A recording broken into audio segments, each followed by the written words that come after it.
Jerry Gord, Rev Brown, who apparently I completely missed in that. I didn't even see that. Thank you very much for the bits as well. You guys are very, very kind.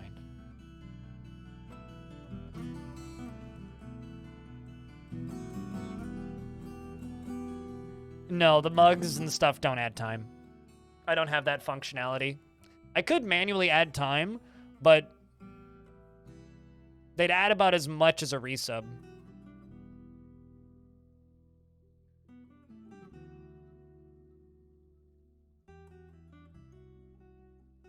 Yeah, I do not have that functionality at all.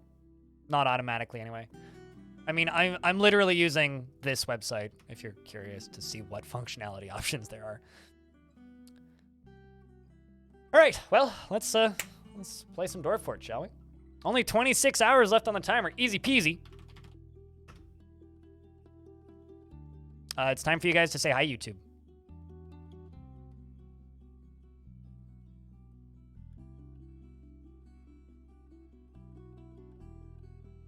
Naturally, as Hobo should.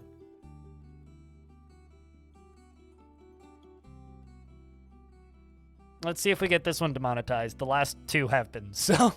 Well, not completely demonetized. I still get YouTube premium revenue on them, which is fine, but... Hello, Vimeo! God damn. Remember when you could upload video game footage to Vimeo? And then they were like, actually, no, you can't upload video game footage to Vimeo. And then they were like, actually, no, you have to pay us to upload to Vimeo.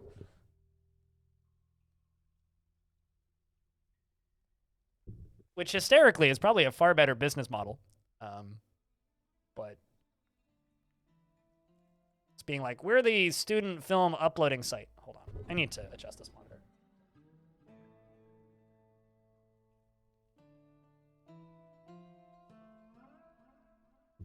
Yeah, there was a very brief period of time there where Vimeo had a YouTube style of monetization structure, where you could, what's the word? Why are you drinking? What's the occasion, Tyler? There was a very brief period of time there where, you could, what's the word? There was a very brief period of time there where you could upload videos to Vimeo and get ad revenue from it. Occasion is blind subathon. Fucking apparently. But no, there was a very brief period of time there where you could upload gaming content to Vimeo and get ad revenue. And a bunch of people started mirroring videos there. And then they were like, actually, we don't want you putting video game content on here. So they just kind of killed it.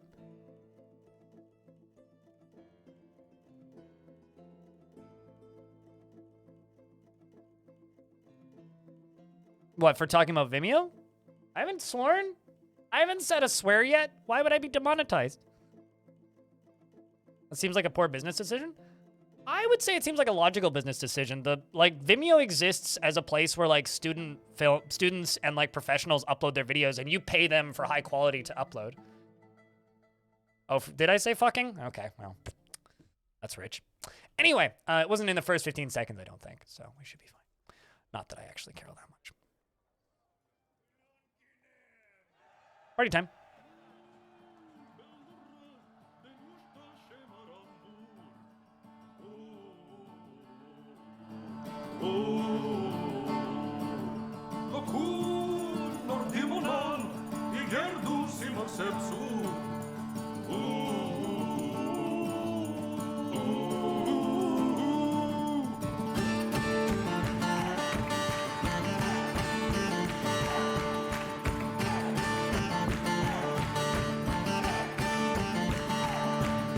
Perfect load screen. Perfect timing.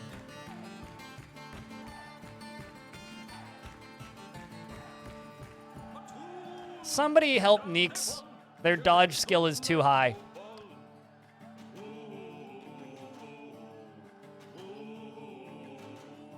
Same with cold-blooded. God damn. Also, I really like this doodle. Me in a bathtub. You might have to miss the subathon? Well, That depends. I wouldn't say you're missing that much. I mean, you'll miss some stuff, yeah. But. Although, I'll say this, Brown Owl. If you come back in like 8 hours or 9 hours, I'll probably be playing Phantom Brigade, which is like tactical mech game. So you don't have to miss the whole subathon. Maybe just the Dwarf Fortress sections. Why is that dwarf in a barrel? There's a dwarf in a barrel? Oh, this one? Because they're standing behind it and,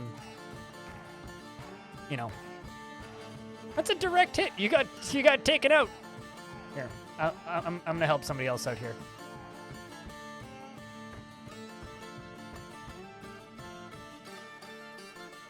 Have you been fired from Phantom Brigade yet? Nobody's died and nobody's been fired.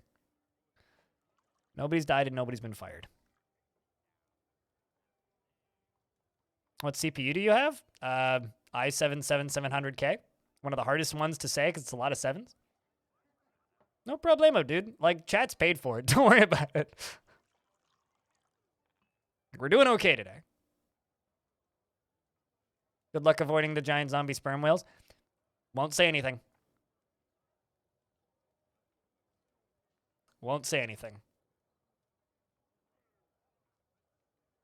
Won't say anything.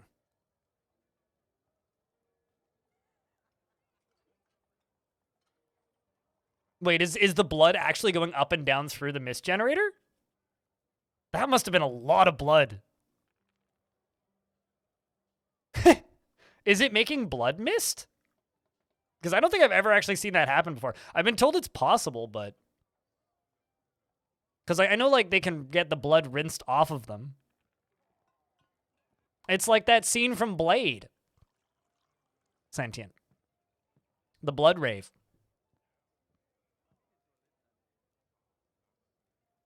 Okay, so probably what happened then is there isn't blood in your mist generator, Kaylee.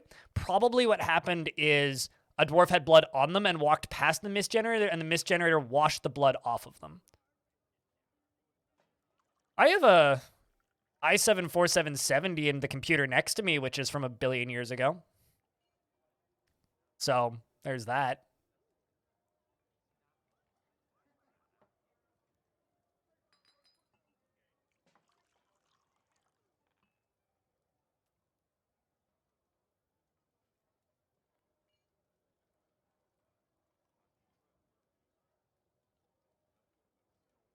$30 to $50 average FPS. See, here, a lot of frame rate in Dwarf Fortress comes from fortress design. Like, it's very possible and easy to build a fortress that will just run poorly on everything. Doesn't really matter, like, how good your computer is. Dwarf Fortress is one of those games that'll run on almost anything, and it'll run okay on almost anything, but it won't run well on anything depending on how you build your fortress, right? Like, I had somebody who was asking me in my chat a couple weeks ago about, like, frame rate and stuff, because, like, they have a good computer. And upon a little bit of inspection, they at one point stated that it was like 450 dwarves. It's like, well, that's why your frame rate's terrible. It's kind of like City Skylines. You know, if you install that mod that allows you to build in all 84 tiles, like, it's just going to run like poorly. If you install a lot of mods that like give you different textures and stuff, it's just going to make your fortress run poorly. To me, 30 to 50 FPS is perfectly playable and normal. Like, that is normal Dwarf Fort frame rate. Also, I have no idea why saving adventure data takes so long sometimes on this world. It just happens sometimes, and I have zero logical reason for what happened. I mean, look at the leaderboard, True Freak. You want to know why? You want to know why? Look at the leaderboard. Exclamation point subathon is probably what you're looking for, woo-wee. How goes apparently it's, so this world, I don't know what's going on in this world, but sometimes saving adventure data takes like 10 minutes. And I do not know why. We still haven't heard the firing of laser. Oh, there it goes. All right. So, current project in this fort is we're melting an ocean. And the way we are melting this ocean is pretty simple. We are melting it by pouring lava underneath it.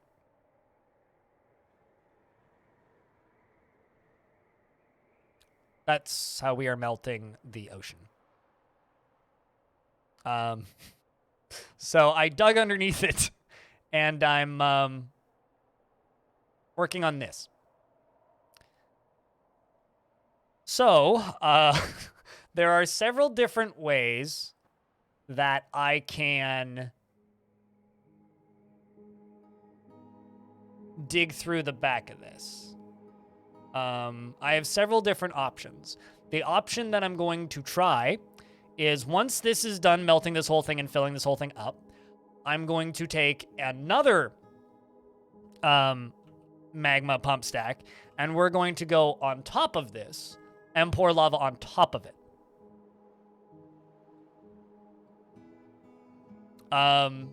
That's going to turn this layer into obsidian. And then what I'm going to do is I'm going to go over to the end here, and we're going to channel right next to it right here. Hopefully this edge layer also turns into obsidian because this is the edge of the map. And then I'm going to fortify it. Okay? Which will hopefully, there's a lot of hopefullys in this sentence, hopefully let things flow in from off map so that we can get animals spawning on this Untamed Wilds ocean.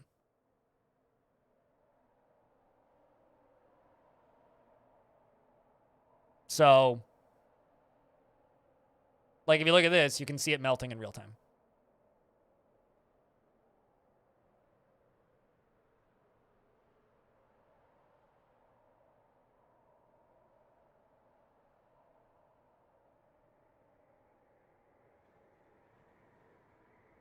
I mean, I would never want to play Dwarf Fortress with no weather or temperature. That's just sad to me, but I respect it. We've hit the edge of the ocean here. So the only spot that we're still working on is this bit down here.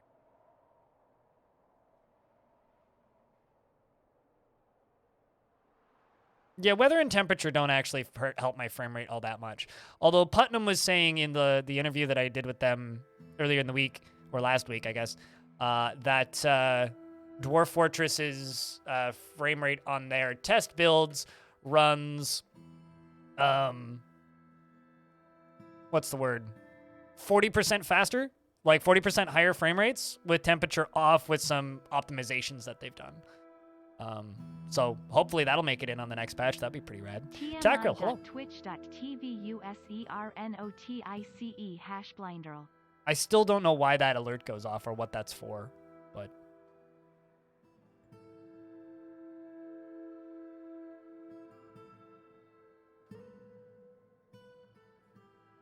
Around 12 FPS? True. Yeah, totally. And if there's no fire creatures, you're probably fine. I don't know, actually. You'd have to ask somebody who would know. And I'm not somebody who would know. So, well, that's...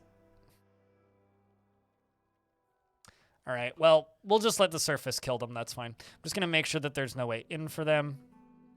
Door's locked. Other door's locked.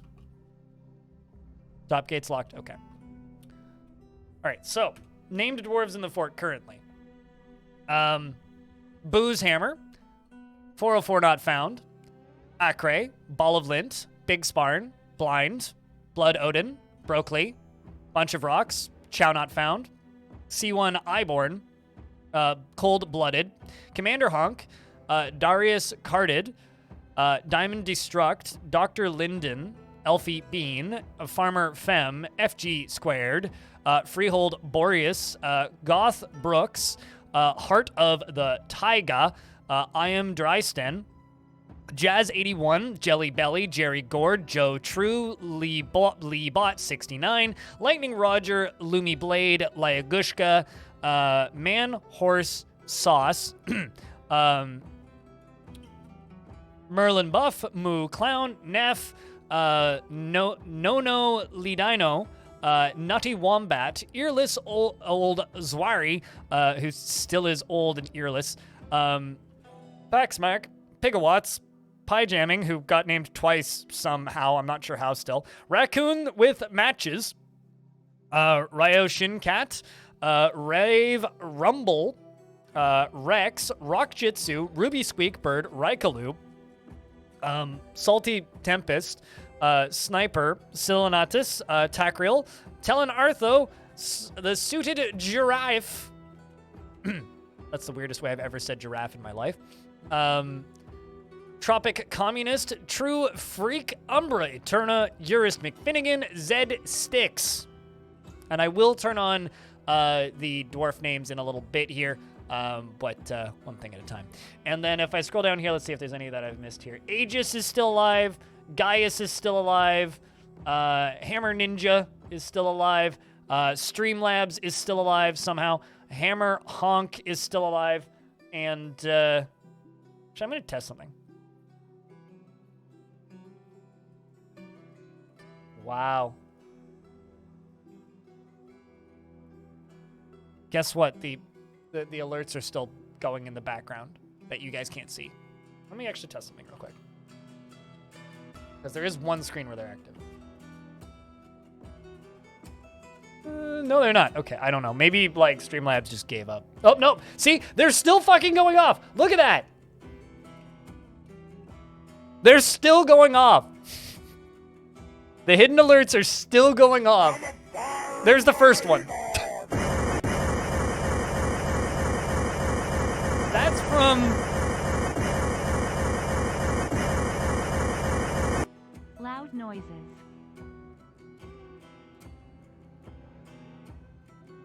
25 minutes ago. 25 minutes ago. That's why the timer's so high up. 25 minutes ago. Fucking 25 minutes ago. Anyway, who else? Streamlabs, Commander Honk, Brookley, obviously. Kaylee B is still alive. Polly's still alive. McJerby's still alive. Yes.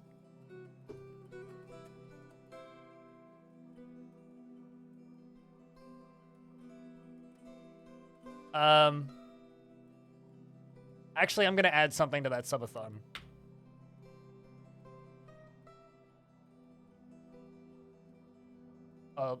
Command.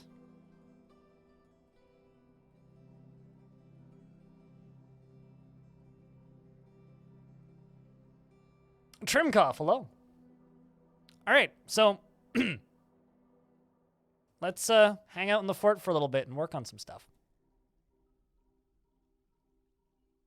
I think while I'm waiting for the ocean to do its thing, I would like to remind everybody that we have a crab. We have a giant crab named Eugene. It hangs out with Big Tux, our big penguin. The pengies look so good. There's a comment on one of the VODs for this fort, which is just Blind having a totally normal conversation and then freaking out about the fact that there was penguins with a bunch of heart emojis. It's like, yep. Yeah, me freaking out going, holy shit, there's penguins! Penguins! Who doesn't get excited when you see penguins?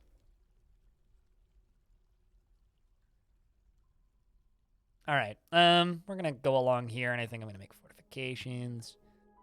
I'm gonna make this little water area a little nicer. Not ugly right now. Oh, true, fishes don't. Fishes get pretty upset when they see that. So one of the other projects I want to do is I have this quern right here. It's gonna start milling plants into slurry. Actually, yeah, we can just do that. We'll let that job run for a little bit. We're gonna start making paper. And make us a screw press. Where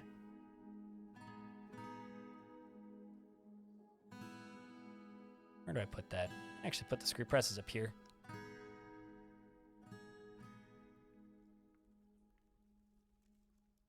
Which fort is this? This is Waterlungs. I slay smoke. You love and adore penguins? Giant? No, this is giant friendly crab. But is giant crab. Giant friendly crab. Your broker is currently stealing an artifact, but is still in the fortress. So the broker is probably trying to deliver the artifact to some evil entity in the fortress. So look for guests that look suspicious and try and apprehend the guests. Lock the front door if they're still in the fortress. Lock any doors that'll stop them from leaving, and let your captain of the guard access wherever they are. Yeah, do that. And if he passes it to another entity, kill the other entity.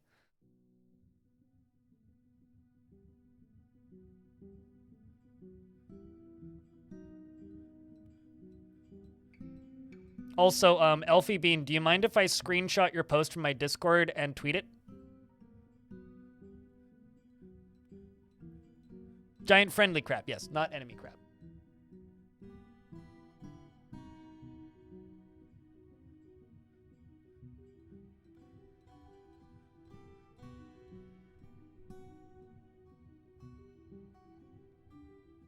Darius, thank you very much for patting onto that timer.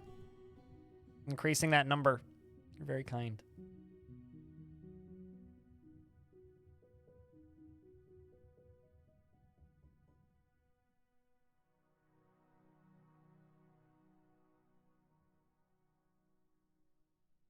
And if anybody wants to, you know, boost that tweet, there you go.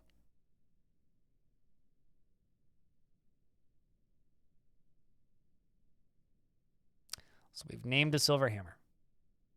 But thank you very much for that 5-pack.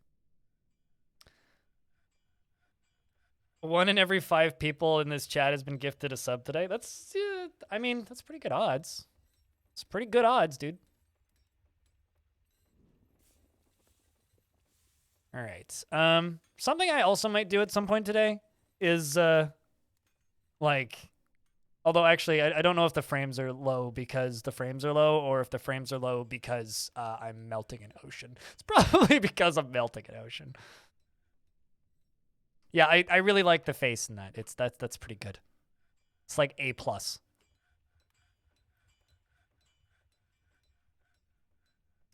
And last, Gru, thank you very much for continuing to be way too kind and gifting a sub to Salty Tempest, who is now 1 in the 5. And also, after today, I'm just going to set the leaderboard to weekly because it'll reset at midnight anyway. Also, I think the stream has started off pretty damn good considering I got, like, maybe 6 hours of sleep last night.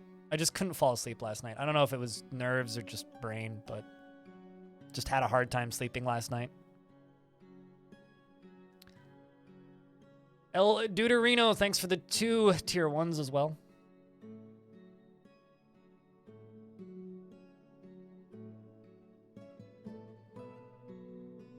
Three months going strong. No kidding, dude. So much for continuing that subscription.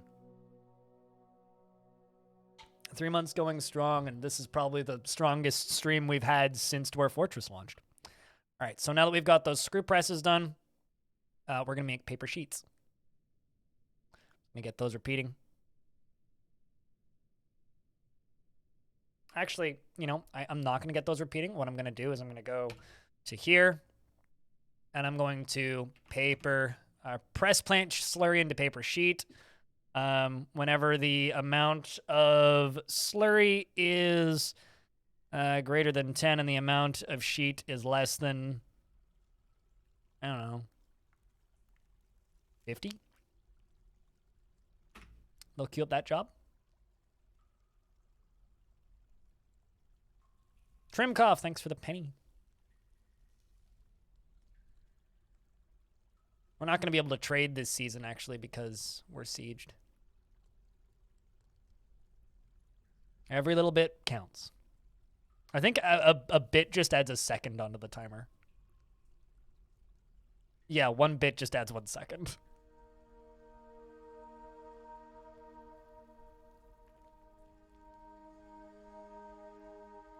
Will it kill and damage a vampire? No, there aren't. Apparently there is like a bonus effect of silver against were creatures, but not against vampires. I've heard people say that, although that's one of those things where it's like, I'm not sure if that's actually true or if people just say that. There's a few things like that in Dwarf Fortress where it's like, am I 100% certain that that's true?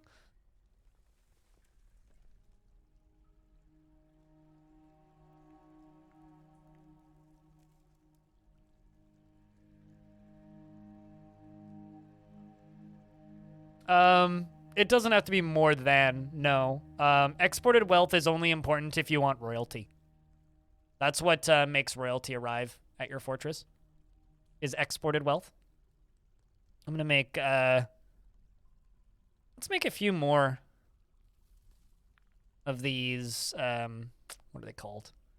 Keep blanking on them, screw presses. I've got a bunch of mechanisms lying around, might as well use them. Let me just left a pair of pants.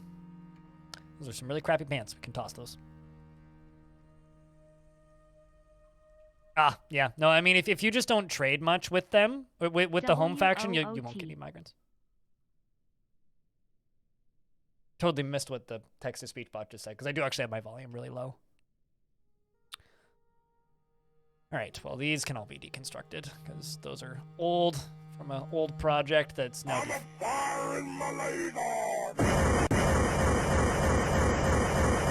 That's Last Cruise. Again, from like 25 minutes ago. 29 minutes ago, actually.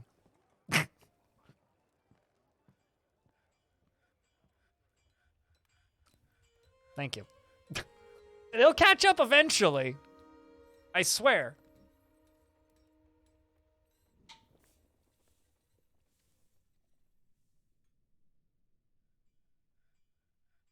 Okay, so you know how I made that sound? Trimkov? Bits were added, or actually, I think at the time it was my one. Streamlabs became. Now I shall spam cheese. Cheese. That was Rockcat from 17 minutes ago. We're catching up. Oh, that was me repeating it, thinking that I accidentally skipped it, because I did skip a few. So that isn't a real alert. I can skip that one. That was a test alert. Literally test alert, please don't upvote. So I made that because it was originally my $100 tip sound in like 2014. And this was back when that meme kind of had a weird resurgence for a minute there. I can't remember why. And I was like, you know what would be real funny is if I, you know, just did that.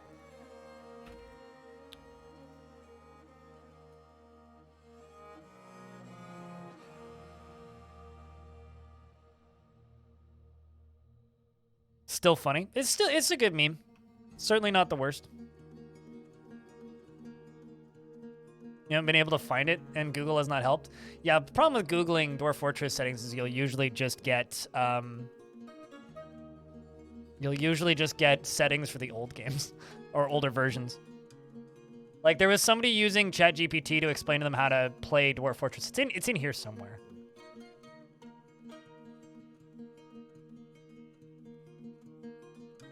Thanks for the $3.30, Svengoose. That was after loading. It's in here somewhere. Numeric liquids. Show frames per second. This one. Want that set to yes. It's under game. Show frames per second. Enjoy your lurks, Hunter, too.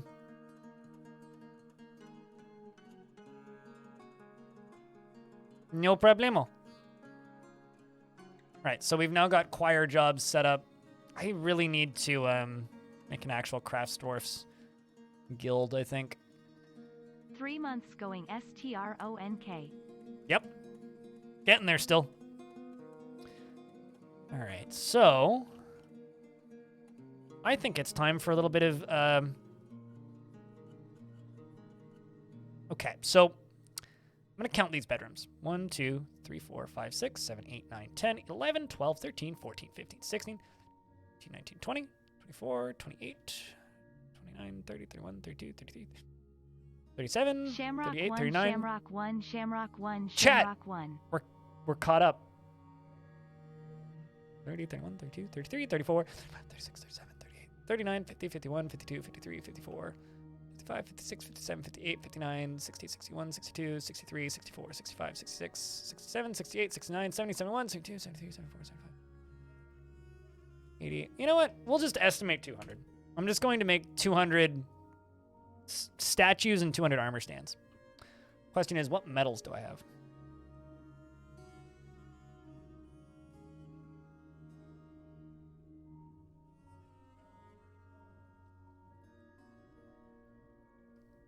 Oh, actually, yeah, that's probably not a bad idea.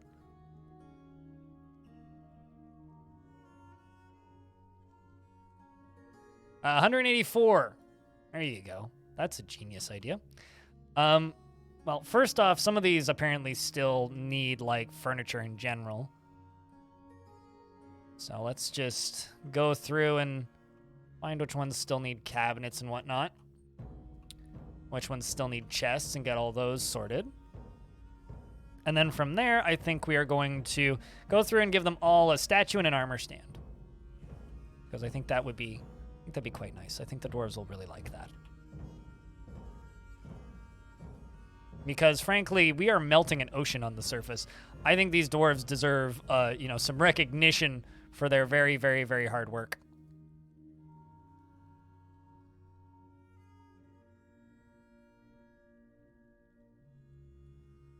Oh, first adamantine ballista arrow of the day.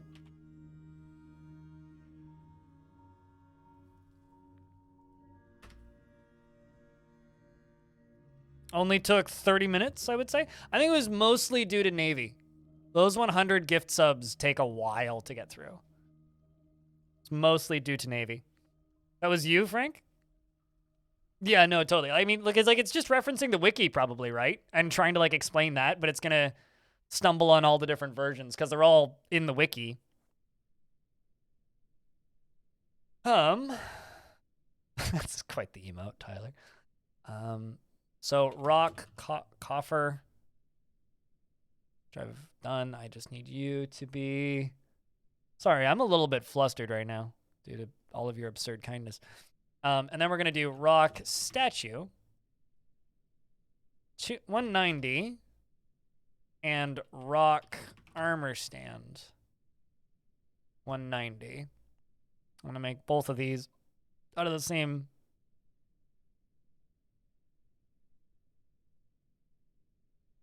stone type. Let's do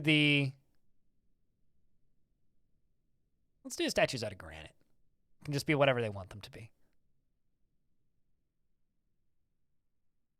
Cutest Ghost needs a tier 3 sub. Apparently Cutest Ghost needs a tier 3 sub, chat. So hi, Cutest. How are you? Did you get to watch the race this morning, Cutest?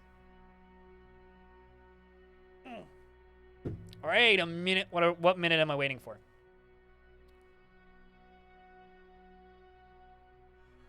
Sorry, no. Happy for Alonso. It's the most interesting thing. As far as I'm concerned, Alonso won the race. I don't care if that's actually not true. Alonso won the race. It's great. Totally forgot about all these. The other thing that I'm working on is this is going to become a metalsmith's forge instead of this. So these are all just going to get forbidden up here. So let's also start queuing up for metalsmith's forge down here.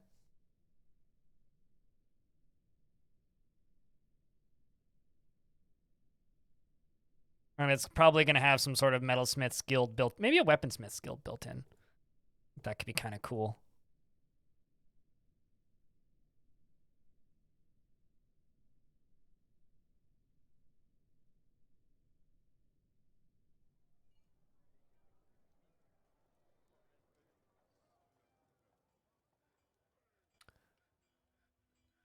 But, you know, things have been pretty good so far in the stream, I would say.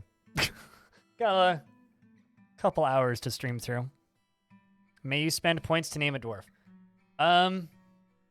See, now that you've asked, there's going to be a dozen people staring at the button.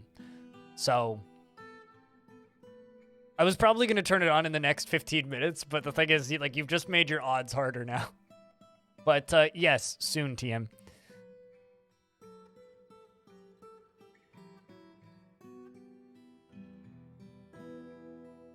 How is this doing over here?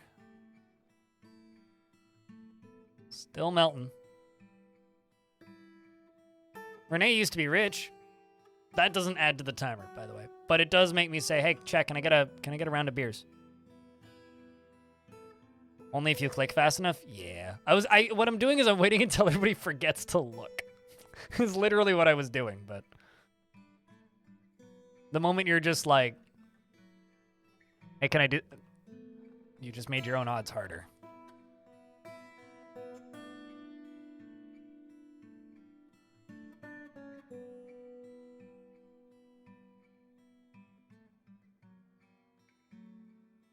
Alright, so let's start doing... Okay. Have they started making anything yet?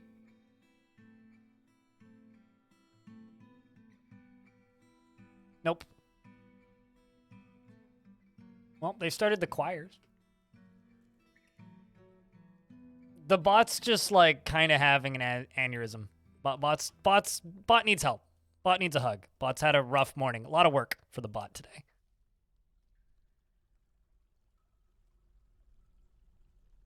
I used to use a different local bot that used a lot more memory, and there was one time where chat spammed the bot so hard the bot actually crashed, which is kind of funny. It's never happened on this one because this one uses like no memory, but it was very amusing when it happened. Very amusing, shall we say. You know, I just realized I could upgrade my trap here to have lava in it.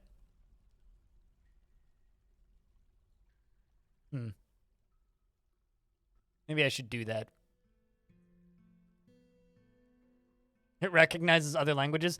That is not bot programming. That is me manually entering other languages as people request them. Like legitimately, that's me over a very large period of time. We've got agitated puffins, not giant puffins, just puffins. Yeah, there's a bunch of different languages it recognizes that I've added over a very long career.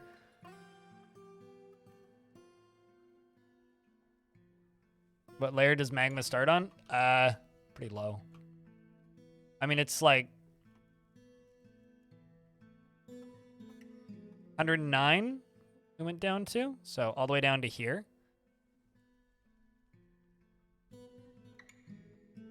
We've also got this stuff down here. All of this magma glass furnace stuff, which I should probably just kill at this point.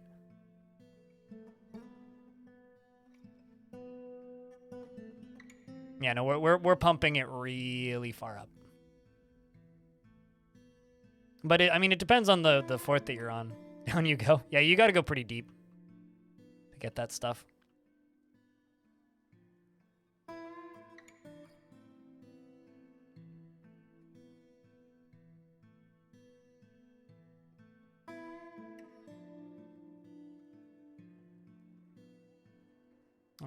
We're going to mash plant into slurry. I'll just do 10. We'll keep this simple. 10 when there is 10 slurryable plants.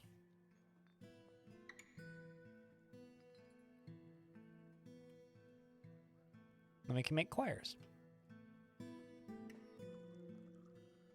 Well, I mean, hold shift and scroll all the way down to the bottom, right? And then scroll back by about 10 layers. That's probably about where the lava is kind of a good rule of thumb for that.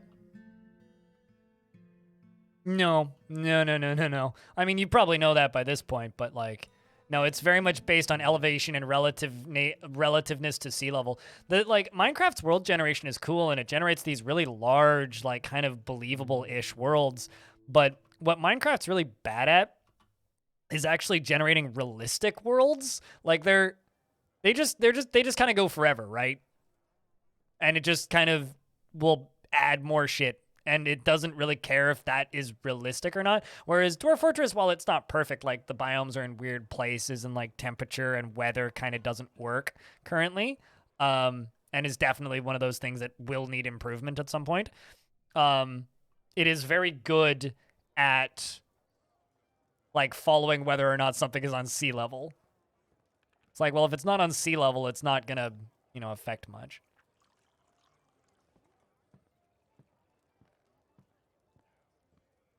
All right, so since got this starting, I'm going to go over here, and we're going to go to... I don't actually know, do I? Yes, I do have stuff I can make into a magma forge. All right, well, let's try this again. Let's see. What material am I going to make my forges out of? Iron anvil. Obviously clear glass. All of this is being made out of clear glass.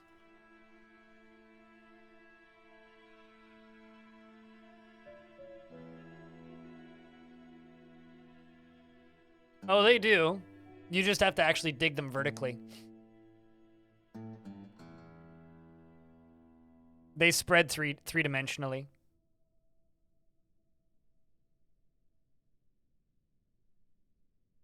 The dwarves just won't auto-mine them vertically, is like the big difference there.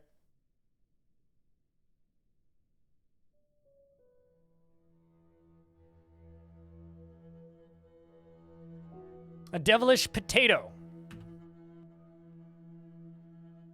who obviously has passed away now that I'm remembering. What kind of dwarf would you like?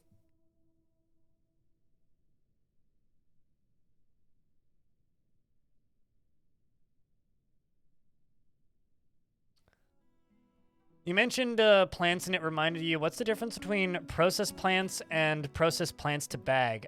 Different outcome and different material usage afterwards. Bag is for... I'd actually have to look up what bag is for. Processed plants is specifically for cloth plants, and it turns them into thread. Processed plants to bag, I can't remember and would have to go look it up. Because it's not a command I use very frequently. Rock nuts? Okay, yeah, that would be why. I don't remember it. I do, in fact, have one woodcutter. Is a lady okay? She's 57 and quite fond remembering speaking with an acquaintance. She isn't currently wielding an axe. Well, we can fix that.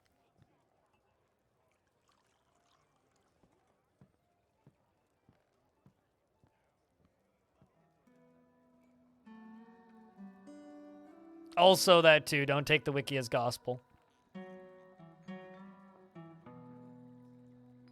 Sebrigan, thank you very much for the 3rd month. Welcome back. All right.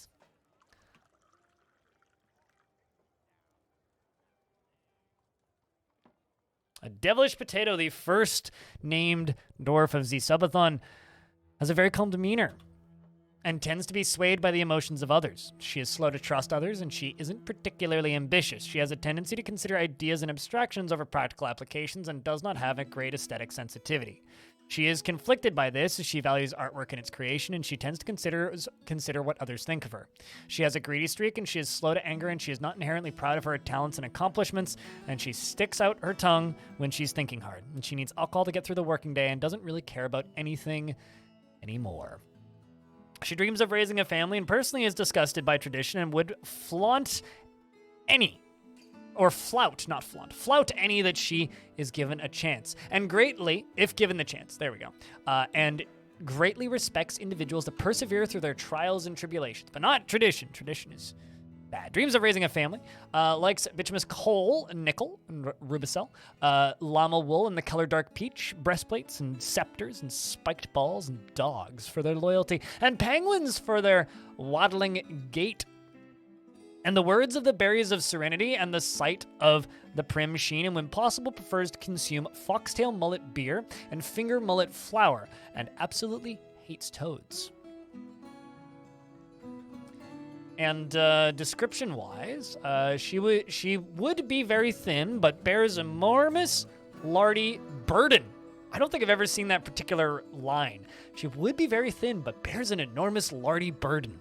Her very long hair is arranged in double braids, and her somewhat narrow ears are tall. Her head is broad, and she has a round chin. Her brass eyes are slightly rounded, and her narrow nose is slightly hooked. Her eyebrows are extremely long, and her hair is ochre, and her skin is a crew.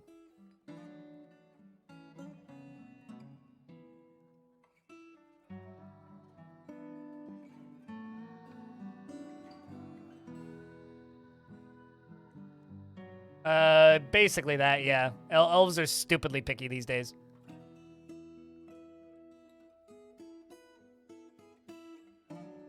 You may call me a Lardy Burden. Lardy Burden. Lardy Burden is the best, like, political candidate that nobody votes for. I'm Lardy Burden, and, this is my platform. It needs to be thicker or it's gonna crack. Goblins are, fighting with a puffin corpse.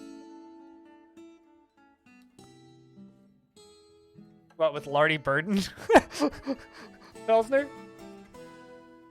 What was I doing? Right. I'm feeling that's gonna happen a lot today.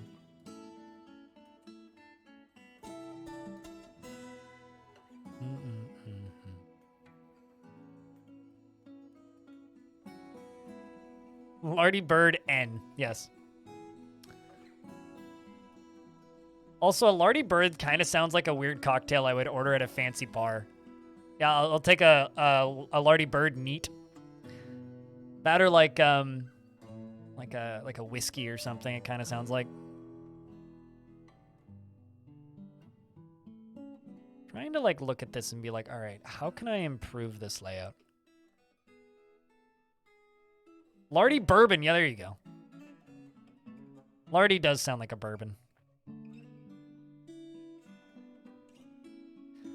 Well, this kind of abandoned thing can be turned into something. I mean, what was it supposed to be? Oh, this was supposed to be a temple that never got completed. I suppose I could increase the value of it. Whiskey mixed with lard. Pardon me while I vomit.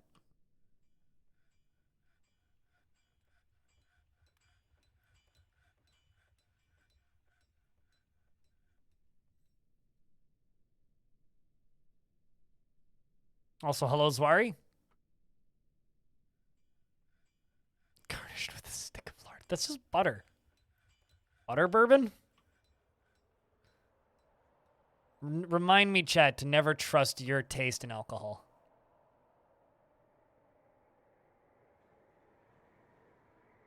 Or even contemplate it ever again.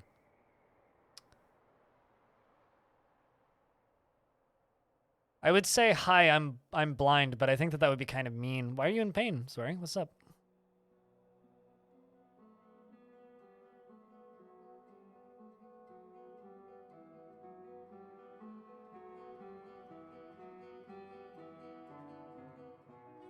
I tend to agree also with the smoky whiskey take.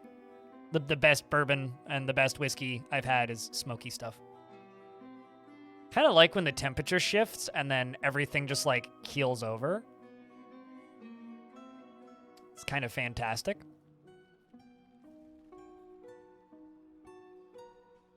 What is happening here? I am melting an ocean.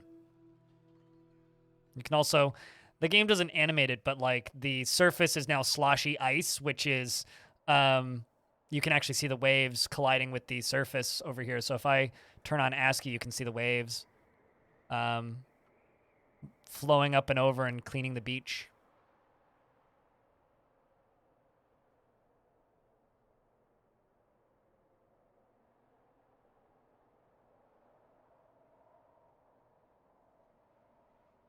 So we are using lava right here to melt the ocean one layer above.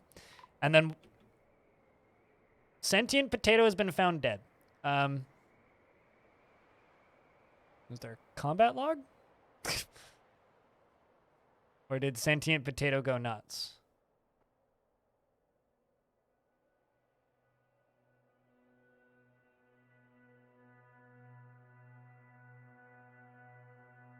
Okay, so someone was fighting with a yak bull corpse.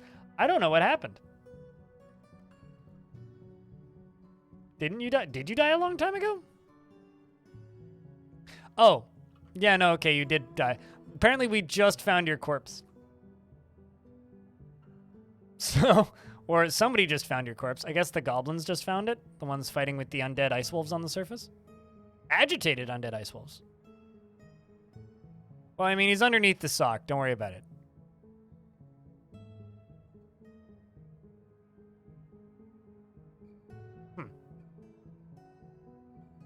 But no, step 2 for melting the ocean is going to be putting lava on top of the ocean.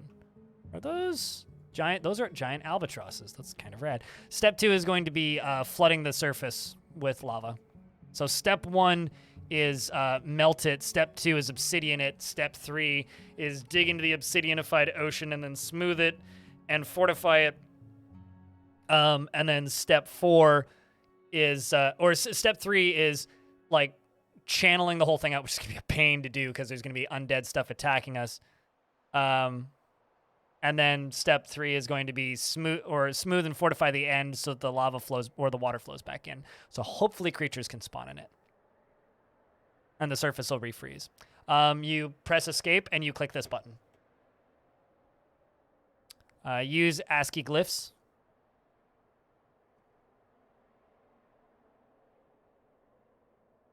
You can see the fetid slush instead of just the snow, and you can see all of the lovely colors of my fortress.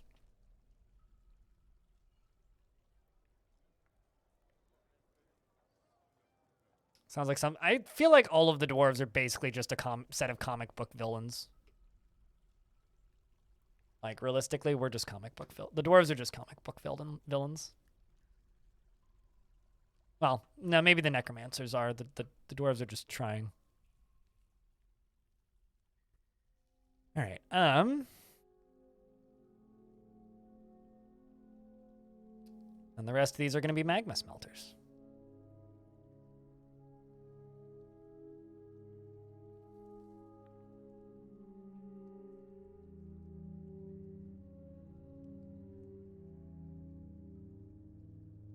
These two can get deconstructed. These can all just be forbidden.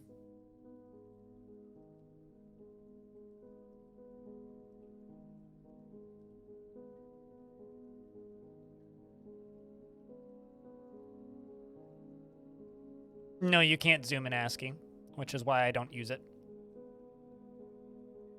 At least not for gameplay. And also why, if I were to play what's it called? If I were to play an ASCII run, I would just be playing version 47. Because the inability to zoom, in my opinion, makes it unplayable.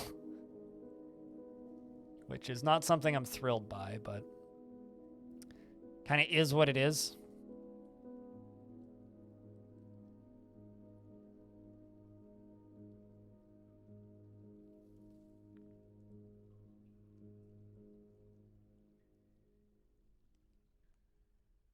Then, well, I can get rid of this one.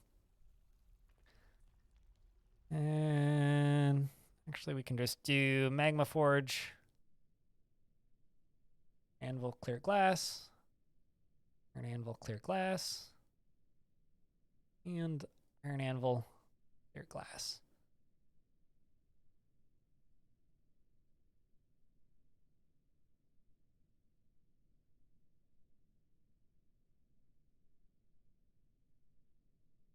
Yeah, so Dwarf Fortress is actually kind of like Paper Mario.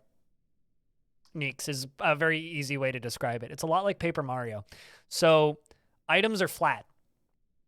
So while they have weight and density and size, which is calculated, as far as the game is concerned, they're all flat. So they can't, like, fill up an ocean in that way. They get crushed by the density of it.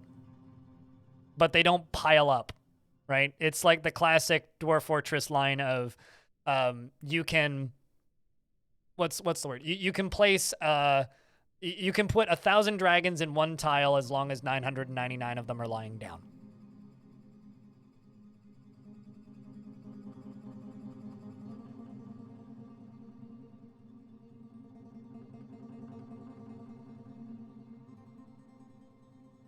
The 999 of them lying down part is the like the important thing to note there.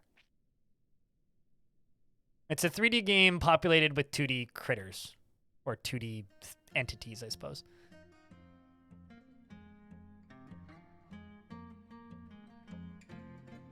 All right. I also need to redirect this minecart,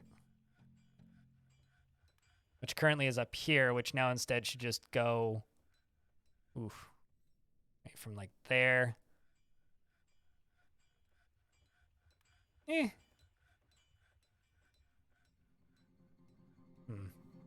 really think about this. I'm also not sure how all that dolomite got in there, but I digress. I'm gonna jump over to this stockpile and we're gonna remove it. That, or I could just remove that minecart route. Can I go from this side? Yeah, actually we could go from this side. I could go up to here.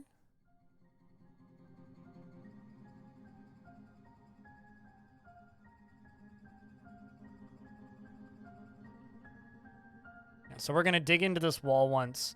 We're going to pop up here, and then pop up to here, and then connect to that minecart route and redirect it.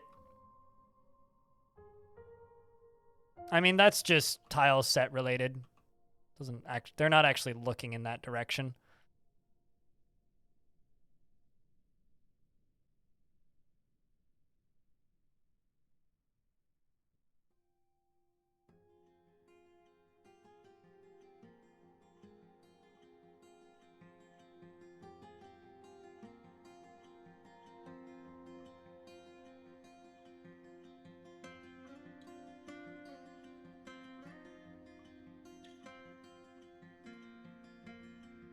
Yeah, they see in 360 degrees around them.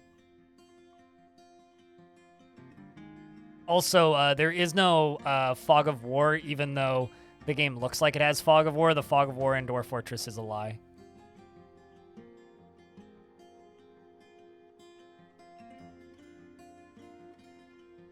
So we can go from here to there. We'll have to figure out which one of the minecart routes that one is, because, fuck, I can't remember.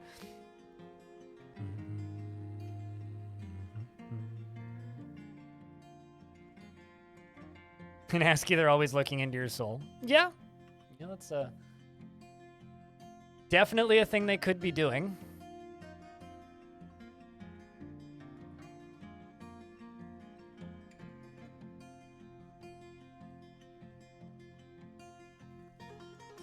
Also, I don't know. Has anybody started one of these yet?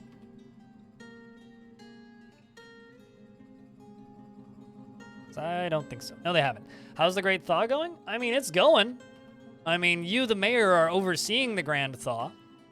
We're getting close to the end. Don't have too much more. We still need to wait for the whole thing to fill, which is going to take a little bit still. But it's getting there.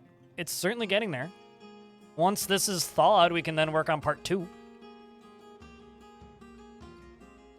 Almost all of the ocean is thawed. We have waves. I need to go over top of it next. And it's fun because, like, as the time of year changes, we move into like mid-autumn and stuff. Chunks of it freezes and then it thaws again almost immediately, which is super neat.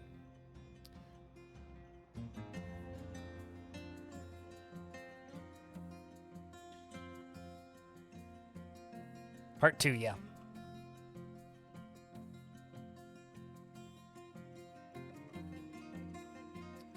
Imagine if this one is Blockbuster. What do you mean? What, the Great Thaw? What do you mean? What? I don't understand the imagine if this is Blockbuster. I don't get that. All right, so I need to figure out which minecart route that is.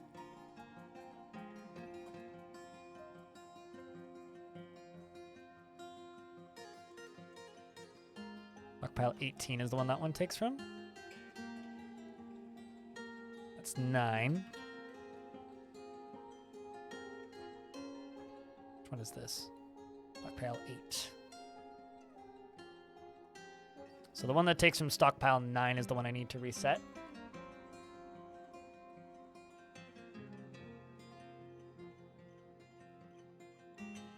It's like water in sub-zero state and something falls into that water and it crystallizes. Pretty much, yeah. No, I mean, it's cold enough outside that if you were to urinate, it would freeze. So not exactly the temperature of water that you want to, deal with.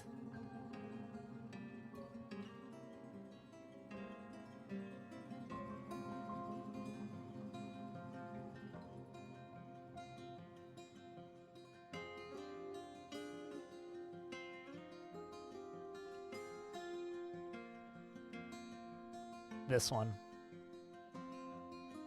Right here.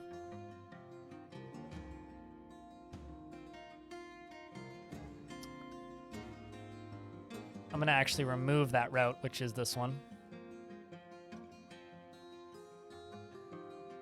And we'll rebuild it. We'll rebuild it better.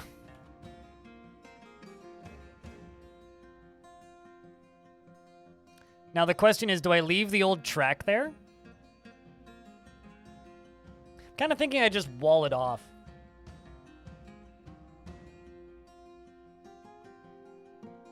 What do you guys think? Do I leave the old track here, or do I just wall it off? I'm kind of leaning deconstructing it. Deconstructing one tile, walling it off, but just leaving it.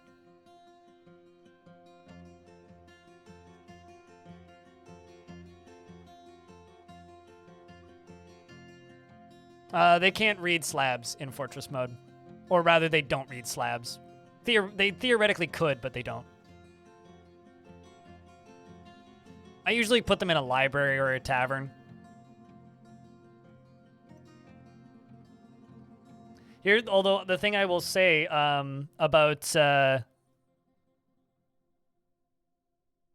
slabs is slabs that exist that you know the location of in adventure mode are extremely useful. I'm gonna knock off one. Oh, I'm gonna knock out 2 tiles of it. I think maybe just the one right here and replace it with a wall tile. Or no, bar tiles. We'll put bars right there. I think that would be thematically really neat.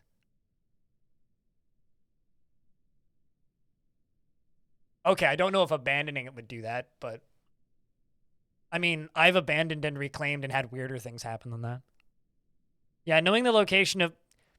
All right, for those of you who are super sensitive about adventure mode spoilers, I'm going to go full screen. When I'm no longer full screen, I'm no longer talking about spoilers, okay? In adventure mode, if you read the slab, it gives you the true name of a demon. If you have the true name of a demon, you can banish them from the realm or enslave them. All right, we're done.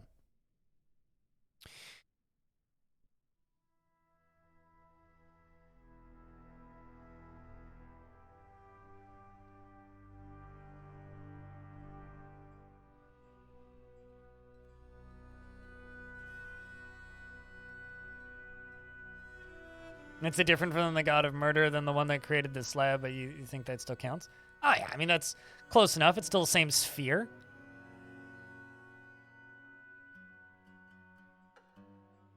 Still the same sphere.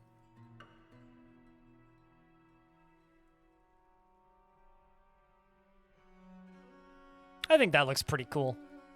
Hello, Till and Artha. How goes the Thon? We're going to be here a while. I mean, look at that. Yes, C1 Iborn. Is there a good way to stop candy from being turned into cut gems? They cut... Hold on. Why in the world do you have an order to cut adamantine? Because candy is adamantine, which is not by default cut into gems, unless you specifically make an order for it. You extract strands from adamantine. You don't cut adamantine. Are you cutting adamantine?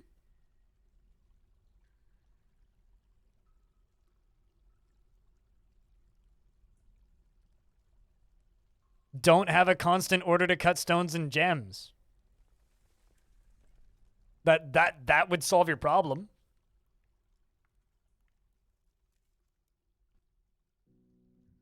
Twitch out. I don't know. A bunch of people lost sub badges for a second there, but I wouldn't worry about it too much. Twitch has been twitchy for the past week.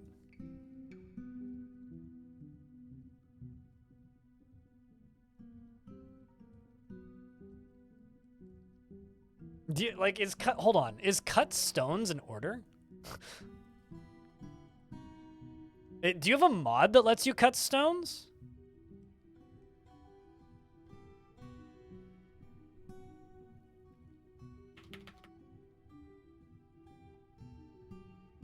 Huh. Because like it shouldn't be. Like that shouldn't work. Or no, you shouldn't have that set by default. Where's that order? Labor, standing orders. I mean, I honestly would just not allow that. Why would you want to make rock windows? Horrific value.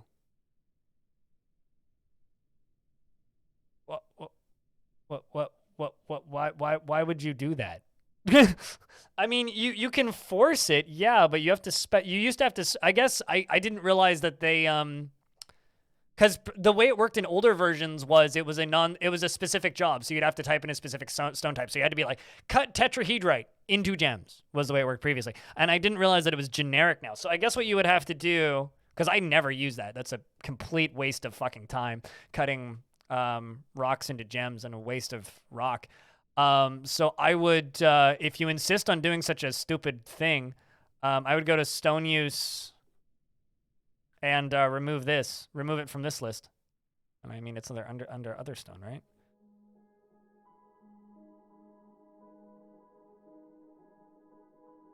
Good for his training, I suppose.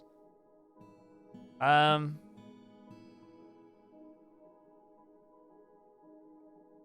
I would just click that. Like, don't allow them to make sure that this is checked right here. So they're not allowed to do that. But I don't know. I mean, I wouldn't allow them to do that in the first place. That's awful.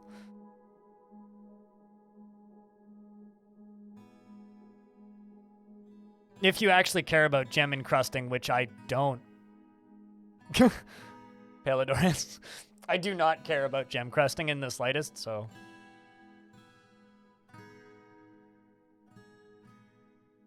Yeah, you do. Simply wait until one gets a strange mood, which is what I do.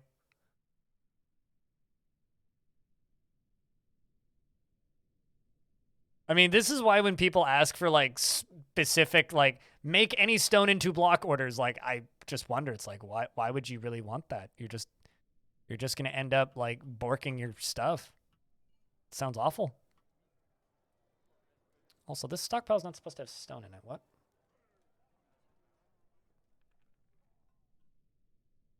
Oh, no, I see. This is just not supposed to be loading stone. And new route. I'm actually going to name this one because I've got enough. We'll call this Lava Forge.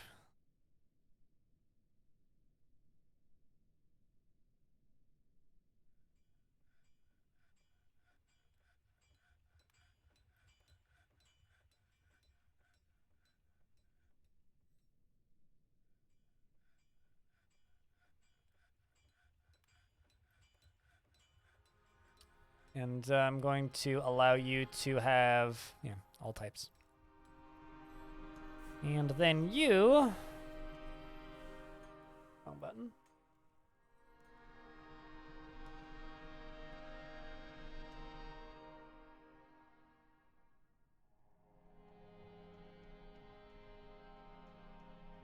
But I don't know. I still kind of stand by my statement of I don't know why you would want to do that.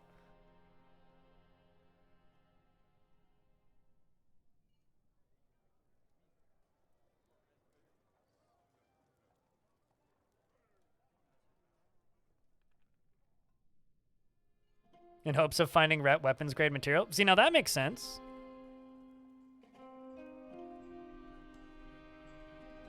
Without wasting gems? Do you not just get random gem cutters immigrating to your fort? You then just only allow them to do gem cutting. Although, also, define wasting gems. There's some pretty worthless gems in the game. Like, if you actually care about wasting gems, which, again, I don't, just get them cutting zircons.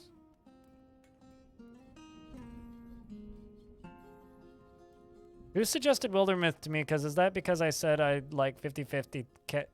Wildermyth is nothing like DF and cut. Wildermyth is like 6 D&D campaigns that have some changeability with light XCOM combat. It's great, but it's nothing like either of those games that you just mentioned. Yeah, like that too. Like just low value gems. I don't know. I don't consider like Dwarf Fortress is a game that gives you, like, more resources than you will ever need. So I've never really even contemplated the concept of wasting, like, high, like, value gems. But also, I don't even remotely give a shit about the value of items or anything in this game because it's all so inflated because the economy in this game is, like that's not the point.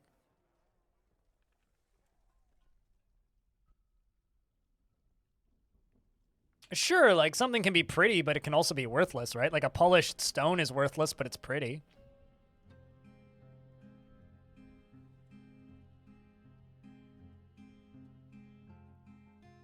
Yeah, until they fall apart in real life. All right, let's add a stop. So stop 1. To the right, glide to the right, glide to the right. Stop 2.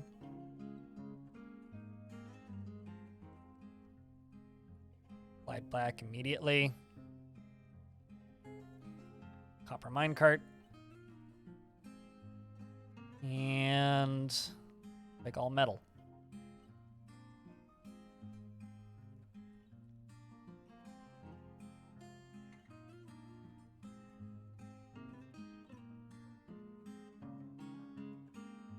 And you're going to load from here.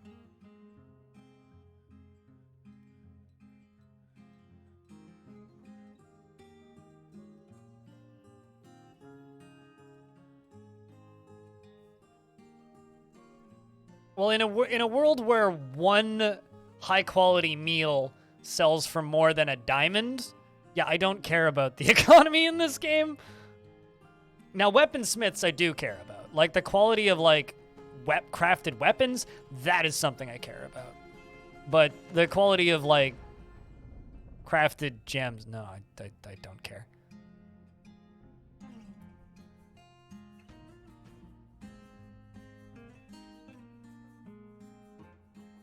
Once we actually get things like scarcity and regional goods and this somewhat reboot of economic systems in Dwarf Fortress, at that point, then yeah, I will care. But in its current state, I do not care. There is a world where I will care, but we're not in that world currently.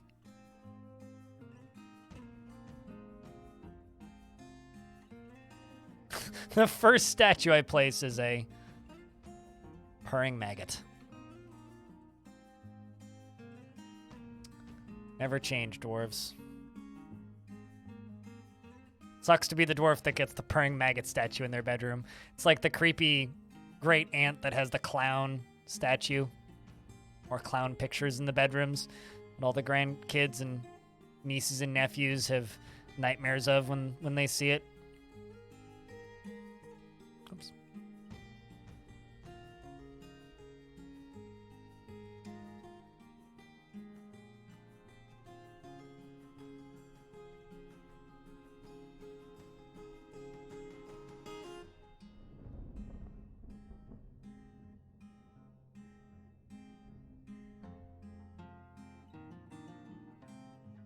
All right, let's go through everything. I mean, here's the thing, right? If you're Calcium, crypt, metal, crypt, sip, crypt, think, crypt, lurk. Star Wonders, enjoy your lurks, and thank you very much for the 3rd month, and thanks for extending that timer. Furniture value matters a lot more with hard economy on. I'll say that, but still, like, I care more about just making furniture out of metal or glass than encrusting stuff. But I don't know. Some people like min-maxing and making sure they have the highest value out of stuff. I don't get enjoyment out of that part of the game. So it's just not mechanics that I interact with very frequently.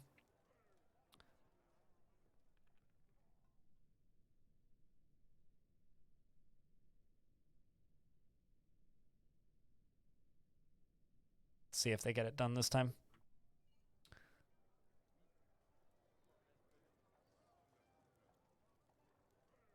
You like color coding? Yeah, that's true. I mean, I like color coding other materials, just not the gem side of things.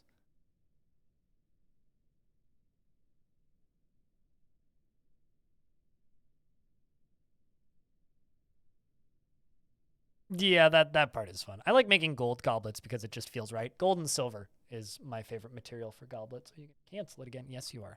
Okay, fine then. I will just throw this boulder to be crushed. Just get rid of it. You must stop being awake? Well, see you in like 8 hours. Take care, Stone. The best part of this stream chat is going to be around 6 or 7 p.m. when I get up to go bake a potato, which is part of the plan for today. You struggle with the log changes in the Steam version? It's the exact same log system, right? It's just like literally it's identical. People say that they didn't used to disappear before. They did. It just took 6 months in game instead of happening immediately, and now you can right-click them to make them disappear immediately. It used to give you a list of characters that are fighting, which it still does. You click them, and then it would say what the combat log is. The only difference is you scroll down instead of it being at the top of the screen. And there are people who seem to say that the log system is, or used to be like real time, but it never was. You could never move the game ticks forward. So it's literally the exact same system as the old system. That being said, it is way clunkier with the mouse. As far as struggling with it, it just takes some getting used to. I mean, I'm at the point now where I operate identically to the way I did previously. It isn't full screen anymore. That's the only difference. And it's mouse driven now, right? So the way the old system worked is you'd hit the hotkey, which was A, you'd tab to the one that you wanted and you'd press enter, and then you'd tab down to read. Except now it's you click it, and you click it. I agree it's not optimal, but I don't fully understand why people struggle with it because it is literally the exact same as the old system.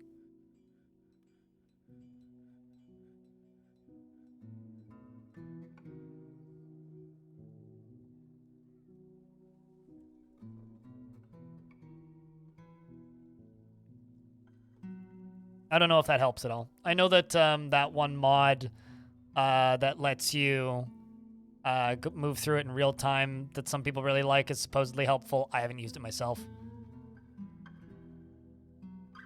So, I don't know.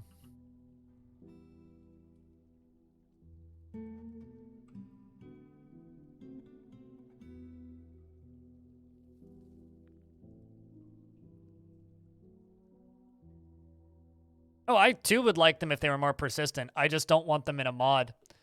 The reason I don't want them in a mod is it's one of the ones that has crashed saves that I've tried to load from people. Like, basically, like, the thing that's really, like, making me not mod the game right now is I'm seeing how frequently mods crash loading of saves. Like, if the mod doesn't get updated right away, you just straight up can't load your save in a lot of cases. Which kind of sucks. Not gonna lie, kind of blows.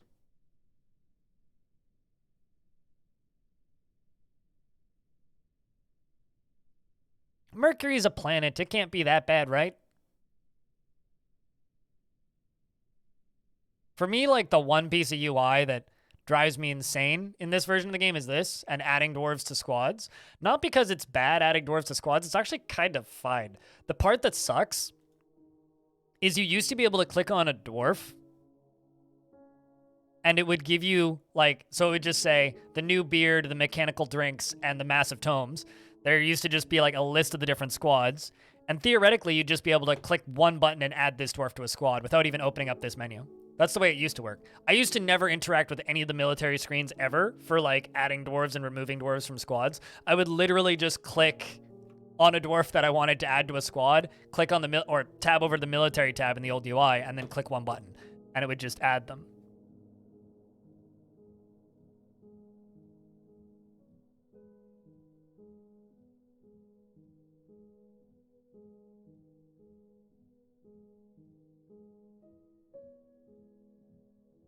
I don't know. For me, I've just gotten used to it when it comes to the Steam version sprites. But I also, like, have struggled with every tile set as long as I can remember Dwarf Fortress, so it took me a little bit, but I've caught up mostly. There's still some things that I think are way harder to decipher in this version. I very much agree with that. Like, I can't tell who's depressed at a glance in this version at all.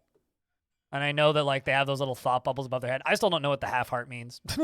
Like, genuinely. I know that means they're getting stressed, but that doesn't necessarily mean that they're currently stressed.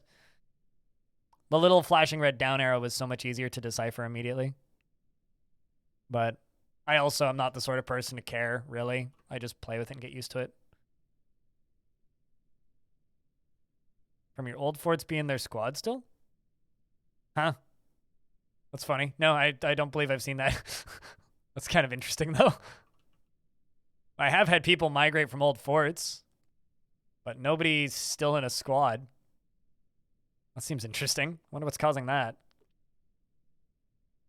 Isn't yellow means hurt? Sure. Possibly. Old wounds, maybe? I know that they used to have like they'd get a beige background if they couldn't walk.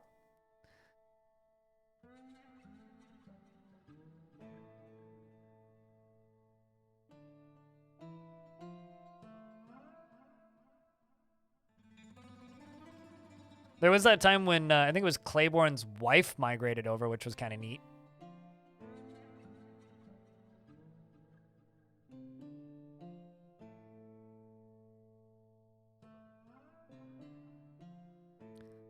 No, I have not gotten a new Baron. There is a new Baron of Waterlungs who is not in my fort, although we've been visited a couple times since by diplomats from the mountain home, and they've continued elevating us in the mountain home, so it hasn't broken our progress or anything, from what I can tell.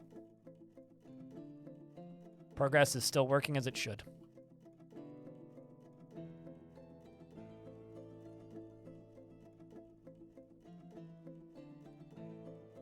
Assuming your mountain home is still visiting you, you should be fine.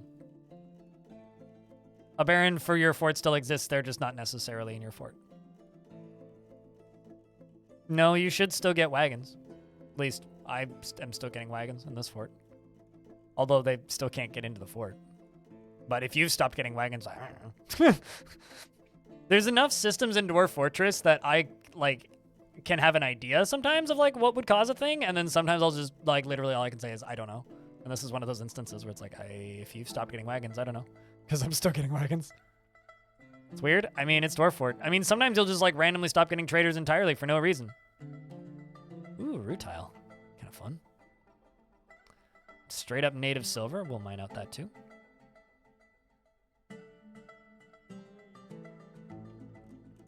It's weird. I mean, just for whatever it's worth, like, there weird things happen in Dwarf Forts sometimes.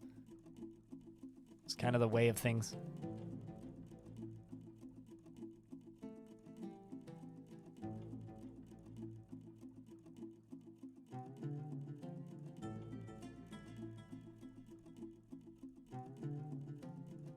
All right, so this right here, gonna make a single tile stockpile. Just metal ore. And we're gonna start smelting stuff. What are my options? Did I make all these glass furnaces? Whoops, that was a mistake. I actually didn't mean to do that. I want those to stay underground at the bottom.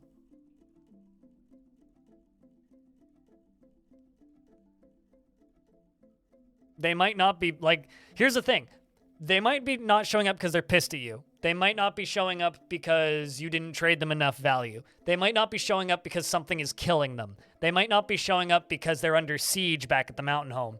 They might not be showing up because the road is blocked by a different siege. They might not be showing up because... They might just not be showing up because they might just not be showing up. Like, there's enough things that could be happening. Like, every single time your game saves, right? World Gen moves forward a little bit, right? And if you look at the news and happenings, if it says that your mountain home is currently, like, under siege, 9 out of 10 times that's why you're not getting migrants. Like, almost guaranteed. That is why you're not getting migrants. If your mountain home is currently under siege. Because, like, they literally, then they that's the point of a siege. They can't leave, right?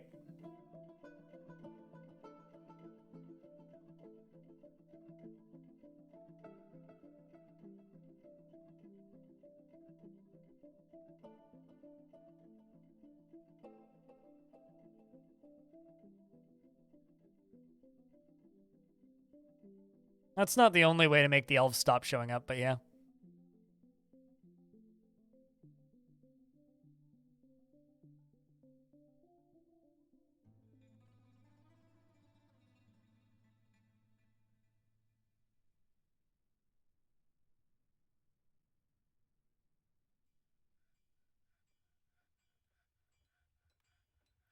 Let's do this. Blood Odin, thanks for checking out a gift. Very kind of you. Do that. Umber Eternia, thank you very much for the 12 gift subs. Recognize a bunch of those names. Big thank you. And just a reminder to anybody who cares about leaderboards, the leaderboard will be resetting tonight at midnight, and then tomorrow it's going to go into weekly. Tyler 1, what kind of dwarf would you like? You know the rules.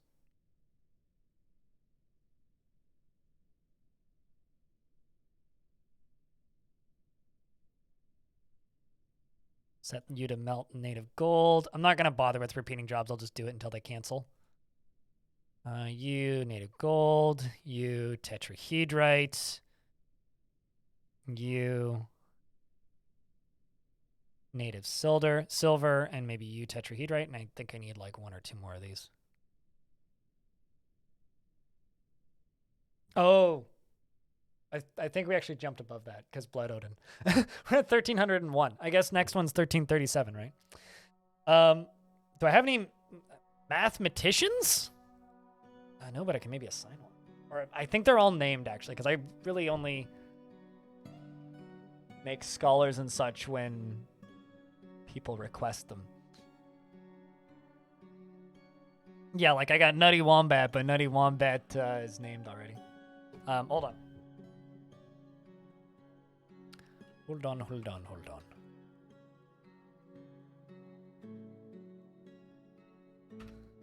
Need that number up.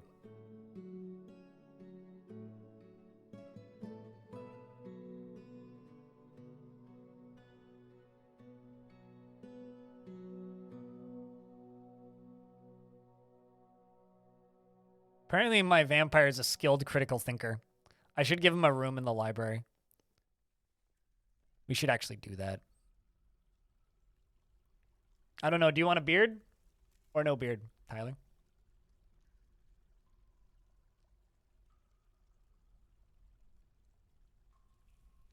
Critical thinker and 0 kill. 1 kill. Killed zombie. He's admitted that 1 kill. That was in self-defense.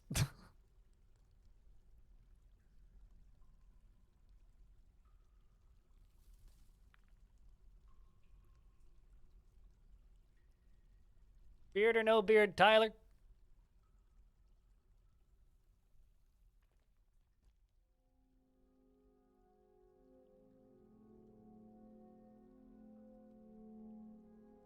It's only 0 kill in your heart.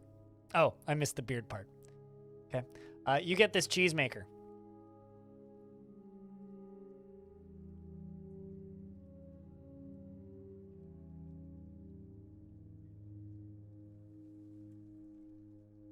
Who actually apparently is a mathematician.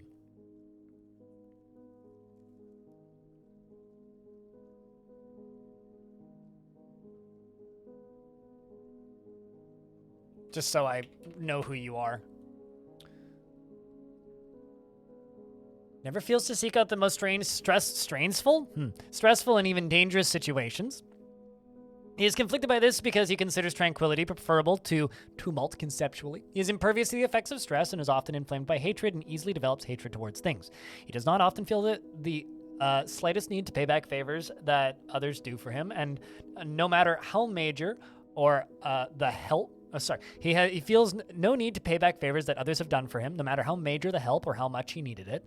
He has an overinflated sense of self-worth and is inattentive to detail in his own work, and he has prone to strong feelings of jealousy and is easily moved to mercy, and he tends to be a bit stubborn in changing his mind about things.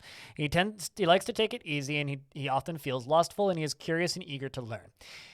He is not great. He is not proud of his talents and accomplishments, and he can occasionally overindulge. Last Gru, thank you very much for gifting 6 months of Tier 1 subscription to Cutest Ghost. It's good to have you around, Cutest. He is curious and eager to learn, and he is assertive, and he is not inherently proud of his talents and accomplishments, and occasionally overindulges. His hands move frequently when he's trying to remember something, and he needs alcohol to get through the working day and doesn't really care about anything anymore.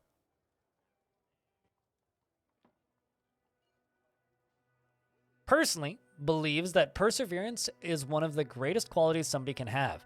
Strongly values tranquility, quiet, and believes that peace is always preferable to war, and values good craftsmanship and dislikes cooperation, and sees sacrifice as wasteful and foolish, and believes it is important to conceal emotions and refrain from complaining, and disregards tradition, and doesn't really see the point of working hard, and dreams of creating a great work of art. He likes Kimberlite, Billin, Almondine, penguin leather, and wolves for their cunning, and oats for their beer, and the words of the berries of serenity, and the sight of the adoration of butterflies, and when possible prefers to consume giant albatross and swamp whiskey. We actually get albatross here, and hates bats. His third foot on his left toe is broken. His very long beard is braided. He's got a bunch of broken toes. His long mustache is combed, his very long hair is tied in a ponytail, and his round amethyst eyes are protruding. His nose is hooked, and his eyes are somewhat narrow. His ears are somewhat narrow, and his hair is light brown, and his skin is copper. Frederick Geek. Thank you very much for the Prime sub. I mean, don't you like oats beer? Oat beer? Oat beer? Oat beer, good. Come fine. Game is saving. I'm going to go stretch and take a piss. I'll be back in a sec.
Wow, people still play Wordle?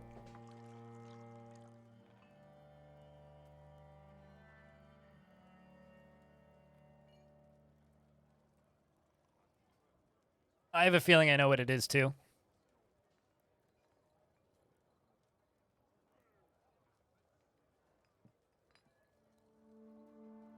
Is Wordle an actual board game now?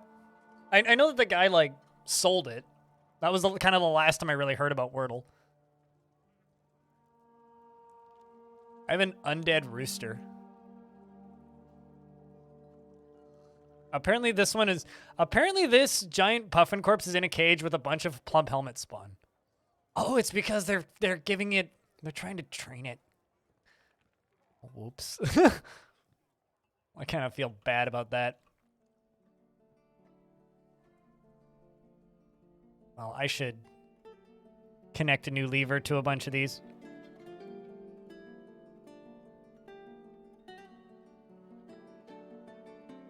I mean, it was the right time to sell it. It's not like it was making him any money, so.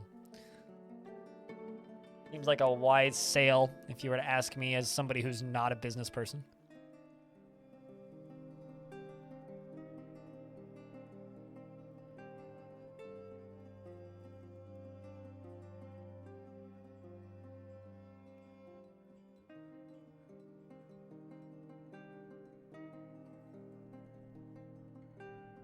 All right, well, this needs to move.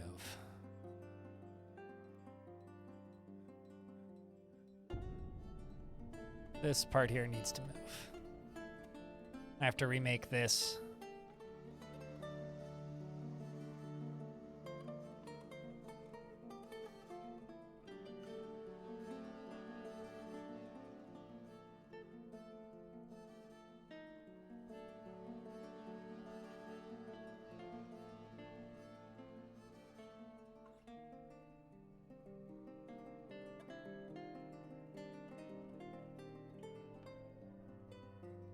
That one.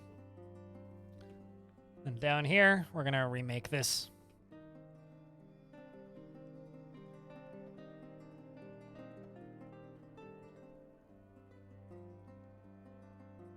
You can have bars and blocks.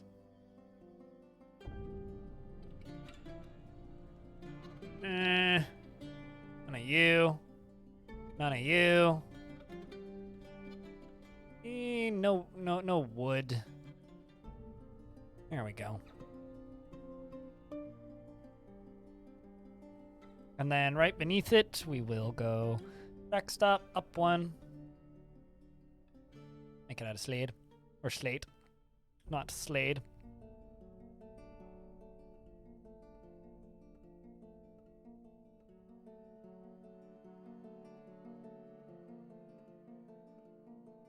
And then this will also be for bars and blocks. Once again, no stone and clay. Everything but wood. No other materials. This one right here doesn't take from anywhere. That one does.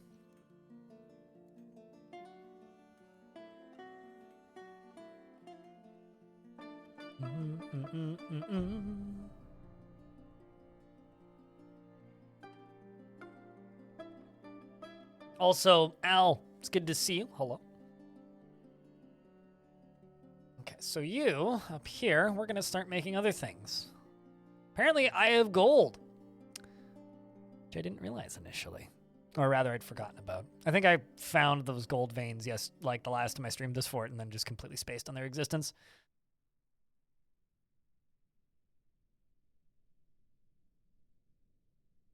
$16 gold bars. Plenty of silver. Holy fucking copper. I mean, guess I should use this copper for something that isn't just like random crap.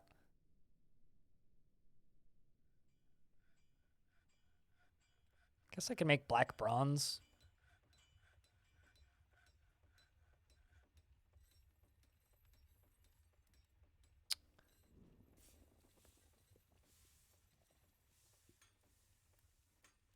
I think we'll just start making black bronze, which is also something I can never actually remember what it takes.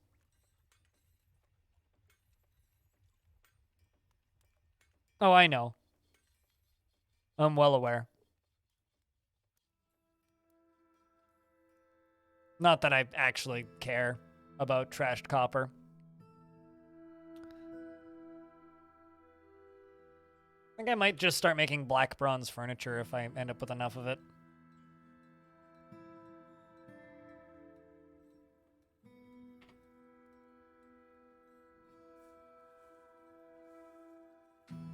But I'm all right. We're going to be live for a while.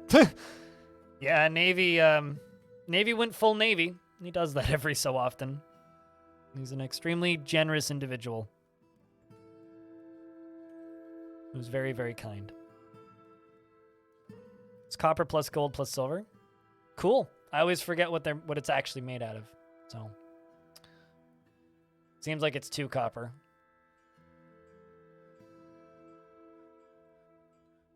But I got the stuff to make black bronze, so that'll give us some more. It seems to be 2 copper, gold, and silver. Well, that'll give us some value. What? Did you really just, like, push an empty minecart over here? The hell, man? They just pushed an empty minecart over here. Clearly there isn't enough metal coming up from this route. I mean, there's some silver down at the bottom, so there should at the very least be silver coming up.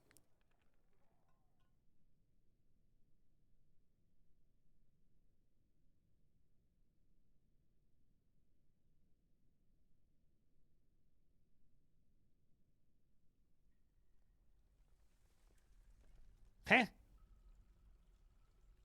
Oh, I see. It's a wheelbarrow full of crap. Let's go into this stockpile. You know what? We should just extend that to all metal ores. There's all silver down here.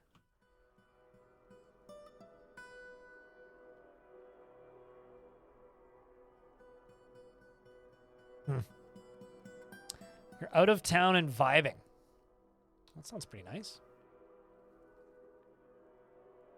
I'm just prepping for a very long week.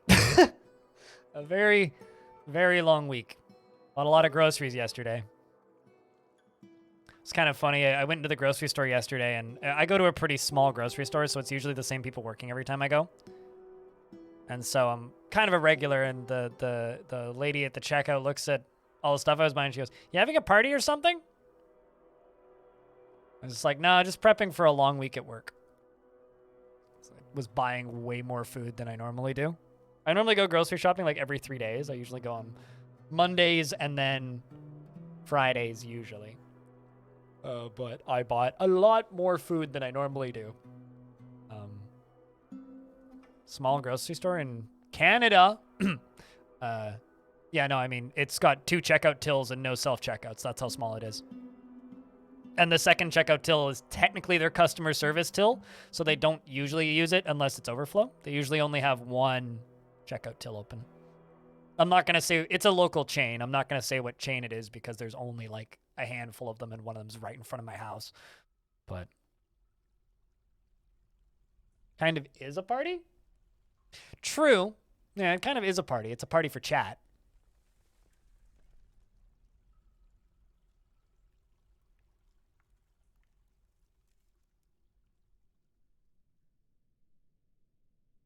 Oh, really? Oh, that sucks. Yeah, I mean, during COVID, it was kind of amusing because my habits with grocery shopping went from I'm gonna go grocery shopping like multiple times a week, like I do now, down to all right, I'm gonna go grocery shopping once every other week, and I hated it. It was like one of the worst parts actually about lockdown and COVID for me was just like I can't go grocery shopping multiple times a week. What am I gonna do with my life?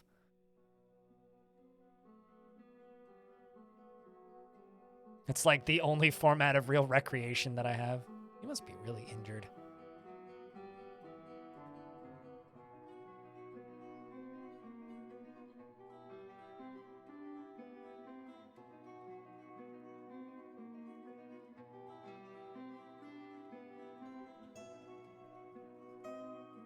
I'm so confused about that response, like Ushka. What? That like doesn't even make sense as a joke.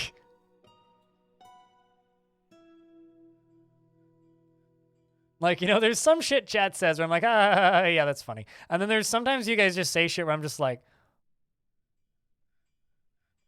what? Is that like a girl's name somewhere? I don't understand. Like, donut understand. Speaking of donuts, how's the lava done? There we go. Look at that. Look at that. Oh, ghost. Missed him. The ghostly butcher has risen. Well, that's kind of terrifying.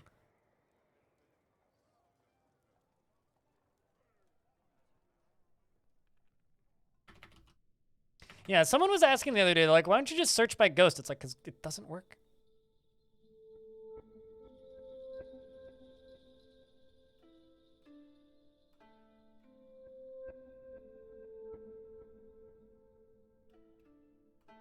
I mean, the closest I get with that is I Sharona, but like even that is still a stretch. I don't know, dude.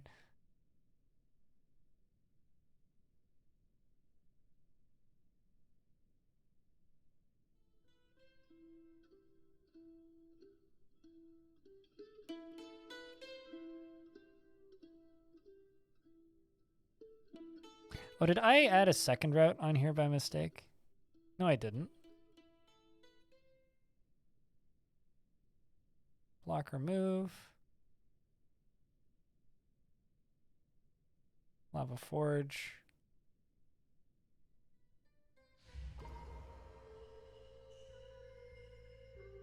Oh, I see where I screwed up.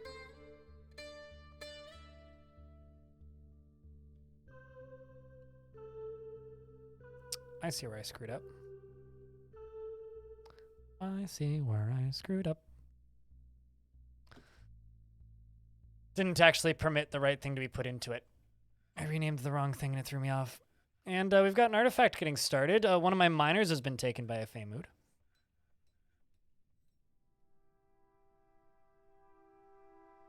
So, friend of mine... Okay, so I go camping with a friend, right? We go camping... We're going camping this weekend. And we don't do crazy camping, but we do like, you know, 1 or 2 night backpacking trips usually. And he sends me this. And the only question is, how would you pee?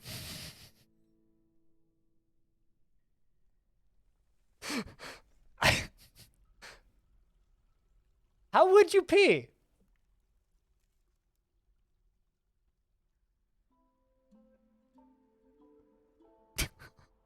What are the logistics of that? Don't roll. You know, they're probably wearing harnesses. So if they did roll, like I'm pretty sure she's got a harness on. So like if you do roll off, you'd get caught by your rope.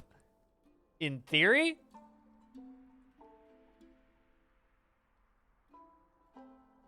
Okay, sweet. This is working now.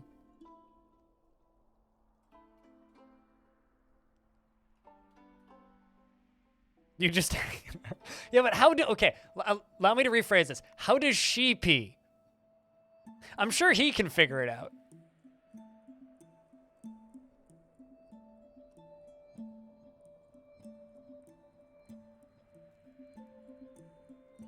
Strange, I wasn't supposed to raid today.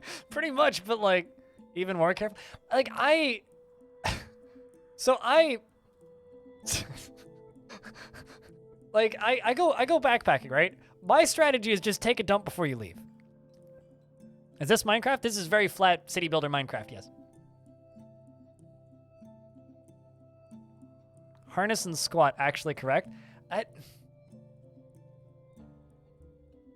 still hate it. Anyway, I'm never doing that kind of camping. But, what is up? Believe Iran. Hello. How is things?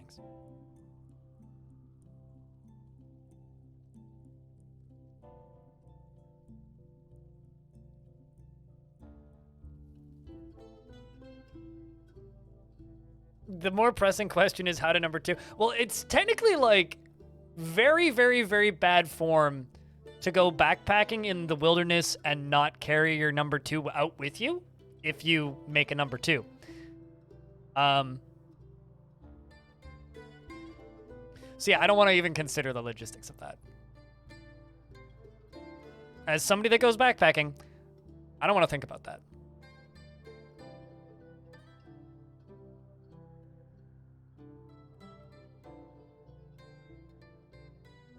Every muscle in your body is tensed right now. It's like that, just looking at that picture gives me anxiety.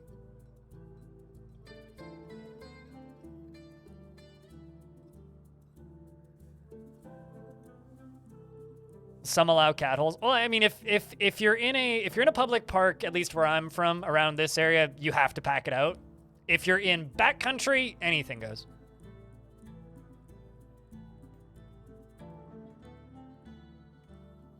As long as you bury it. If you're in backcountry, people don't generally care. It's very much a thing in like dry climates.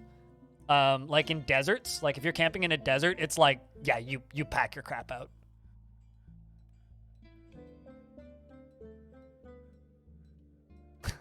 Shit off the cliff. 4! Use golfing terms. It'll be fine. It's even better if there's an overhang.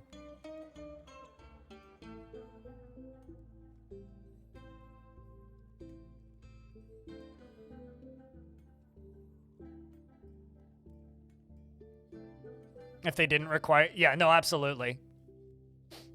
I've never been in any of those parks, but I've read about that. All I know is plastic bag and a Pringles can. Popular method. If you fart, there will be an echo. What's up, Swallowed?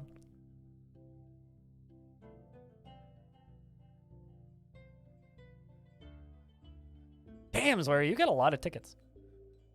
Well done. Good luck.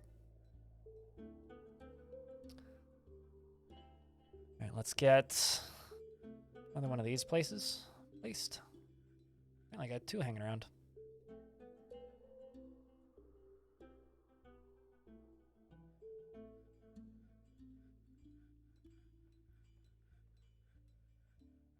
Apparently we got a good amount of black bronze. Look at that.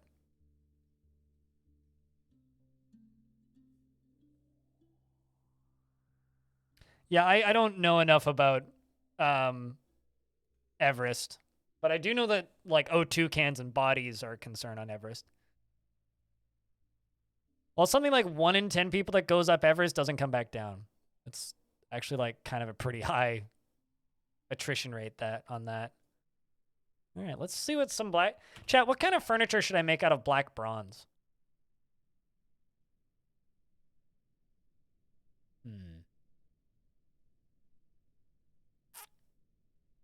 Throne? Yeah, maybe just like some like tables and thrones.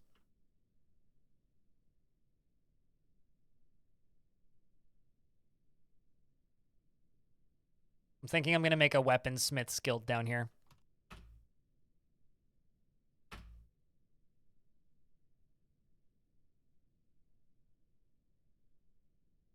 Exclamation point tickets to see how many you have in the first place, Bomb.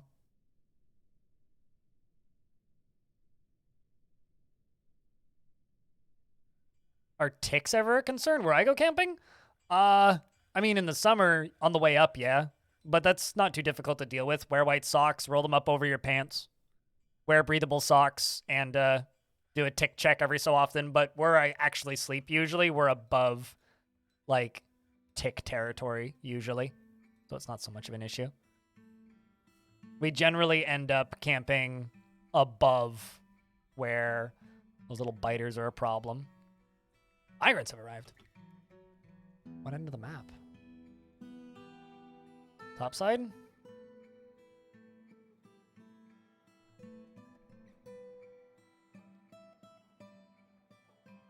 All right, let's see.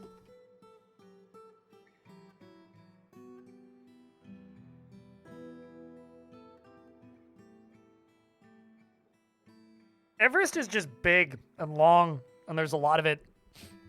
My dad's like talked about going up to Everest Base Camp before as like a bucket list thing, and every time he mentions it to me, I'm like, nah, I'm good. I'll stay home. You can have fun with that.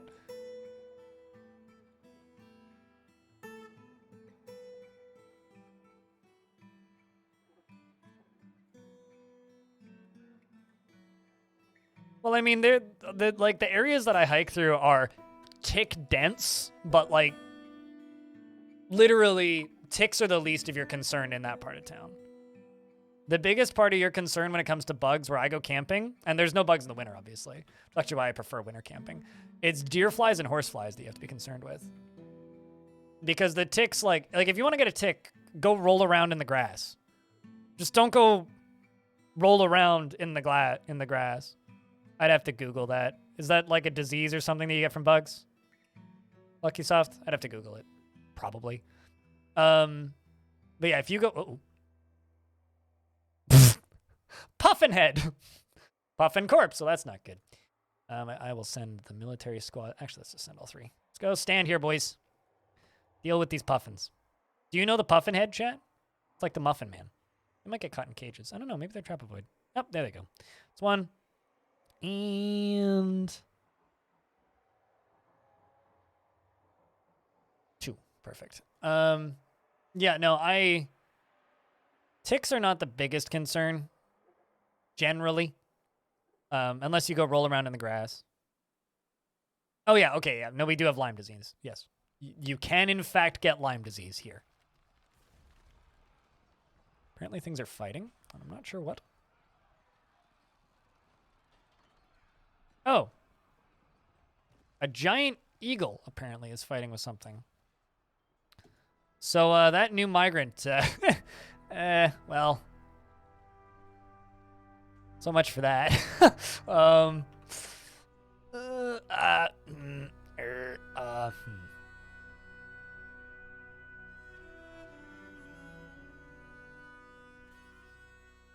half an hour away from the town of Lyme. That seems suboptimal.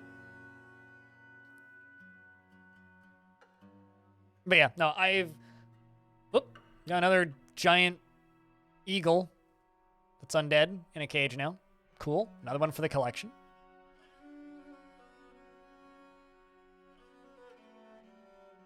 But yeah, I'm not particularly concerned with ticks. My bug repellent is pretty good. I've seen them a handful of times whilst out camping, but I've never had problems with them getting on me.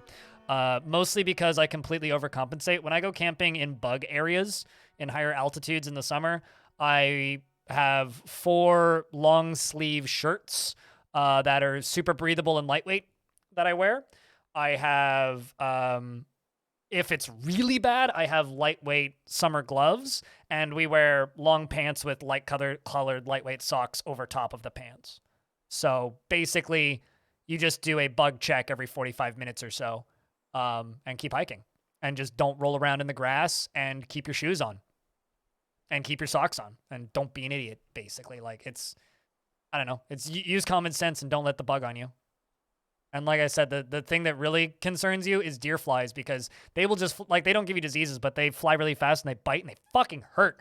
So instead of, like, you know, concerning yourselves with other bugs, just compensate for the ones that are constant, and then the ones that aren't constant won't be an issue.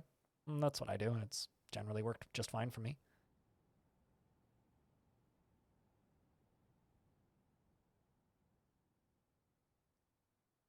I don't hike around, like, there is nowhere with leeches around here that I would go hiking, so it's not something I have to worry about. But yeah, I just wear a bug net on my head. Like, really, wear bug spray, bug net, bring citronella candles. It's fine.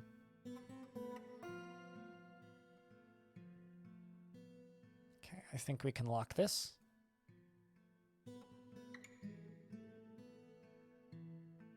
So we got 2 migrants and one of them died. Great. You know, it's kind of hysterical though. Like, the area that we go camping is a very not touristy, but it's like, it's Mount Seymour. You can Google it. And then there's two smaller islands that we go to sometimes in the summer as well for camping, which are not very touristy. But the touristy area that we go to is actually, it's a ski resort, right? So because it's a ski resort, where are you going? Okay, never mind. I want you guys to be training. Turn around. Because it's a ski resort, like, there's a parking lot, like, you can drive up to the base of it, and people go up there all the time for day trips, and there's a lot of easy hikes that, like, families do and stuff. So you'll see some hysterically underprepared people. Okay, I need to let that chicken in. You'll see some hysterically underprepared people that are just, like, going up here for a day trip that don't ever go out into the wilderness, have never seen a forest before, are probably a tourist. And so you'll see me and my friend, like, with our backpacking gear, hiking up into this area, like, all ready for, like, you know, backpacking or whatever. And where's that rooster? Your name's Adam, right? Nil is the name of the rooster. And so we'll be ready for, like, backpacking, and we'll have, like, long sleeve shirts and whatnot on, and just be good to go for backpacking. And then you'll just see, like, these, I don't know, 20-somethings, either couples or in groups, and you'll see ladies in short shorts and, like, tank tops and the hair down and no hat and no sunglasses in runners, and you'll see dudes, like, shirtless in shorts, and I'm just sitting here going, like, there's deer flies everywhere. Like, if you stop moving for, like, even with bug spray on, they'll still land on you and take off. Like, they're not, like, won't bite you if you have bug spray on, but they'll still land on you. And so you'll just be like, we'll be hiking, like, at our slow pace, and we'll just see these people running past us. Fuck, just cursing, and it's just, we're just like, what do you expect? We, Marul, the miner, has created Tesh Kodos Lest, Rithlot Newell, native silver throne, and claims it is an heirloom in the name of the family ancestor Godin Archraptor. Okay, so Archraptor might be the best last name I've seen in this world. Apparently not actually as valuable as I was thinking it would be, but that's still pretty bad. Ass. Yes, shirtless. Trying to impress their also almost nude lady friend that they're with usually. And then there's us, which is like in the summer with like long sleeve shirts and pants on and gloves and bug nets, because we know what we're doing. And we'll walk up the mountain and we'll walk into the parking lot because we start at the base of the mountain, which is like a 10-kilometer hike up.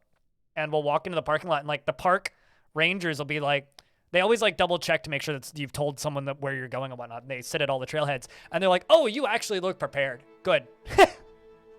It's like we're the only people there that like know what we're doing.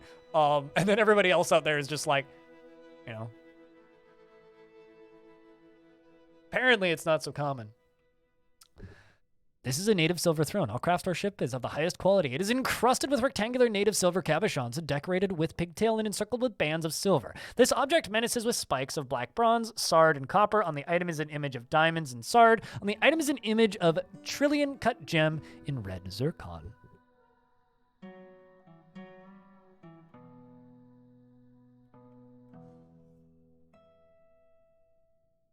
I mean, although keep in mind, this is a mountain where 4 20-somethings got lost because they left at 5 p.m. in the fall, so the sun goes down at like 6 at this point. So it's pretty early in the season still. They left at like 5 p.m. in the fall and didn't bring a flashlight. It gets fucking dark out there. And no water. It's like no flashlight, no water.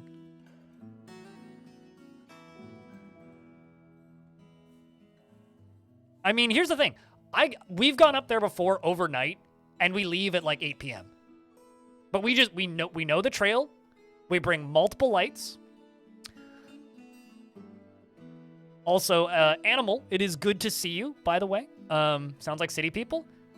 Okay, so I live in the middle of a city, right? This mountain is a 45-minute bus ride from me. So, yes, there's a lot of city people up there.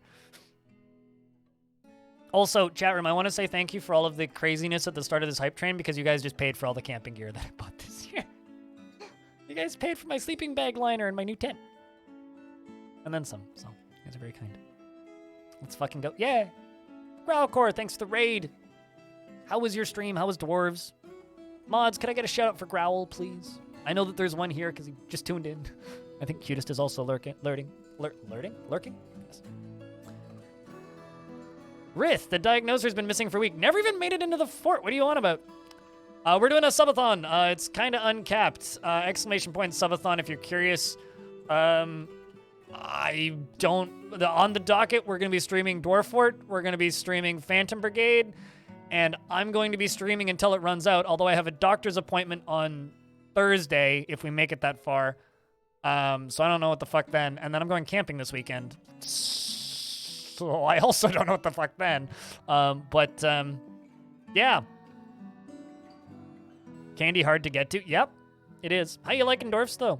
Still sticking with it. It's nice to see. But yeah, it is quite hard to get to candy these days. It used to be much easier. It's a very long, slow process these days. When do I plan on sleeping? I won't stream more than 14 hours at a time. Like, I know what I'm capable of. And it's quite a lot, but... And when I sleep, well, I probably just go to the I'm just sleeping category, leave the channel running, and then just go put on the words game thing that Jess plays, which I need to like confirm the name of and set up because I definitely didn't do any of that. I'll just put my sleeping emote on stream and If I don't have any active mods, I'll find a volunteer who's willing to be a temp mod them, set the chat to sub only, and go to bed. Parkside, thanks for the 3rd month. Welcome back. Words on stream. Is that the name of it? I don't know. I need to go look it up.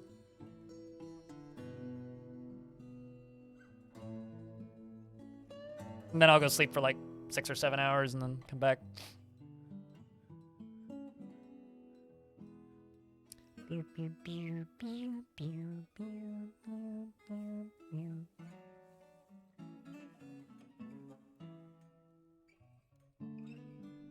Words with stream, words on stream, potato. And Rolf, we'll see you when you wake up. But yeah, I'll be going until the timer run out.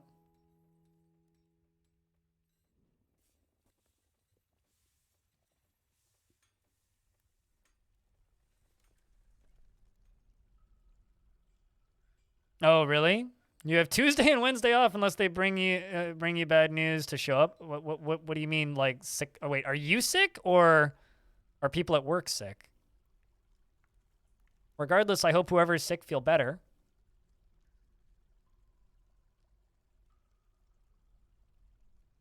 Oh, someone at work is sick. Okay. Well, hopefully you get those days off.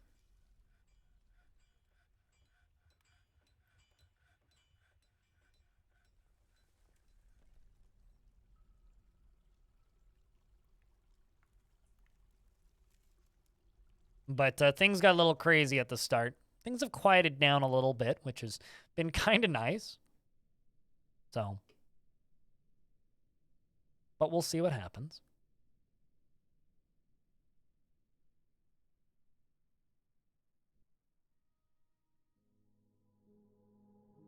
Minded when you go on a day hike with coworkers and you show up with your backpack and with a camelback, a walking stick, and a breathable long sleeves in the Southern California in the summer. Yep.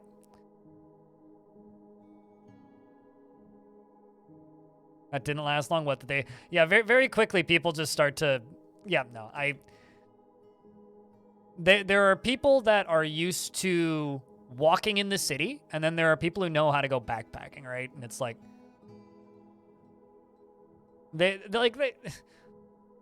Sweat management is a thing most people don't think about when hiking or doing any kind of outdoor activity for that matter. Any outdoor activity. Still making them black bronze bars.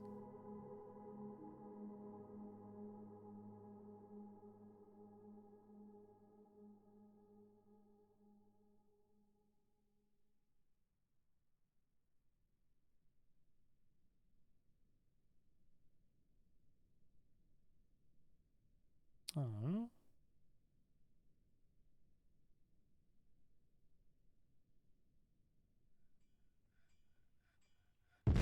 Bet.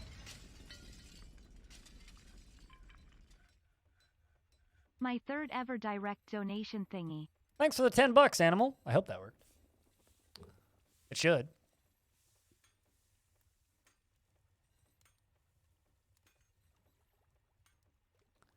And use that bill on minecart. But thanks for the $10, Animal. You're very kind.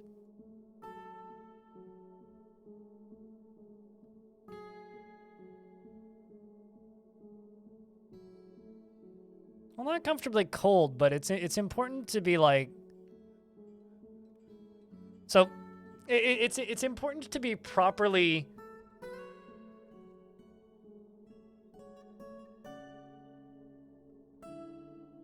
Warm, but also damp. Like you don't want to lose all of your sweat. If you lose all of your sweat, you dehydrate yourself.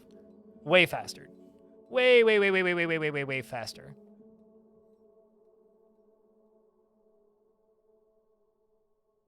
And also, like, it's kind of funny, like, because the place that we go backpacking right now up on Mount Seymour, it's like, it's cold, but it's not cold, right? Like, it'll be, and anybody from Australia or anybody from anywhere tropical is going to think I'm insane, but I speak Celsius, so bear with me. It's like, -5 during the day, maybe -15 at night, which isn't cold. when we're talking about like winter backpacking. That's not cold. But it's very funny because you'll see people out there that literally look like they're dressed for the Arctic. So there'll be like me and my friend, and we'll be like, you know, wearing our outer shell, which is just like basically a hard, like breathable outer layer that's just a windbreaker essentially. Light gloves, and it's like 30F. Well, it's like 28F, isn't it? Light gloves and like a toque maybe, and then just like long underwear underneath that. Usually that's it.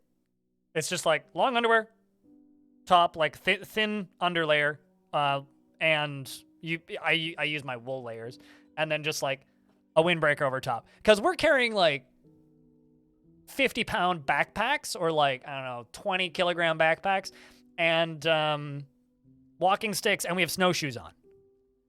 It's wonderfully nice. It is so nice.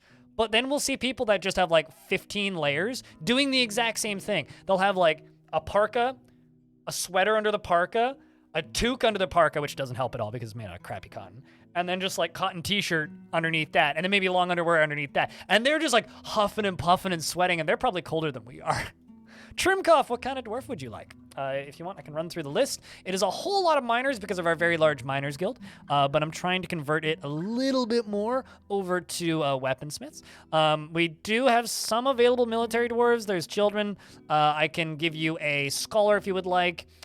We appear to have a single siege operator. I just need to know beard or no beard and approximately what job you would like. Any is fine as long as the vibes are right. What kind of vibes you thinking? Happy or sad? And beard or no beard?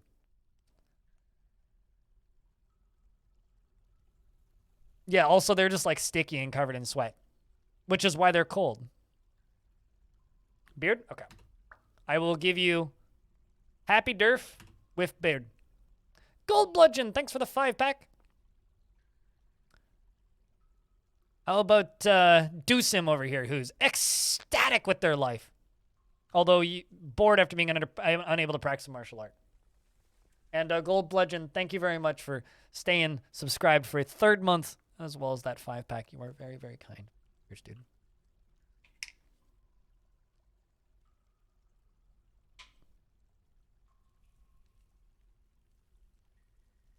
What, like, if dwarves actually needed to, like, compensate for temperature? You know, considering I see people all the time complaining that there's, like, too much clothing on the ground, I think that would get a little ridiculous at a point. I'd say so far we're doing extremely well. Oh, thank you. Gold Bludgeon. So trim, cough. Deep Space, how's things? Chuck, can I get a shout out for Deep Space, please? Is impervious to the effects of stress, never feels discouraged, and does not feel the slightest need to pay back favors done for him, no matter how major the help or how much he needed it. He's very slow to anger, and he's incredibly brave in the face of looming danger. Can I put this dwarf into the military? Urist McDurfdorf has died of frostbite. Sad days. Oh shit, some of my trees down here are growing. Look at that. Oh, hell yeah. Okay, I'm putting this Durf into the military. Hold up.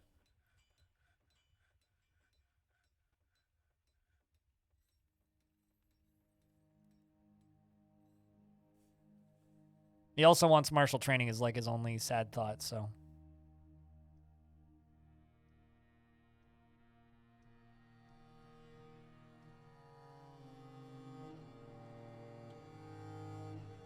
Which means down here we're gonna call you Cough. Just so that you don't lose your name. He's incredibly brave in the face of looming danger, perhaps a bit foolhardily, and is currently more fearless. He has a greedy streak, and he isn't given to flights of fancy, though he tends to be a little stubborn in changing his mind about things. He is quite polite, and he can occasionally lose focus on the matter at hand. He tends to share his experiences and thoughts with... That was a Forgotten Beast. Forgotten Beast, Ozong... I'll read that in a minute. He tends to share his experiences and thoughts with others, and he doesn't think before acting. He often experiences strong cravings or urges, and he doesn't often feel envious of others, and he doesn't mind wearing something special now and again. He does not easily fall in love or hate or develop negative feelings, and he is generally quite confident in his abilities when undertaking specific ventures. Patteroth! It's the 3rd month. He personally believes that peace is always preferable to war and hates those that wield power over others, considers craft workmanship to be relatively worthless, and values hard work and dreams of raising a family. He likes native silver, copper, bloodstone, and macadamia wood and crystal glass, alpaca wool, and the color moss green, and the sound of the aquamarine lyric and the sight of the musical blossom, and when possible prefers to consume ant. He likes to consume ant. And date wine, and dwarven syrup, and he hates bark scorpions. Just, he eats ant. His thumb is broken. What was once a thin frame is now bearing enormous thick layers of fat. His long beard is neatly combed, and his sideburns are clean shaven, and his very long mustache is neatly combed, and his very long hair is braided, and his nose bridge is convex. So if we ever get an ant forgotten beast, he's just like, yes! I don't know, the music's like louder than it normally is, so. All right, his ears are free-lobed and his hair is chestnut with some gray. Now for that forgotten beast. The forgotten beast, Osnog Zella Congo Stozu. Anna has come.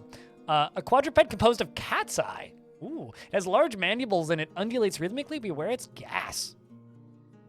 Okay, so it is in the upper layers. I could try and let it in.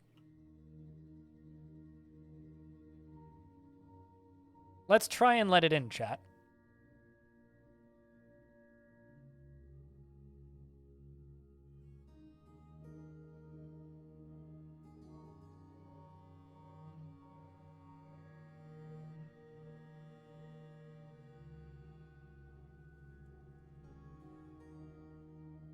I know I'm a mod, but I also don't know what Blind's merch store link is. It's fine. Blind doesn't know what Blind's merch store link is.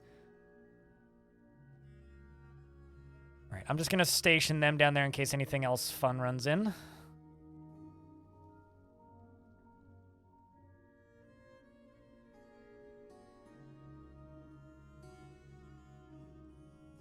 What, that it's literally just merch? Yeah, well, I mean, to be fair, I don't think I actually linked to it anywhere on the stream. I used up all of my social media links already, so I can't put more in. Wait, your monitor died? Oh no. What was the thing that finally did it in?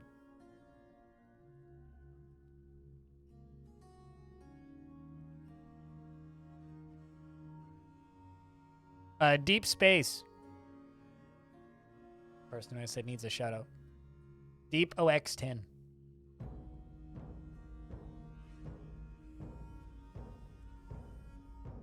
I feel like we need to peek over here.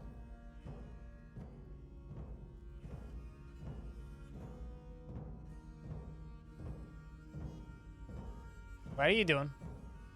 Loomy Blade, what are you doing? Where are you going? I haven't seen it in ages, no. Oh. Guess you're grabbing stuff from Fath's skeleton. Lovely.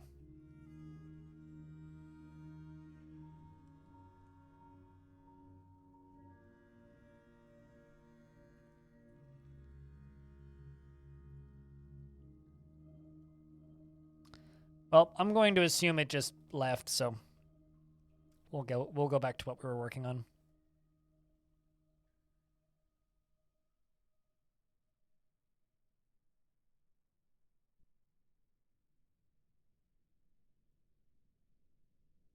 Although I would like to go and peek through here.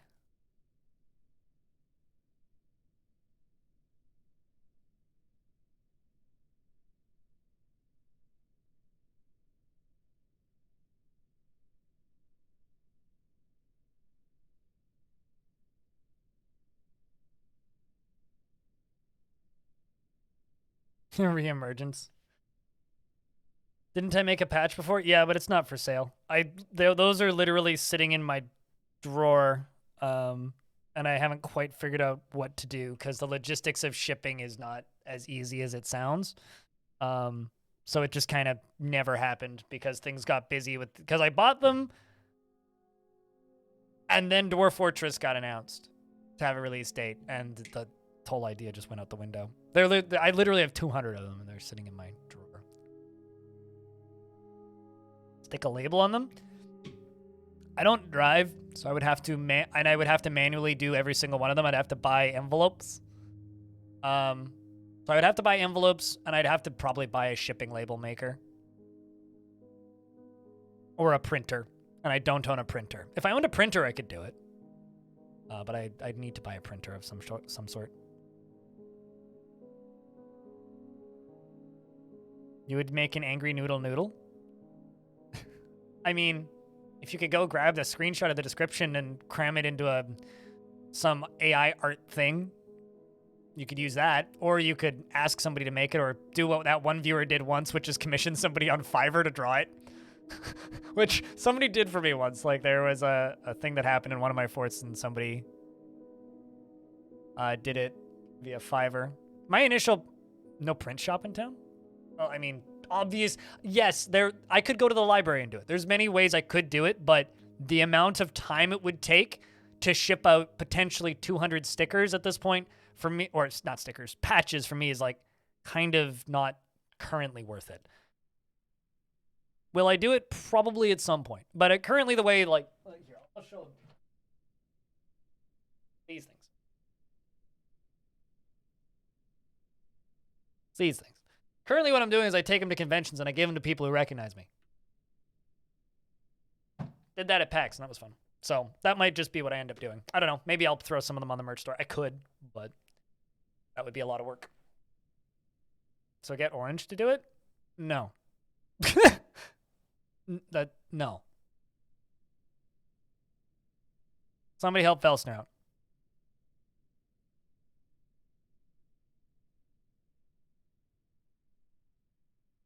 Let's see how much more of this cavern we can spot. Yeah. Discovered an expansive cavern deep underground and a lot of smears of blood. Okay, well that's slightly concerning. Giant cave swallow spider corpse. Or giant cave swallow corpse. Oh.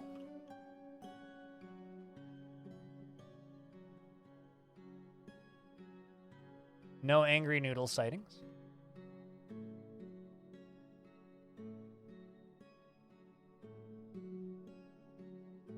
I don't know. I don't want to deal with the logistics. So currently the response, why is there so many crundles right there?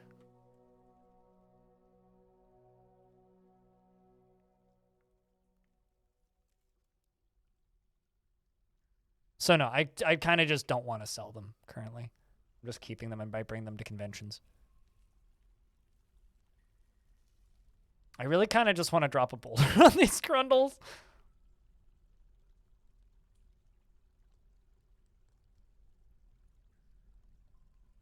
Oh, interesting. This is the upper cavern layer. So this is actually like 2 separate cavern layers because I hadn't actually discovered this one up until now. Oh, okay. That's interesting. Now I really wonder how much I missed it by.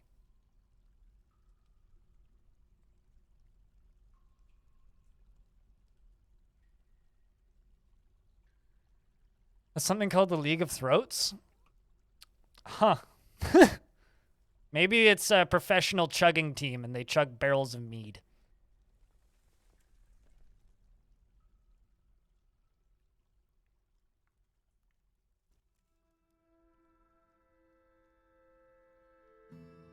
So, should I drop a boulder on these crundles, chat? It would be so easy to do. Kind of a waste of time.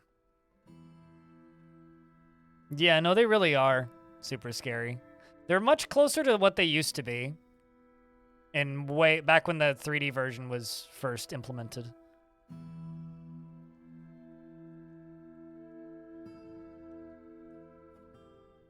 Fuck the crundles.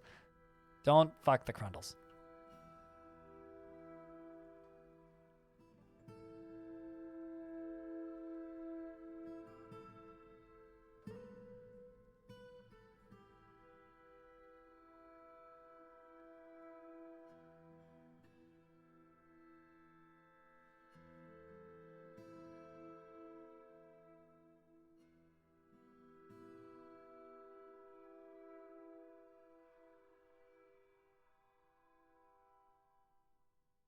This would kill them.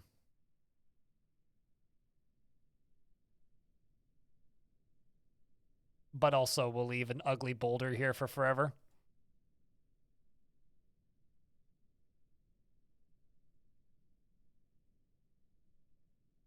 Should you really release the Gorlak you caught in a cage trap? As long as you don't have any active military, they shouldn't try to kill him. Wild Gorlaks are not actually aggressive to your dwarves. But I would release him outside. Know that he'll be safe. Poor Gorlak doesn't deserve that.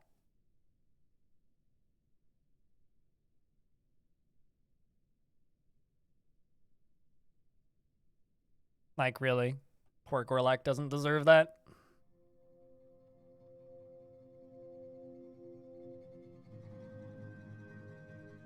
Also, chat room, if you guys want to be super helpful to me right now, for some reason my YouTube channel has been a pain to get comments on recently. If you go over to this YouTube video and leave a like and a comment, that would be very much appreciated. Because that video took me a solid 2.5 hours to make yesterday. And it's gotten 8 comments, which is basically means YouTube's going to ignore it. Which is a bit of a shame. The comment section's gotten kind of quiet on my videos as of late.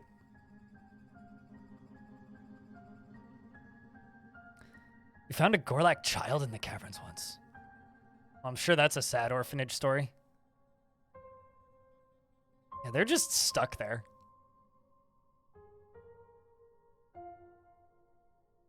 Thank you much, chat room.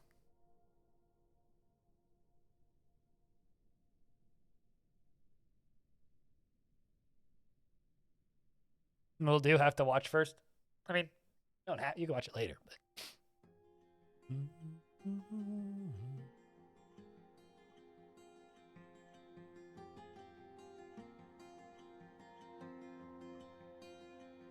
You'll adopt him? You volunteer? I hear that they're great cooks.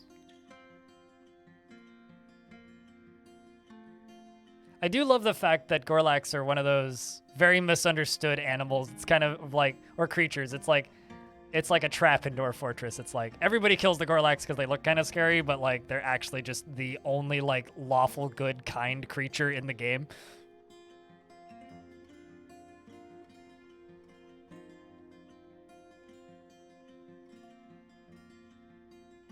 And then down here we place one of these.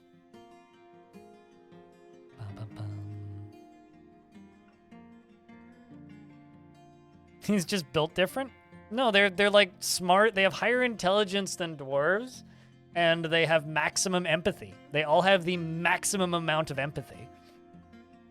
They're like little tiny Mike Wazowskis. Or they're actually no, they're like lawful good Mike Wazowskis.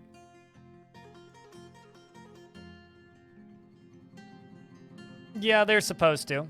And in some cases they do. If they become adventurers, they're usually just poets. But that only happens if they're actually adventurers. Oops. Oh, I apparently placed an extra tile up above. Which shouldn't be there. Yeah, they only do that if they're if they actually become adventurers.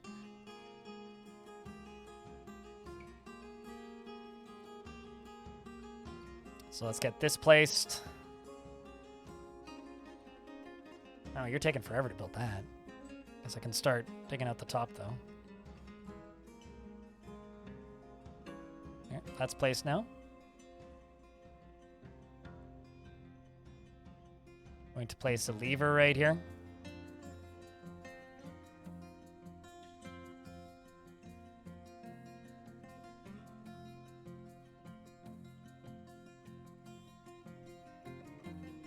You made him into captain of the guard. I'd make him into a librarian. Curious to see what kind of books Gorlak would write.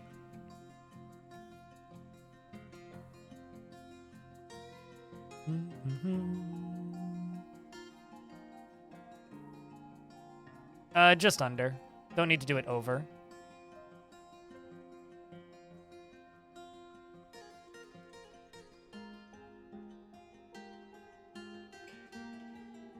Yeah, they'd probably ponder like recipes and things like that. Cooking.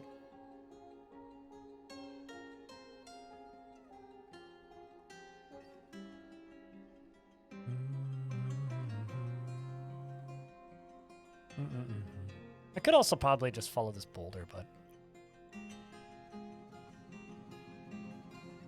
Gorlax are the opposite of gremlins. Yeah, true. Light and darkness. Gremlins, Gorlax. I can see it.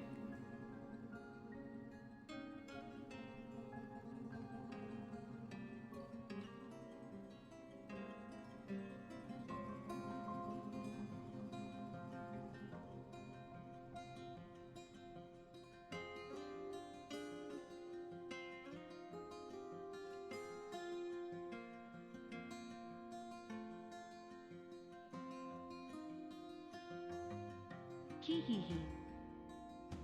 Mind, thank you very much for keeping that sub alive for a 41st month. Cheers, dude.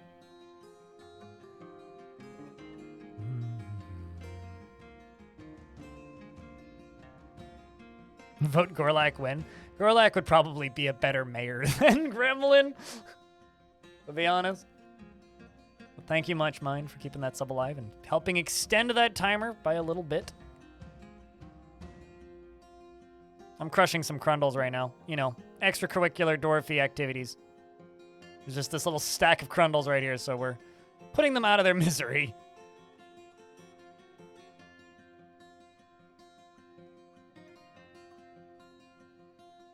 Yeah, I'm sure they'd make excellent mayors. They also probably would make pretty good tavern keepers, as they'd be good to talk to. Yeah, any kind of empathetic character. Priests would also be good, yeah. Because mayors benefit from high empathy. Same with priests.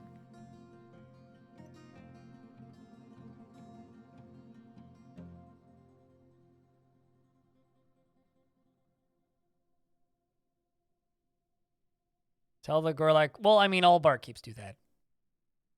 That's a cultural thing. That's got nothing to do with their empathy. They feel extra bad when they accidentally drown you. Like, extra, extra bad.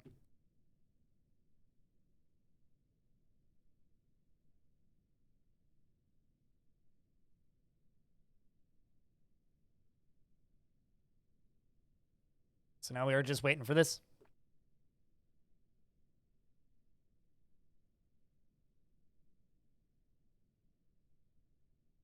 I don't know, but they're multiplying, so I need to remove them. So that we stop getting baby crundles spawning there.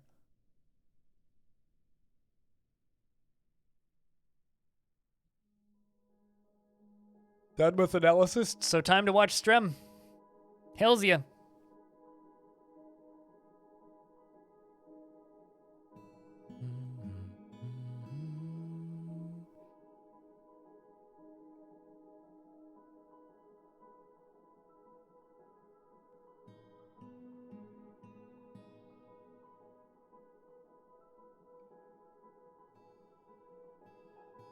I do really like that the weeb trash room in my Discord has just become the car post. Hobo posts pictures of his car and people post other weeb cars and then be surprised that that's actually Hobo's car and not just somebody else's car that he's posting pictures of.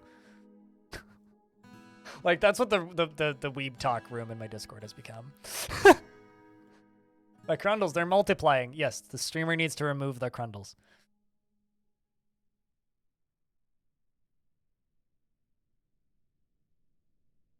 And before anybody gets concerned, don't worry. I'm not going to be streaming for like 48 hours straight. I will sleep.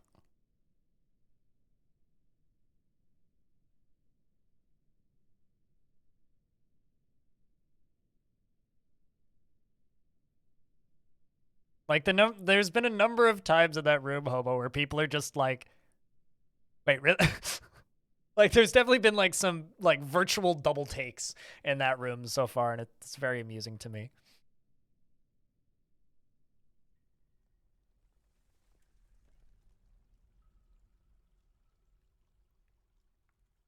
Also, how goes the car washing?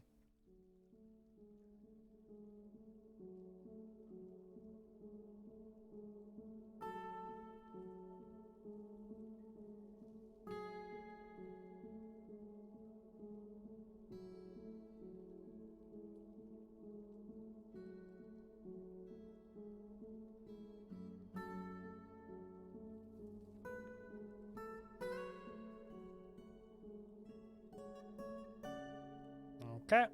I'm just waiting on them to deliver this mechanism. Yep, just waiting. Just chilling. Just hanging out. Just sitting here and waiting.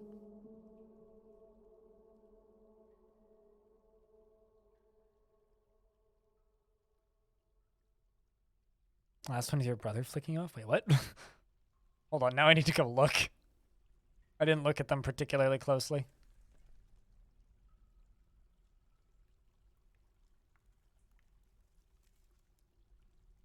I don't know if I saw that one.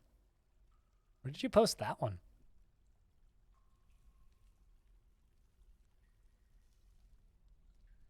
Well, I mean, they're about to be, like, flat. Who's linking building to trigger? Why is it taking so goddamn long?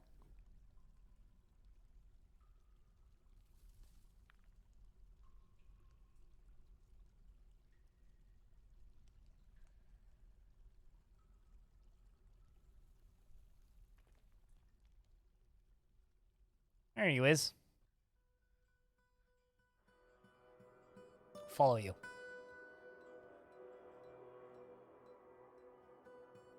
Familiar to what? Cold-Blooded wants me to read the Discord word story. They'll be flatter soon. Chat, I'm going to give you guys 90 seconds-ish to add to the word story. Over on Discord, because there's like a sentence for me to read, so go extend it, please.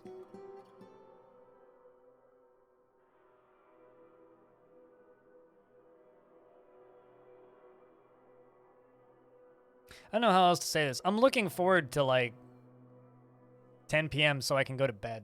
I only slept for like 5 hours last night. I did a horrible job sleeping last night, so yes, I am quite tired.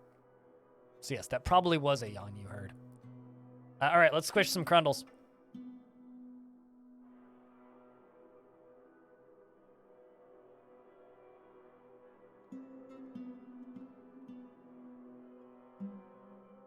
Unfortunately, we didn't get the close dwarf to come do it. Now we need to wait for a dwarf to come do it.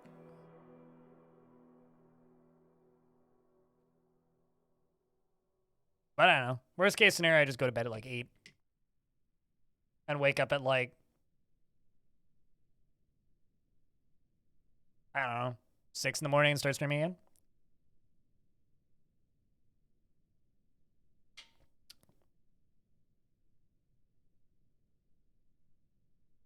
Did you play any of the, or did you ever listen to any of the old Dwarf Fortress fan music that Simon Swearer made? Because if you did, you came here for bathtub. Yeah, it's not happening.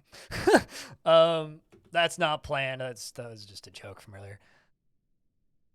But did you ever listen to any of the old fan music?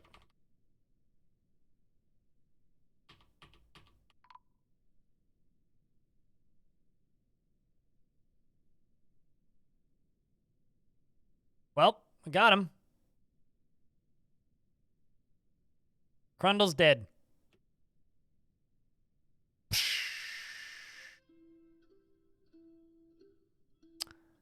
And rip that mechanism.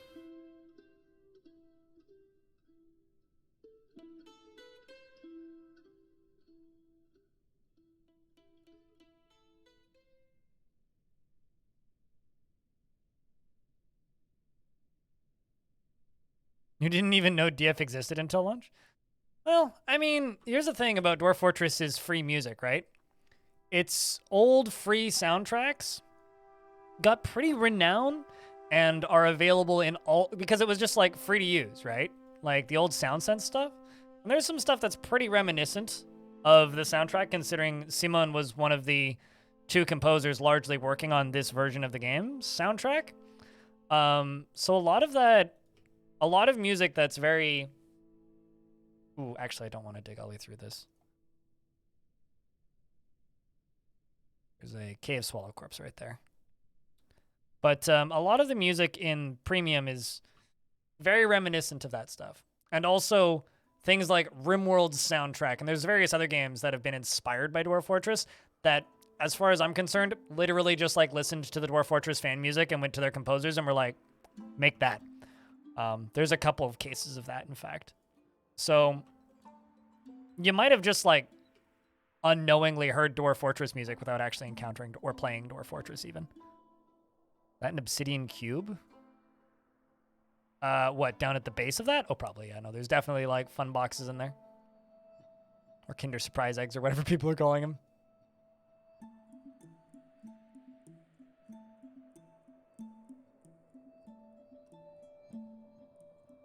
Yeah, but I'm not going into the cavern layers. It's not worth it. Not currently, anyway. Like, you think the surface is scary right now? Imagine half the stuff down there is undead.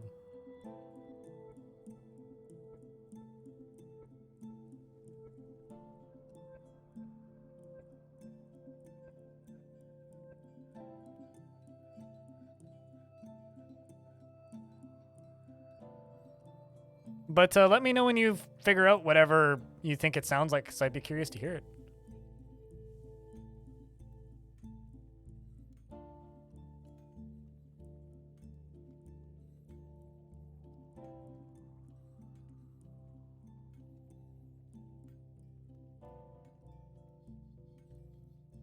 Yeah, that's what I was talking about.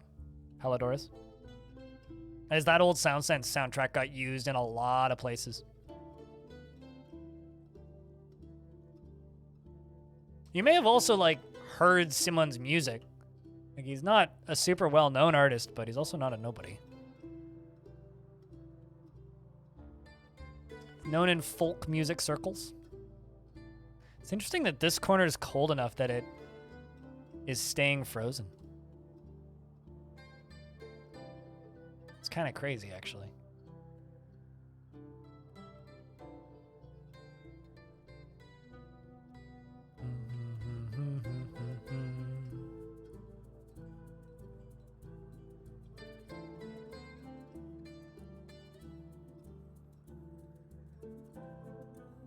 $67 black bronze bars, which I'm just gonna place.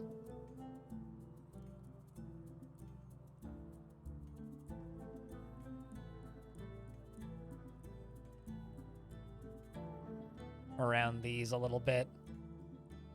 Some aesthetics.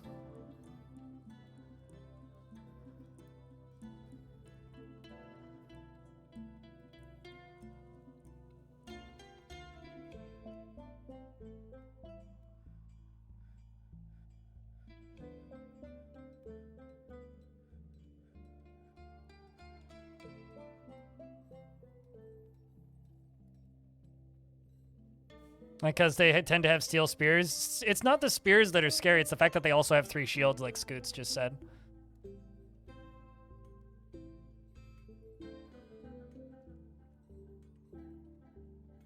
They're also one of the few Marvel superheroes that's actually funny. At least, I don't know, I thought that Ant-Man was kind of funny.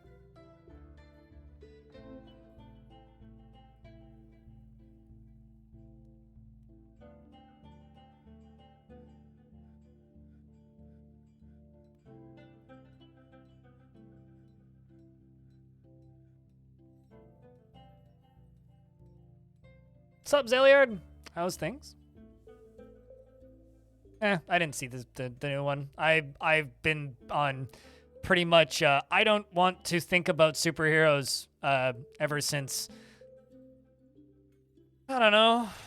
So, well, Civil War came out, I would say, probably was around the time I stopped caring. Like, I don't know about most of the rest of the world, but I've been in superhero burnout for a while.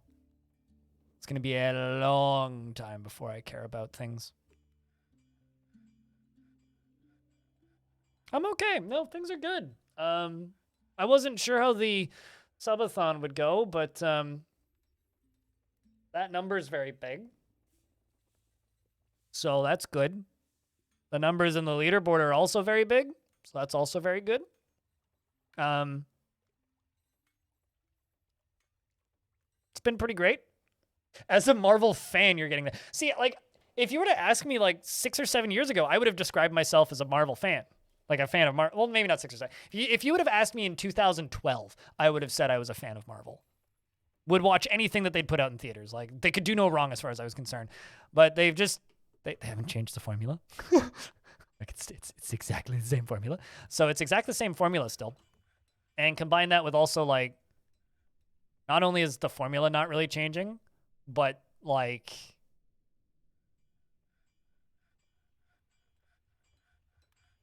I just kind of got tired of superheroes as a concept. I think the last thing that Marvel really did that I loved was that Netflix show for Daredevil. Because Daredevil is actually my favorite superhero. Really liked that. And apparently it's like continuing on Disney Plus or something. But like, also I was kind of done with that by the last season anyway. So I don't know. Probably will just never really give a shit about superhero stuff for a very long time. And even then, like, I liked the Daredevil show more for the choreography and the fight sequences than the fact that it was, like, a superhero show or had anything to do with Marvel. Like, it was just a really well-made show. Numbers go up. Stuttering, the numbers do go up. Good to see you. I hope you had a good evening of YouTube watching after you peaced out last night.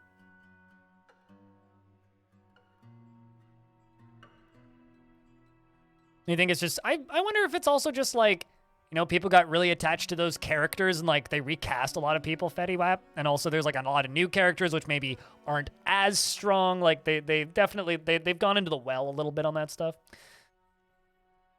So, you know. Is that an Arch Plays stuff in my chat? How's things, dude? This is day 1 of Uncapped Subathon, which I kind of probably should cap on Thursday, but we'll see. Probably won't make it that far anyway. Sorry. We're fine, right? We're fine, right? We're fine, right? If we get 2,000 subs, I'll stream Roller Coaster Tycoon for a day after this subathon's over. Old Zwari, damn! There's an Arch Play stuff in my chat, yeah.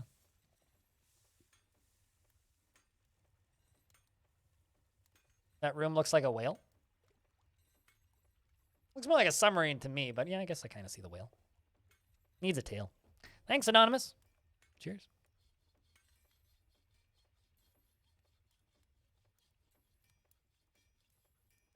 Lega Schnitty. I'm not sure how. I completely butchered that, but thanks for the tier 1. Cheers, friend. Enjoy the emotes.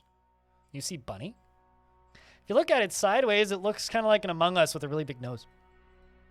Deep Space. Thanks for the 5-pack. And I will sleep. I'm not going to stream 24/7. I will be, like, sleeping probably in 8 to 10 hours, if I were to guess. I will be putting words on stream for you guys, going over to the I'm just sleeping category, making it a really big version of my Crypt sleeping emote, and putting you guys in probably sub-only mode. Unless there's a mod around, in which case I will just say, hey, put it into sub-only mode if you go AFK. And on some music or something. Maybe just put on the Dwarf Fortress playlist or something. And I will go nap. This is where, like, not being single as a streamer would be very helpful, because I could just, like, grab partner and be like, okay, you stream for... Not right now, animal.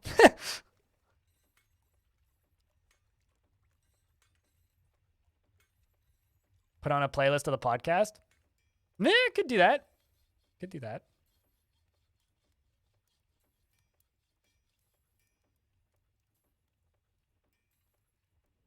Yeah, I could also do a very small queue of the VOD from YouTube. Yeah, could just put on a YouTube VOD. That's definitely something I could do.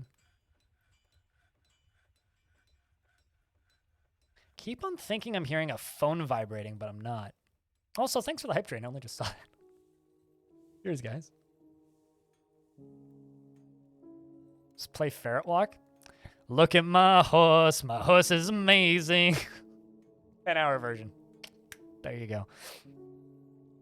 Or just like the 10-hour version. I got a jar of dirt. I got a jar of dirt, and guess what's inside it? Although we'd probably get like a content ID or something stupid for that these days. Ad's about to hit. We're not really doing much. Give it a look. It tastes just like raisins. Yeah, that's the plan, Bob. I'll probably just make some monster scene that you guys can stare at, and it'll be fine. We'll make it work.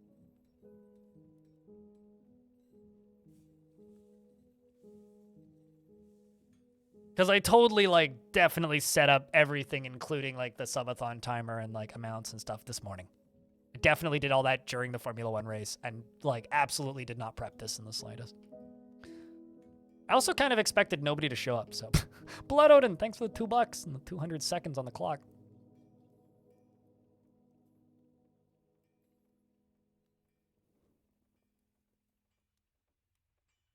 How was the race? I don't really want to be spoilery. I kind of wish that the top two weren't so far ahead. I'll say that. But very happy with the mid-pack fights. A lot of fun duels. Fun race. Not the most entertaining race, but it's also not my favorite track, so. But certainly was, like, solid start to the season. This is Sparta! You missed Dwarf Fortress, but you like watching me more? As in, like, you haven't been watching Dwarf Fortress because you haven't been able to catch my streams? Or you haven't been watching Dwarf Fortress because nobody's been streaming? I don't understand. Thanks for the $3, Pigfinite. And Trains Hurt People is a funny name. Thanks for the second month. Welcome back.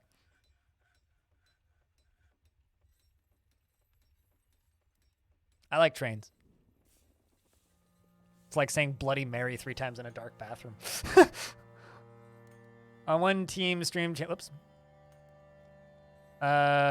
Did a words on the stream just to get hours of ad incentives to be unlocked. They literally, what do you mean they literally tilted that out?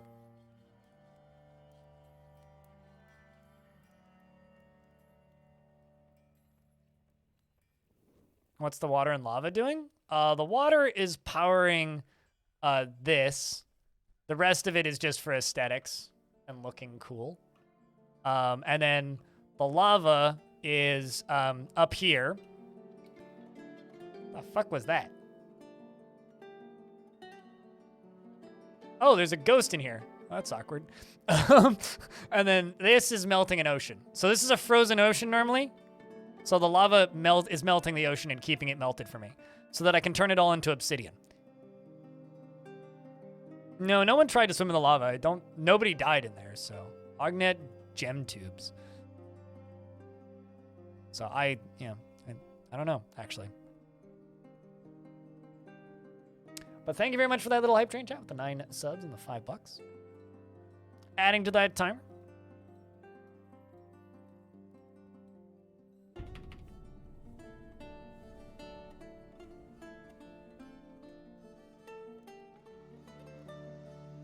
Ah, there it is.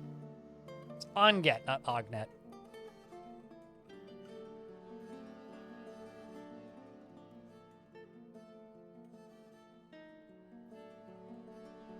For a moment there, you thought a dwarf was swimming in the lava and you were very confused. Well, I mean, I've got temperature on, so yeah, that would be very confusing.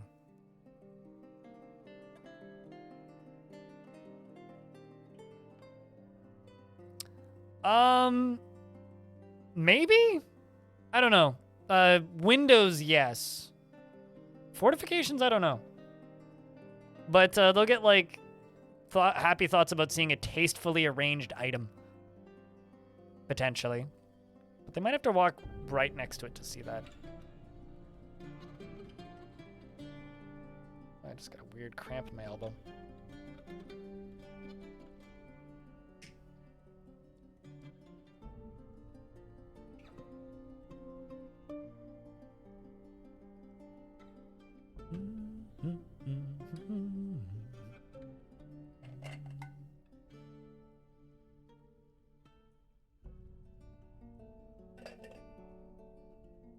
Let's see if it's going to get stuck on loading for a billion years again.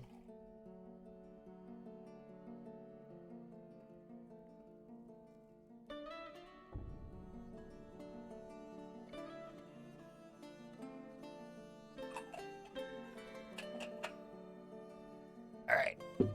Oops.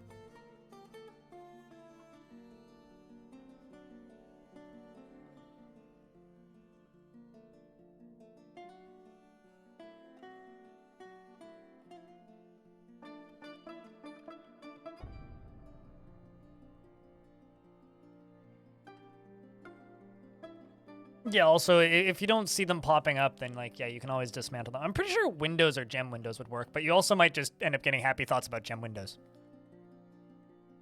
And not the actual things that you want to be. Alright, so they've been working on these for a while. Let's go place a bunch of these.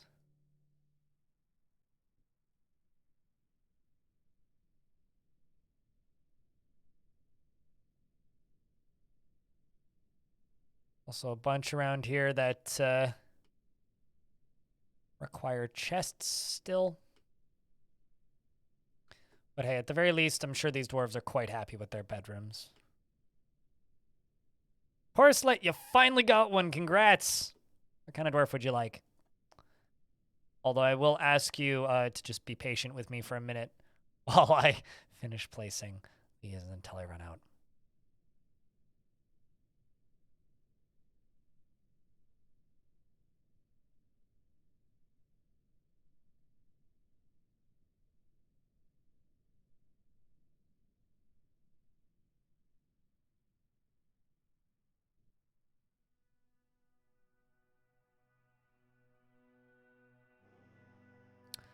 Horse that is dark and vile has arrived, and I don't care.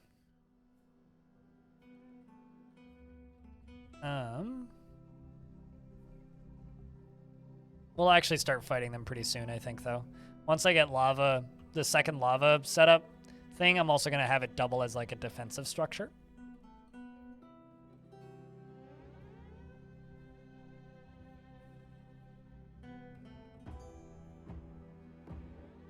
Terrifying biomes, unfortunately, makes fighting sieges tricky.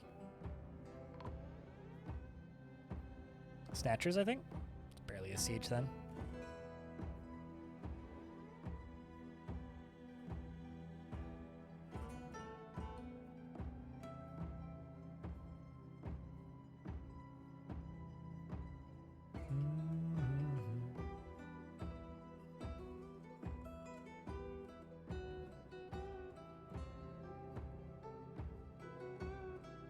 Any female dwarf in the military. Noted. We'll do that once I'm done placing as many of these as I can.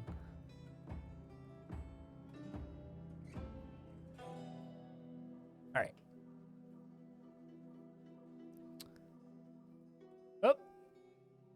Oh! I finally found that diagnoser who died ages ago. Let's see if I ever memorialized them. Rithsar. Not memorialized, but the slab's been engraved. Good. All right. So any lady dwarf in the military.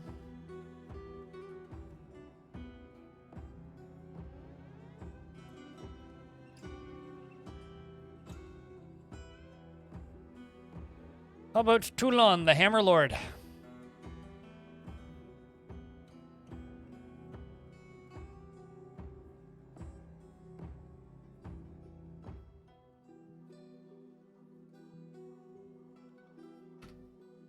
Porcelet, the porcelain hammer. Yeah, the music about murder and death is very nice and calming. I agree too. She is often inflamed by hatred and easily develops hatred towards things. She is greatly unhindered by the thoughts of others concerning her actions, and she could be considered rude. She is grateful when others help her out, and she likes to brawl. She has a noticeable lack of perseverance and generally acts with a narrow focus on the current activity and needs alcohol to get through the working day and does not really care about anything anymore. She dreams of raising a family and personally sees that the attempt to maintain a dignified and proper behavior is vain and offensive, and she finds sacrifice to be wasteful and foolish. She likes olivine, electrum, savorite, mulehoof, and brown recluse, spider silk, and pigtail paper. Gems and shields and millstones and salmon for their beauty. And the sound of the aquamarine lyric and the sight of the festive suitor. When possible, she prefers to consume pangolin and white-spotted puffer and peach cider. And donkey's milk and absolutely hates mussels. Description-wise, her hair is wavy and her very long hair is braided. Her close-set, round copper eyes are bulging. Her head is extraordinarily broad, and she has a round chin. Her eyebrows are high and her nose is slightly hooked, and her hair is copper and her skin is pale brown. And military-wise, she killed a zombie jabberer and a zombie bug bat.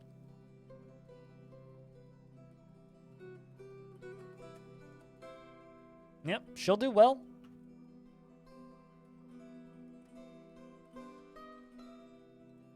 You love the bios of the dwarves. They're so believable, aren't they? Like, oh, you're like a little person. All right. Still working on all these. We'll let them finish this. This is priority number 1, right to know. Ooh, you know what I need? I need 2 black bronze doors.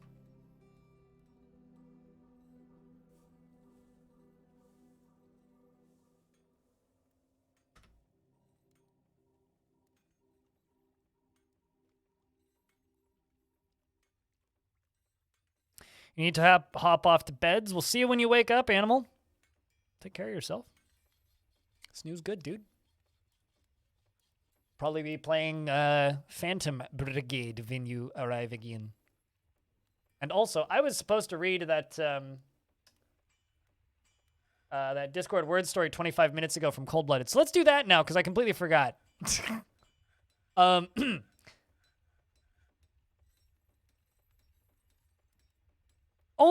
Dwarves only need strong backs carrying rocks know nothing. Today dogs are gassy while flames aren't this cake dawn rip smart piece pastry of pie. Mr. Tux approves of your treats without the all caught up. Apologies for chat at me about these things to remind me. But yeah, no, I'm aware that I'm a little drowsy seeming because I guess I didn't sleep well last night, so. It's gonna be a bit of a struggle, at least this first day, but we'll be okay. Also make copper statue.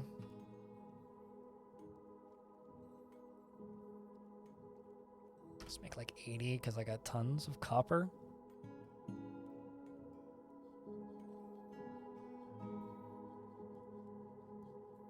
I'm also thinking silver book binding. 50.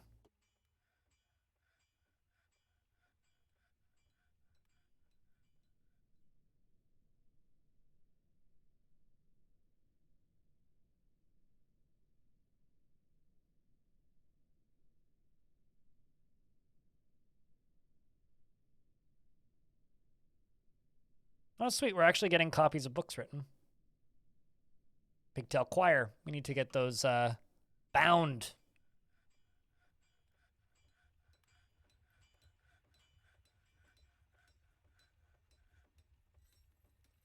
Actually, let's jump over to stocks and just look up choirs and see how many of them are written. Although it takes a little bit.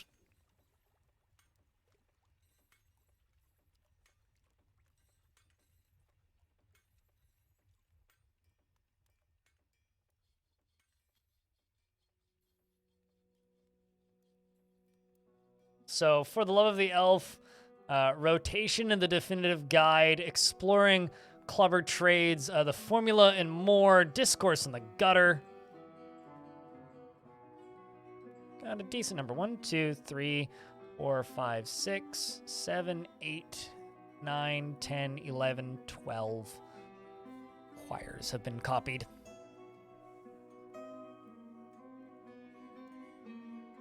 I did finally also get around to making a tutorial about libraries, which has been one of the most requested tutorials I've made in a while. Finally got around to it.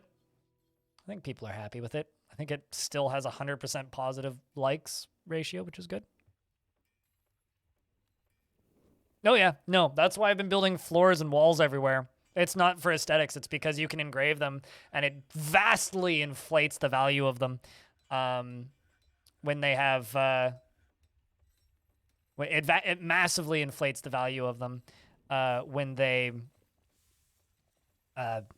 what's the word I'm looking for here? When when they're engraved. Like if it's like like an obsidian pillar and you engrave it, it's not gonna be that valuable. But if it's like a platinum pillar and you engrave it, it'll be extremely valuable.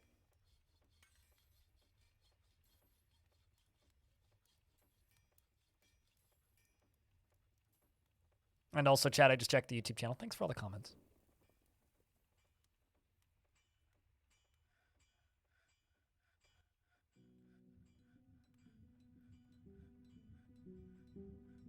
Well, the general... So if you have 80 dwarves in your fort, Zellard, local factions that are naturally going to be hostile to you learn that you exist, right? So if you, say, have... if you have 80 dwarves, right, then local factions will just automatically be like, all right, they exist. And then the more value that you have that you are exporting, not that you necessarily have, but your higher known value exports makes you even more known. And if you're also, if you also are hoarding a lot of value, things will notice you even quicker. So it's like, it's you can't have one without the other, but it certainly will like exacerbate and make raids more extreme if you have a lot of value. RimWorld famously uses this mechanic as well. The value of your base helps increase the number of times you get attacked.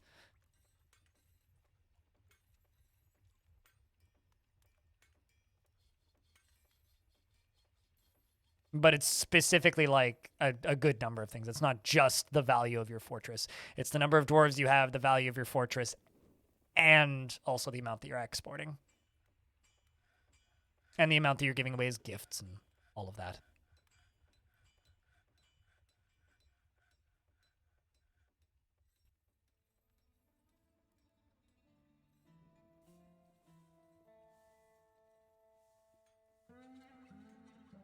Also, King of Dragon Pass. You know, I've never actually played the King of Dragon Pass games because there's what, 6 ages and then King of Dragon Pass? Never actually played that.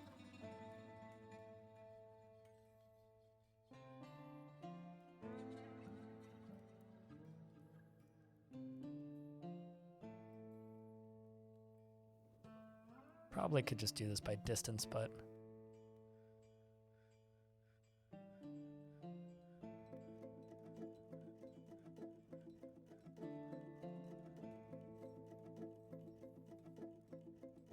Supposedly they're making a another King of Dragon Pass game. Because Kitfox publishes that, the 6 Ages game, which is the successor to King of Dragon Pass. Supposedly they're in the process of making another one.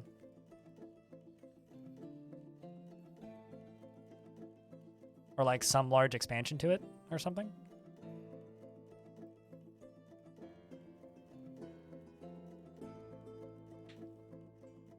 With the last name SoundCloud? Should give him the nickname Rapper. That's funny, actually. The funniest one was one time I generated a random fortress and the name I got was Bulbous Sore. That's one of the funniest ones I've seen.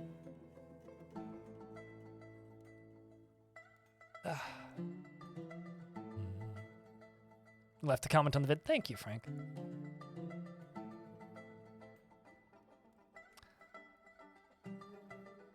Yep. Nutclap was also pretty hysterical. Yeah, I don't know. Just generative names, you know. You get some funny shit in there.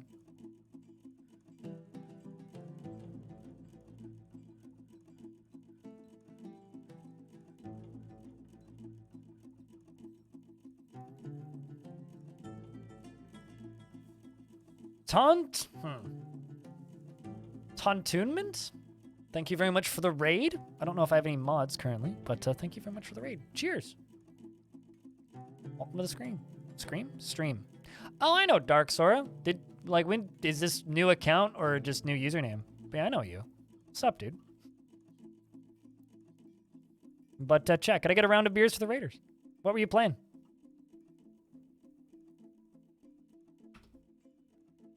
I'm gonna give you a nickname so I don't forget.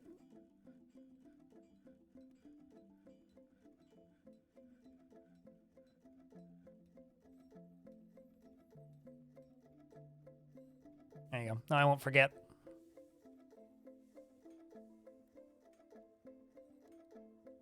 On how to make a roguelike. Oh, really? Huh. Is that like in preparation? Because like 7-day RL is pretty soon, isn't it? It's like either now or like in a week.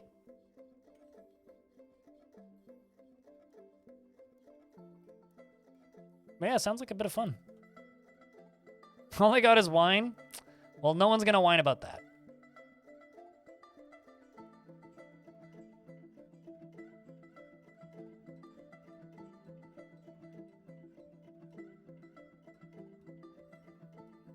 I really should just do all these from the task bar, but eh. Curious about how much these tables are worth, actually. That much. Oh, it's already going. Gotcha. Yeah, I always forget when it's starting, and then, like, Josh G on Twitter or something just, like, tweets that it's over, and then I'm like, oh, I should probably go check those out now. Looking forward to that. That'll be fun. For those of you who are unfamiliar with the 7-day RL, it's a 7-day-long game jam where people make traditional roguelikes. And every now and again, somebody submits a definitely not traditional roguelike, and everybody just kind of squints at them and goes, you know you're in the wrong place, right?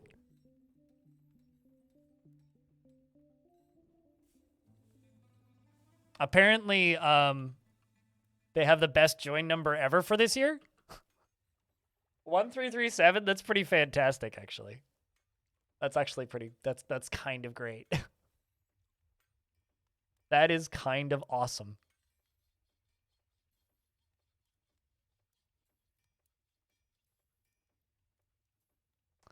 It was an alias, and it was a man who only wielded a shield and an iron helm named Ol Stadat. I mean, I too would like to have the alias Nutclap.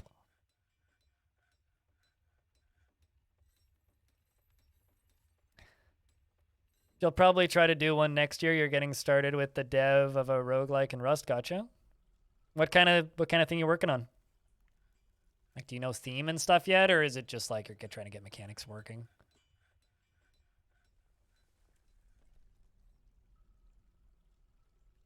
A miner's been missing for a week? Oh, it's the 1st of spring. Somebody died of old age, probably.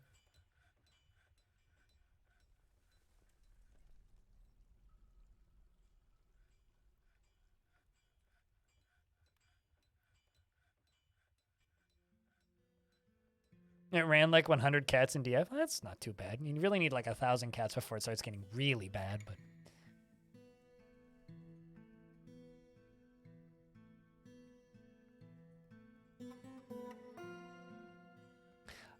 I still... What, Nutclap sounds like an STD? I still think my favorite dumb weapon I've seen, though, Zwari, was a bunch of zombies that all showed up wielding their own coffins with corpses in them.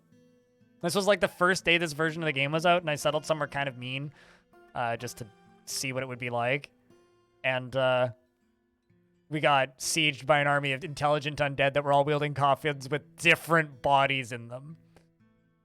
Which is funny because according to chat, they brought their own reinforcements. It's like, oh, look, they brought reinforcements. Literally, they're carrying them. It's like, that's, number one, that is very much a, like, something you'd see in Dark Souls, right? But also just kind of badass. It's kind of a huge fan of that. All right, so this is going to be a weapons. Actually, I wonder, do I have any pedestals lying around? I do. I put high quality weapons up here as like a display thing, because this is going to be a weaponsmith's guild, which isn't something that the game has demanded of me, but I want to make one because I want better weaponsmiths. I do have some pretty good weaponsmiths, but I would like better ones.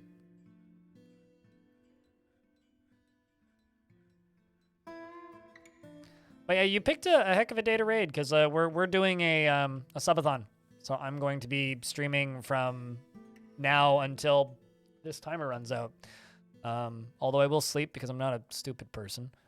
So we'll be streaming at most like 14 to 16 hours a day, basically, until the timer runs out. All money thrown at stream adds to the timer, so.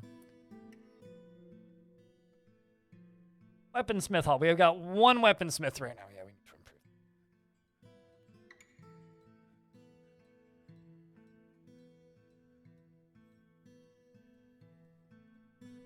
What?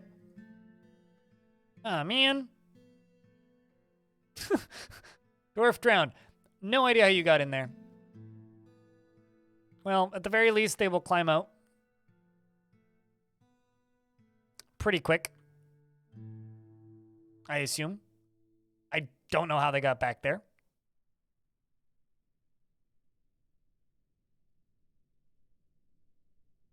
I mean, necromancers can have strange moods just like normal dwarves, but they don't make necromancer experiments if that's what you're asking.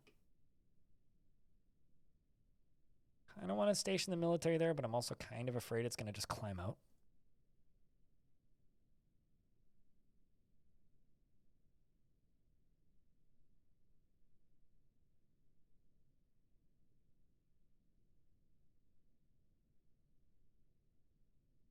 No, I just wait here for a little bit. Enjoy your lurks, true freak.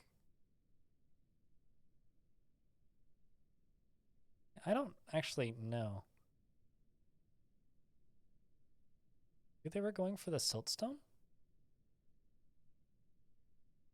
They shouldn't have been able to path to that.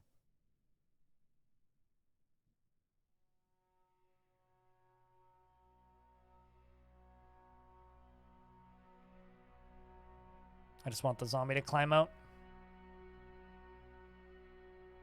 There it goes. I can send the military in to deal with it.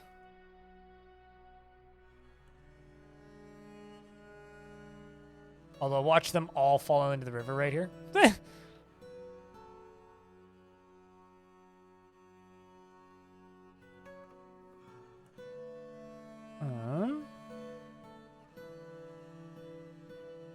Probably gonna come from this side over here. Yep, here they come. We're gonna follow Casual Elephant, aka Axe Casual, because he acts casual. And chat, I just want to get a real round of beers as good luck for these soldiers, and hopefully they don't fall into my puddles. I mean, water features.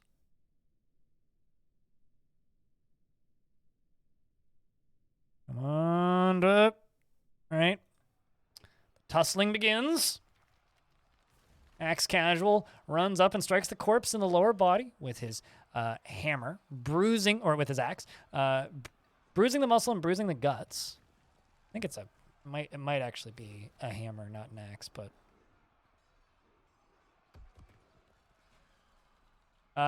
Nope, never mind. It's actually a shield. He's smacking it with a shield. He's currently weaponless. The Hammer Lord, meanwhile, bashes the corpse in the left lower leg with her hammer, chipping the bone. And there it goes. All right, well, at the very least, like, I don't need to worry about hauling the bodies out because they do it themselves. Yeah, it's planned to have them do something. Tarn has talked about that, but I don't know what his exact plans are. Because we already have pretty horrific, like, macabre moods. But, you know. Who needs weapons when you can bash them with a shield? I mean, that's like the pro adventure mode strat, is just have two shields. And then just beat them with both of the shields. And then drop your shields when you knock them out and then strangle them to death. That's like the OP way to play adventure mode. Which is funny because it's nowhere near as effective in Fortress mode, but...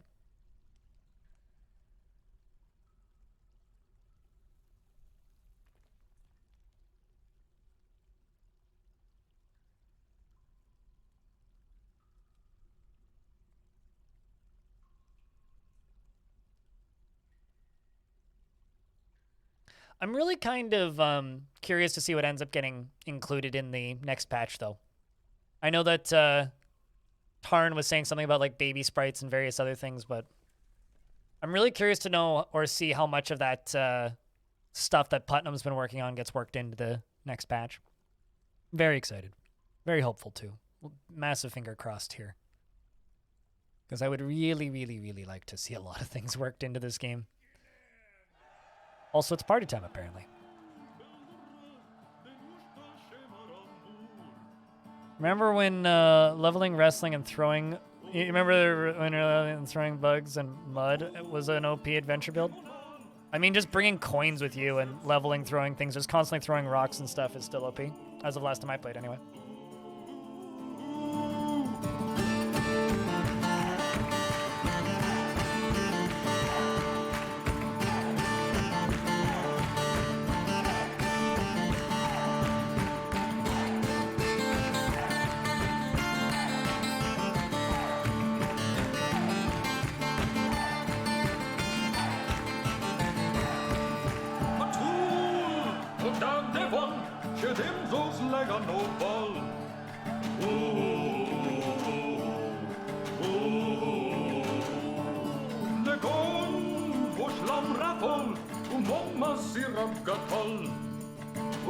Yeah, I'm with you there, Rock Jitsu.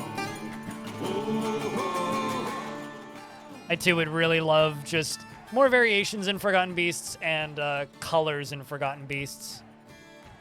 But, you know, I also don't think it's possible to have everything, right?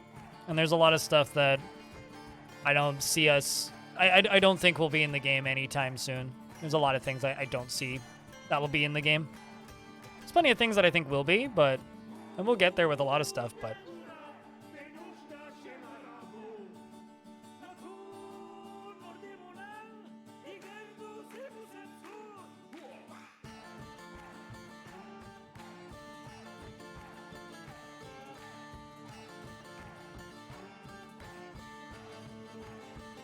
Playing a gem beast would feel so much better if they were a gem color. Yeah, even if they just like represented the color.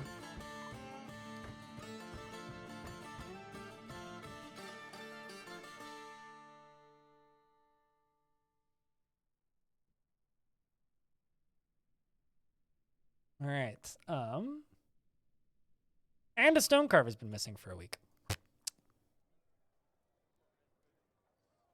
Yeah, I'm pretty sure that they're going for that stone up in there. Which doesn't seem wise, but who am I to judge? I guess what I'll do is I'll go into here and I'll cancel those last armor stand and yeah, those armor stand jobs. Didn't realize that's a thing. Bongo dwarf. Yeah, we've got some dwarves that are or some emotes that are kind of sneakily hidden that Diamond Destruct has made. Basically, like, if somebody makes a dumb animated meme version of one of my emotes and puts it on BTTV and ats me with it, I'll usually just add it to the channel. Pretty okay with people just kind of making cool shit.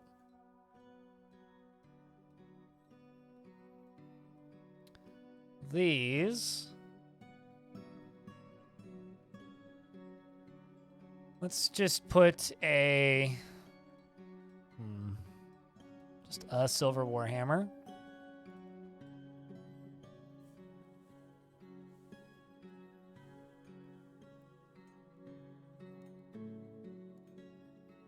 I'm sorry that you have to see ads. Like, honestly, if Twitch would... So Twitch has actually changed the things slightly, but when it comes to the stuff that we're allowed to do when it comes to showing stuff... Because long story short, like for a good while there, if you didn't have automated ads on, it's still the case. If you don't have automated ads, Twitch basically just won't promote you. Like they don't care. They just won't promote you. So you won't get any recommended views from the front page if you aren't running the automated ad stuff. It's pretty well documented too. It's kind of annoying, to be blunt. The kind of tricky thing is like, okay, so how in that case do we keep streaming but also like use the limited numbers? So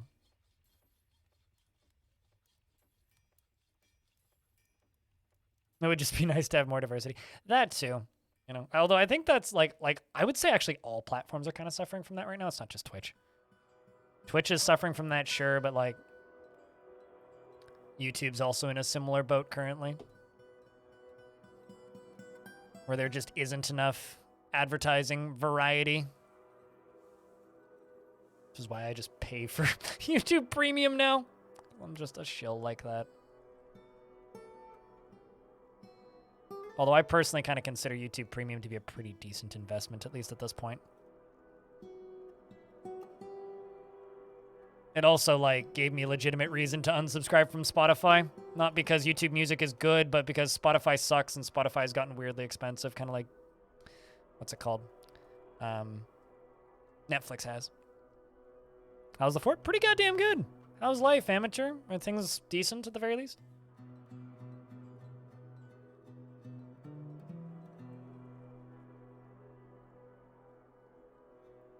I mean, it's not called GIMP. Technically, it's called GNU Image Manipulation Program. GIMP is just the acronym for the name of that software. You're doing much better? How's the family stuff? Things doing okay?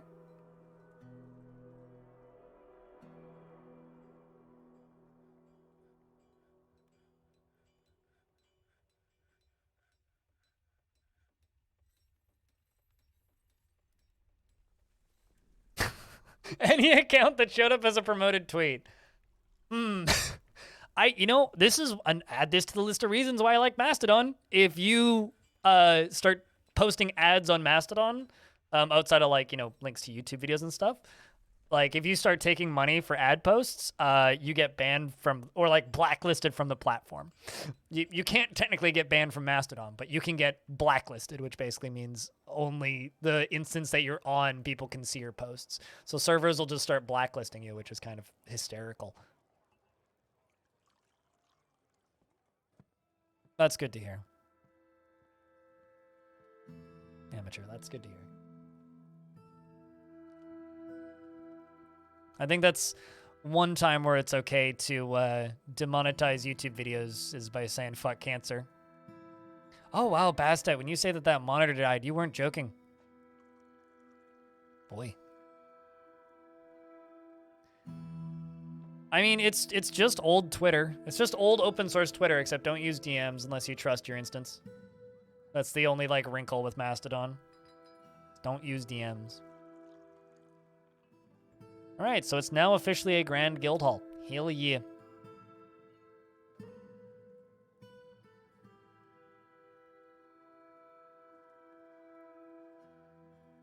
Well, I mean, as long as it connects to the Fediverse, it doesn't really matter.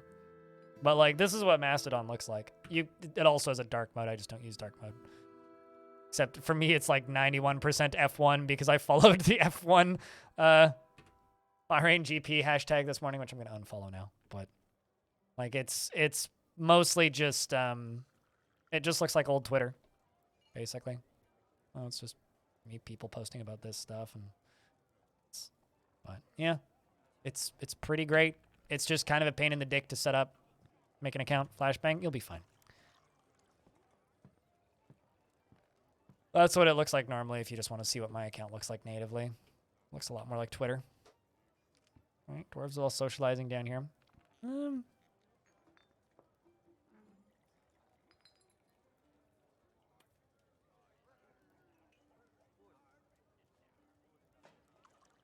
know what? Why not, instead of doing that, I just put a gold pillar. Holly golly, how was your stream today? Thank you very much for that raid. I hope that you've been well.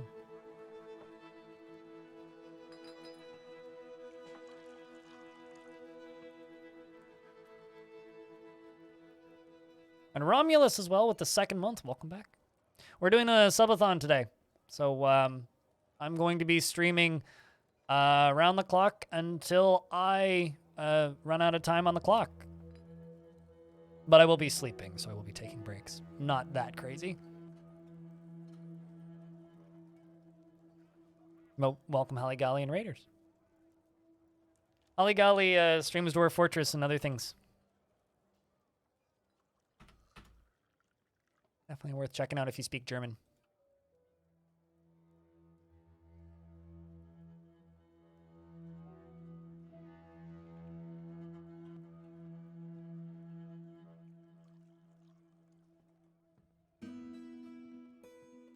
Hope that they all... No sleep marathon when? In another lifetime when I have a body that functions.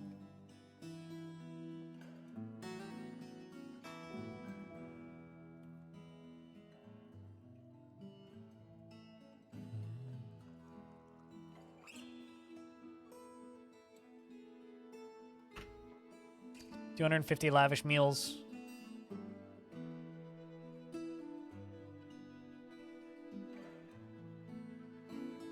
Prepared the throne room in a glass hall. Hell yeah.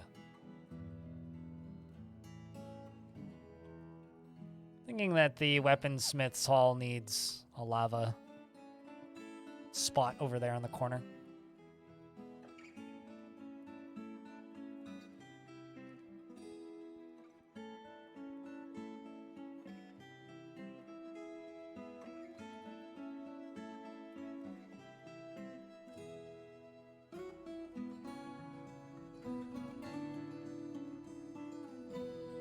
low frame rates making clicking things a little difficult.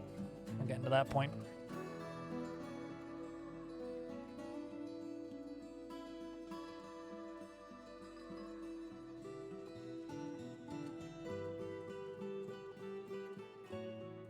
Also, whew, that's kind of laggy.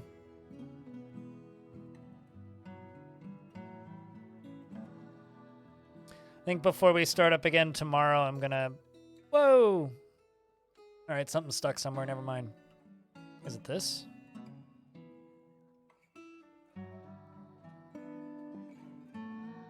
Yep.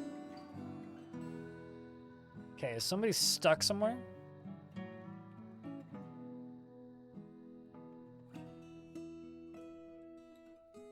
Weird.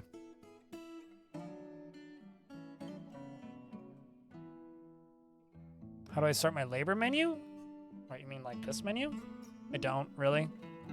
I usually have a specific weaponsmithing job, which I'm expanding now, but I don't, generally.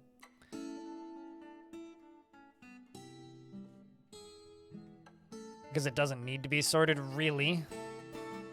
Weaponsmithing and armor smithing usually get specific tasks, and tasks that I want to limit to specific jobs get specific tasks. Something's stuck.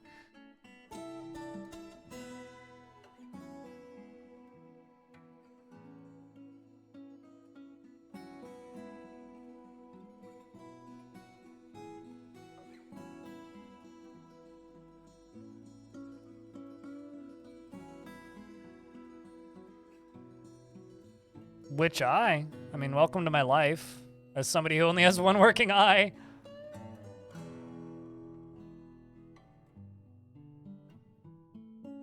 Something's stuck somewhere. And I don't know what it is. Let's see if the frames go back up or if we're still just stuck at 5. You want to trade? My right eye doesn't work at all.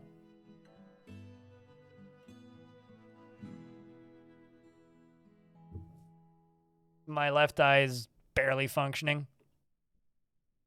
This might sound mean, but I'm kind of a bad person to, like, ask for sympathy about lost eyesight. Because, like, ha! You have to know how I feel, is generally how I react. But, yeah, no, it sucks. Losing a sense is no good. Not that I'm actually going to react negatively to you or, like, mock you, but it... Yeah, it's like, yeah, that's life. It's like when you hear people having to, I kind of also feel the same way about people who get recently diagnosed with diabetes. It's like, oh, well, I mean, you'll be fine. It sucks, but especially if it's type 1, because then my response is like, oh, you got it easy. Yeah.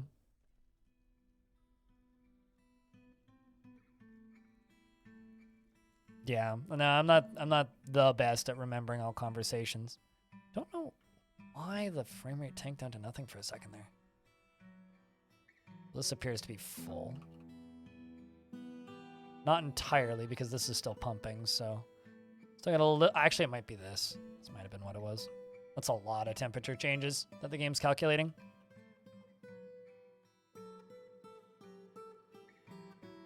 Oh, I'll bet you it was this. Huge chunk just refroze.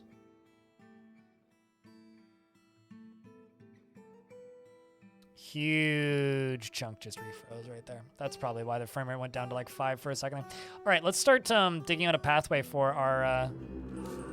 I beg your fucking pardon? Okay, cavern dwellers I can't see. Great. So we're going to start...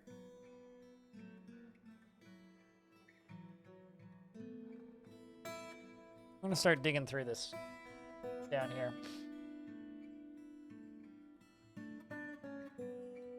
Kinda tempted to do it in roughly the same spot, but also kind of not.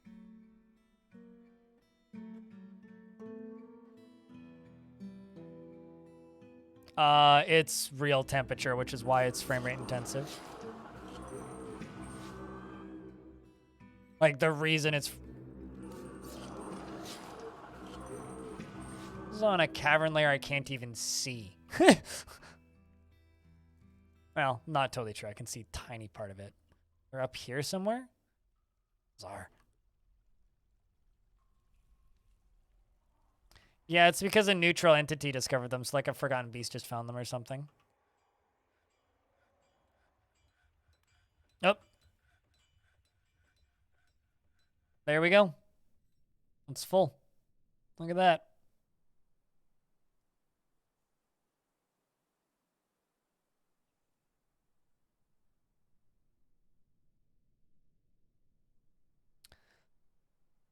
So what I could do... Oh, okay. So hold on a second. Why did it all refreeze?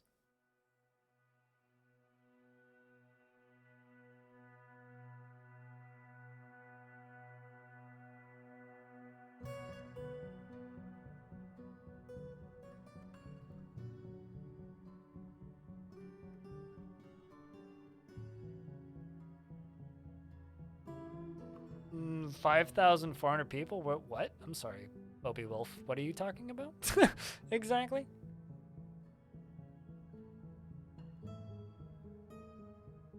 Yeah, clearly. No, we got 1,094.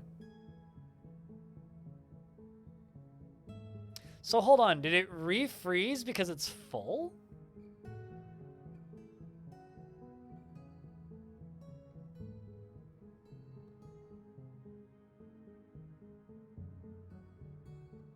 Yeah, that's the food, not the people thing that I think you read.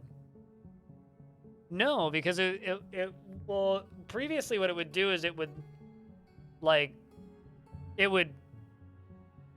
froze because it got cold.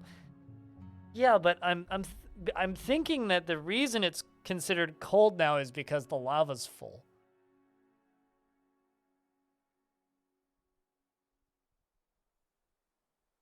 So I guess what we do is I go to where this is connected. We pull this lever. No, that's not the lava sea. No, the lava sea is down. This is an actual ocean, and right beneath the ocean is this. So what I'm thinking we do...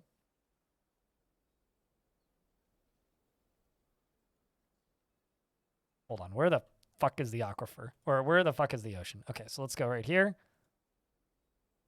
Okay. We're gonna pump it. Nope. If we're quick, we can just run outside.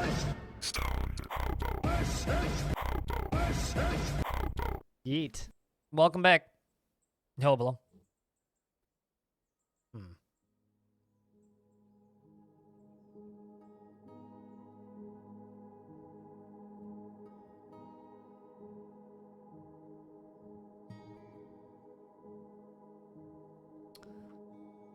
That is okay. That's weird to see. That's a notif I've never seen before. You can just like see like the heat line where the ocean is. It's kind of hysterical.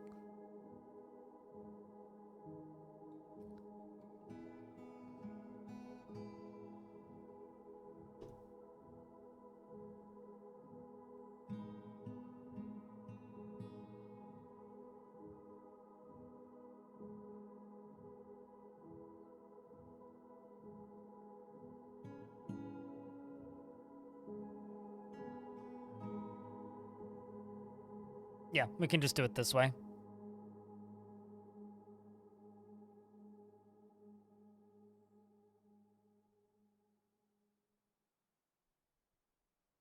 This is going to be extraordinarily stupid.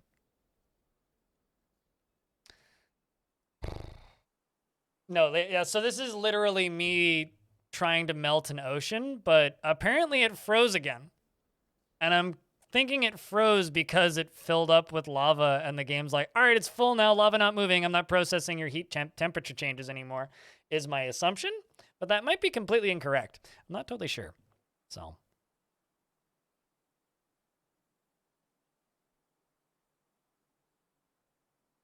Anyway, long story short, I'm in the process right now of doing some extraordinarily stupid things.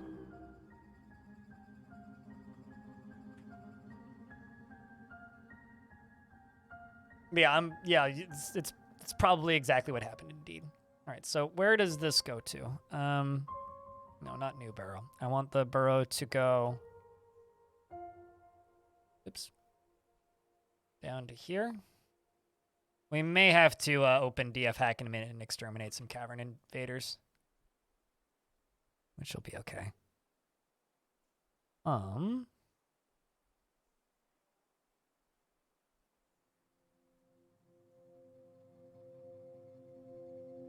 And so we'll do that.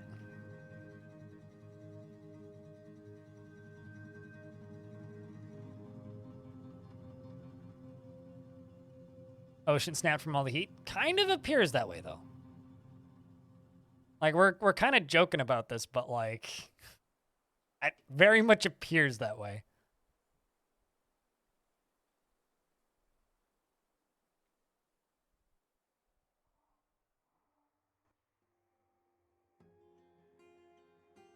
Really hope there isn't too many crazy undead critters running for the fort right now, but there probably is. Just need that knocked out, really.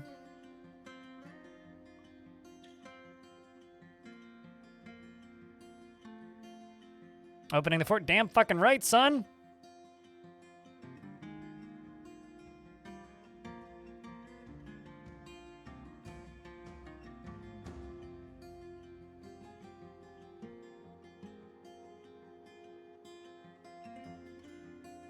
Going out to construct a building? Like, apparently you are.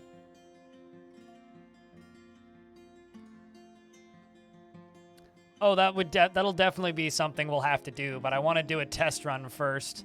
I just want to see if this works, and if my plan is a thing that I can do. What I actually really need is I just need it to get out to the middle of the ocean. So kind of what I'm like, I kind of have a plan in mind here. I'm not totally just going without any plan. I'm going to station the military up here. I'm going to...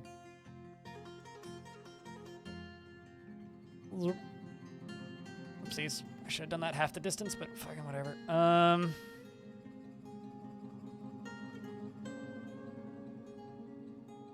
I just want to use the clear glass, but... like hell, I got a lot of copper.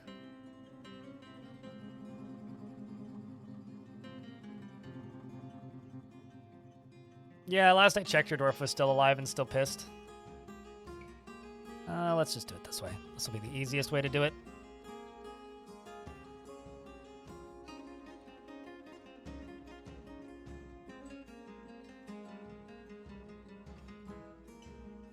Makes obsidian, just like Minecraft.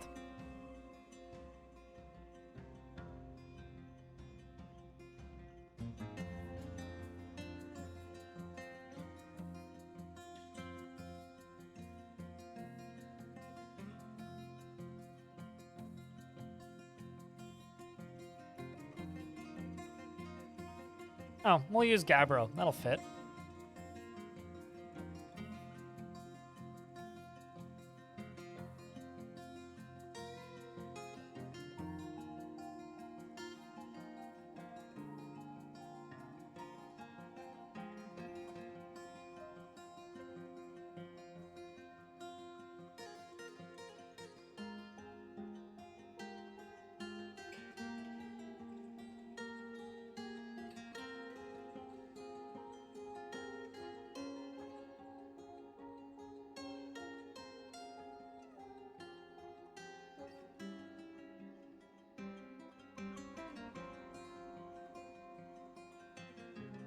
I think the game stopped doing temperature checks when the lava hits 7 of 7. Nothing broke. I think the game just stops doing temperature checks when it hits 7 of 7. So I'm going to be pumping out from that anyway, to just kind of use it as a water source. So nothing broke. I think the game just stops doing that at a point. So no, nothing broke. Like, the plan is still going completely according to plan as far as I'm concerned. The only thing I really need to finish now is I need to get the lava to the edge of this and then pump some of it out so that it cools a bit. Yeah, no, it's not actually a concern currently.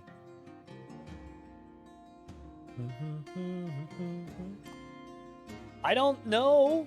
I couldn't tell you even if I did know. Because it's really hard to discern bug from intentional in Dwarf Fortress to the point where I genuinely just don't bother ever responding to that question. Because it, like, there's no reason to respond. I don't know. Is that a bug? I don't know. Is that intentional? I don't know.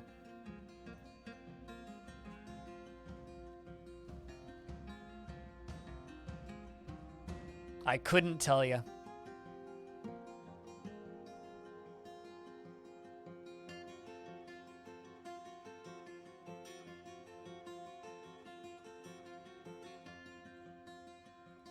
Just ask Putnam. Putnam honestly probably wouldn't know either. Putnam would have to ask Tarn. I assume it's a feature, and it's a feature until it's changed. Because that's how things in Dwarf Fort work. Otherwise, you'll go crazy.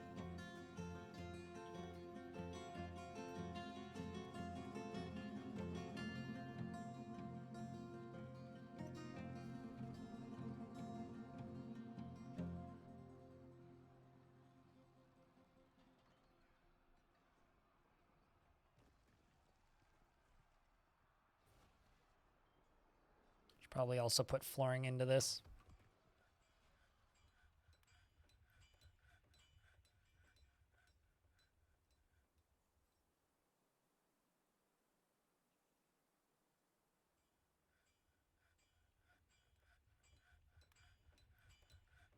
Well, now we just wait. Hope we don't get attacked by anything big.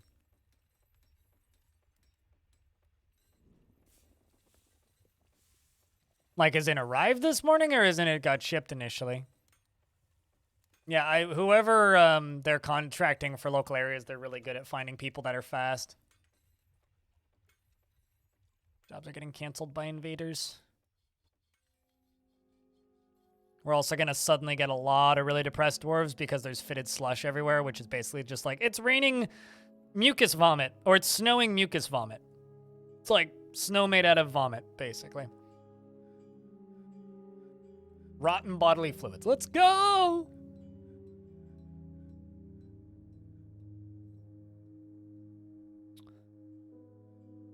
Make it into a pier? Ooh, could totally do something like that. Could totally make 2 piers. Have like an obsidian boat on it or something.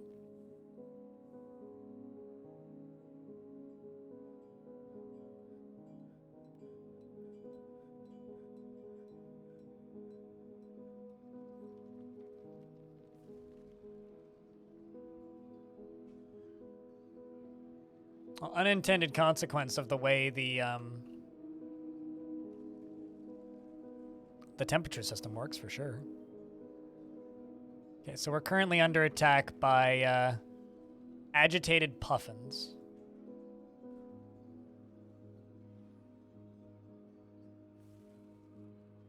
How do you collect obsidian? By pouring water onto lava, or vice versa, and then you mine it.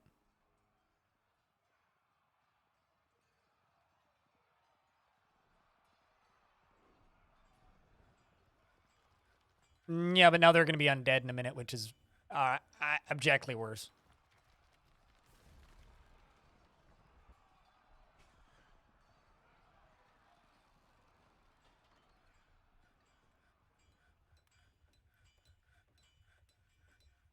It doesn't sink into the ocean? Well, there's nowhere for it to go here. It would only sink 1 level, but it can collapse if you're, like, spattering it. But, like, let's say the lava is flowing from right. Okay, let's use this tool to make it clear. Say the lava is flowing from here, right? It flows here, this becomes an obsidian tile underneath it. Flows here, this becomes an obsidian tile underneath it. It flows here, this becomes an obsidian tile underneath it. It flows here, this becomes an obsidian tile underneath it. Flows here, this becomes a repeat, right? So it's connected to the shore, so even if it were to flow over, it wouldn't cave in. However, if I, like, say it was deeper here and there was like 4Z levels down of water, and I were to dig out this corner, it would collapse, yes. Dragon Man, how was your stream and what were you playing? Dude, thanks for the raid. How you been, man? We're doing a subathon today. Which means we're going to be streaming for a lot more than today. Probably. Some migrants have arrived. Digimon New World Order. Cool. How's that? I know nothing about it.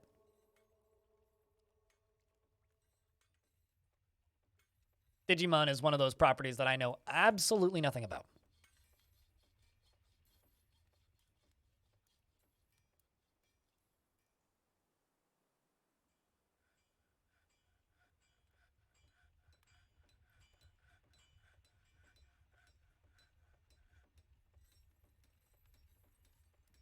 No problem, Felsner. I'm gonna go to sleep now. Cheers, friend. Thanks for the raid, and best of luck on that roguelike stuff.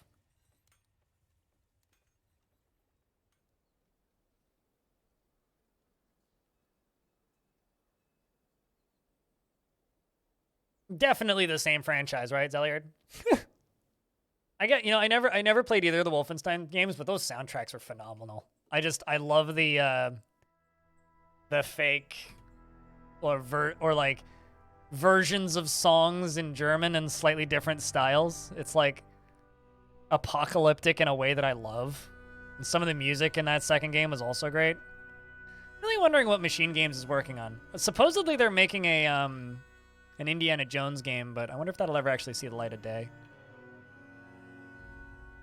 One of those weird Dark Horse studios. I guess they're technically owned by Microsoft now, hey? Because that's a Bethesda studio.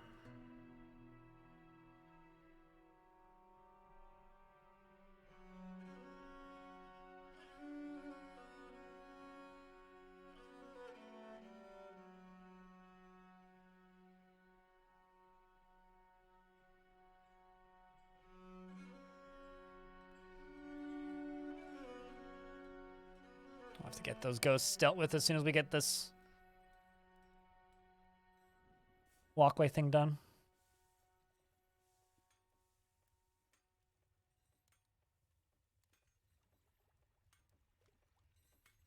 Yeah, we're doing a subathon and we're gonna be here for a while.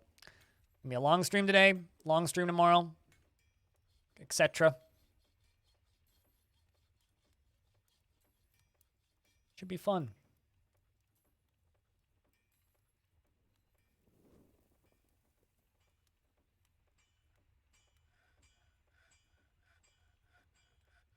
Hello, Mac Daddy. How thing?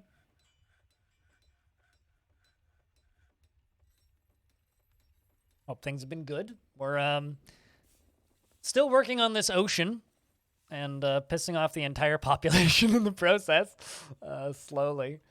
It's been pretty good so far. We're just you know, working at it, chipping away, digging deeper, slowly.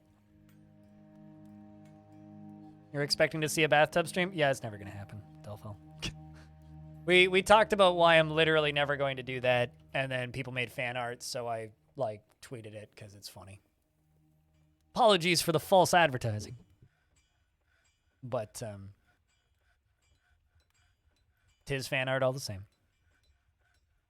We building a jacuzzi? Sort of, yeah. And I reminded chat that the testacuzzi exists, which is a jacuzzi for testicles. Allegedly the perfect size. Is that a bridge? Well, it's going to be full of lava in a minute, so no, not really. It's a lava bridge?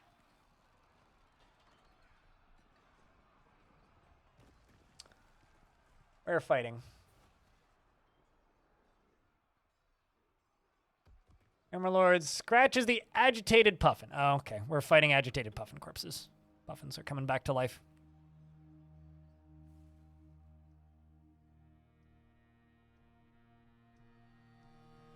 Curious about how Trimkoff likes their job, though. Seems to really like their new job.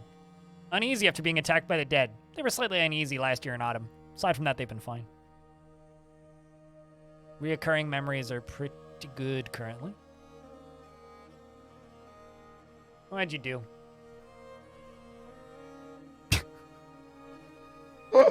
I hate it, but I added it. There you go. You made this, well, chat, Zwari made this. It should be active in the chat now. Heated pavement? Yeah, sure. A heated pavement bridge.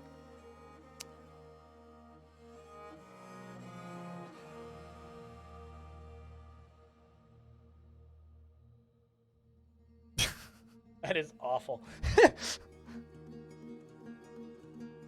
I might make that into a sub emote for my other channel, though. If you're okay with that. You can keep it as a BTTV emote, I don't care.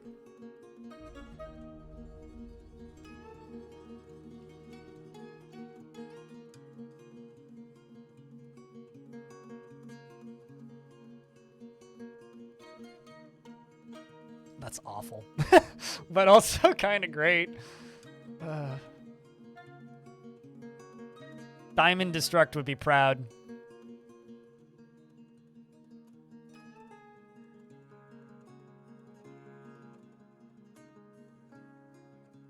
Is there anything stopping you? If I hate them, I won't use them.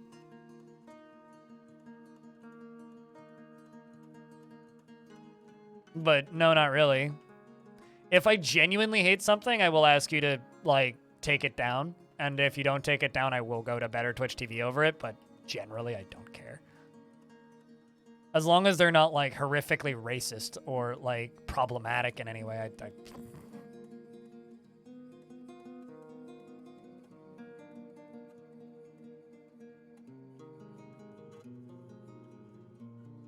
That's literally what better Twitch TV is for. You know, the normal emotes are for people who give me money or get gifted. The other emotes are for whomever is lucky enough to happen to get one, you know?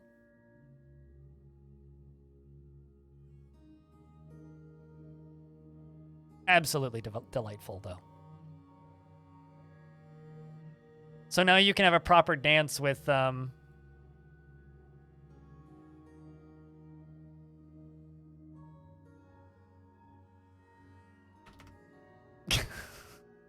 You have a little band. Trick Finger, what kind of dwarf would you like?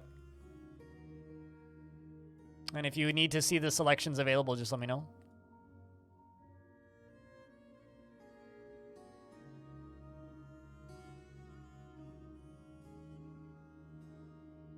Preferably, okay, so I'll just happiest bearded dwarf then. We fortunately don't have many stark raving mad dwarves. Like, would Edom the Miner, who's currently meditating on metals, suffice? You have would have 3 lovers. We'll see if that bonga mode actually makes its way up. If it doesn't, we'll just put it on better Twitch. It's fine.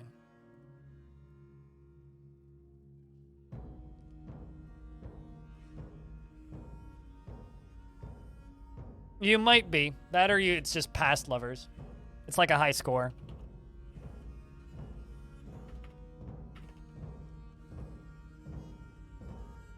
So, Trick Finger, over here, is impervious to the effects of stress. He is not driven and rarely feels the need to pursue even a modest success. That almost rhymes. He is impervious to the effects of stress, and he is not driven and rarely feels to pursue even a modest need for success.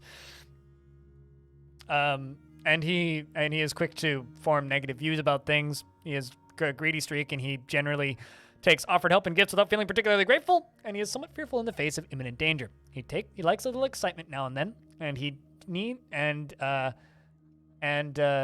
alcohol to get through the working day, and doesn't really care about anything anymore. He personally believes that the acquisition of power over others is the ideal goal in life and worthy of the highest respect.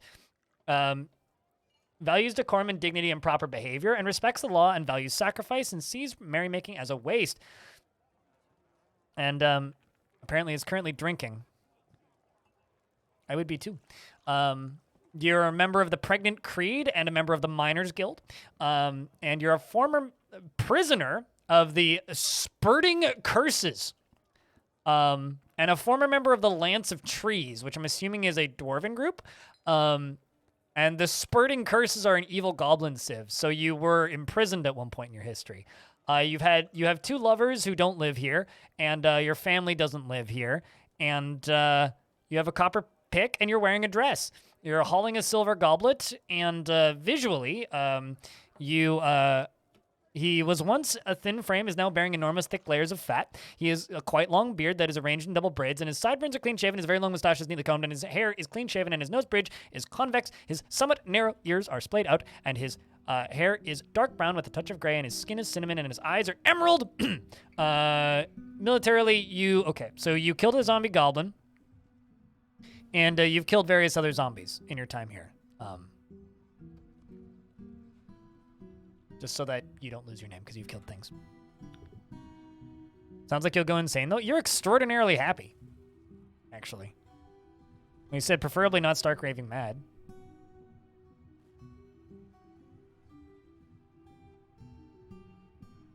How did I just lose you in this room?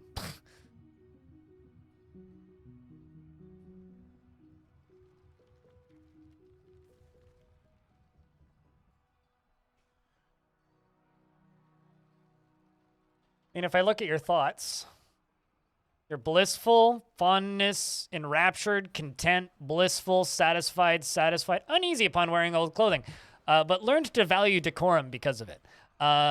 You felt pleasure remembering putting on an exceptional item. You were accepting remembering being caught in fresh weather, but it made you learn to accept sacrifice.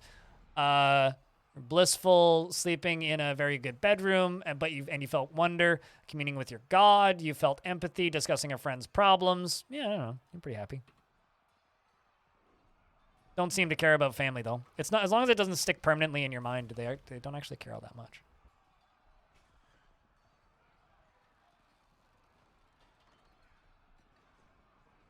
Agitated wolf corpse. Where is this agitated wolf corpse? Must already be dead. All right.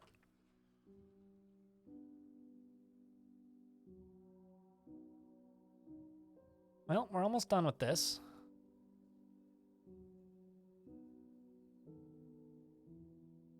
Yeah, generally just restart the browser or refresh the extension that you're using. We'll do it.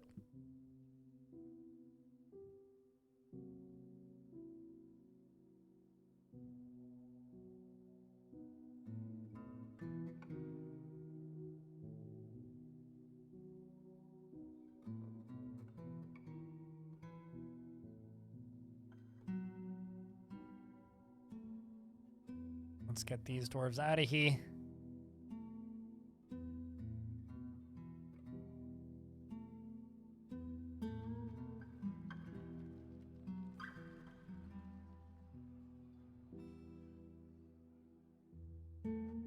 Albatross fighting? Ah, there was an albatross on the upper level.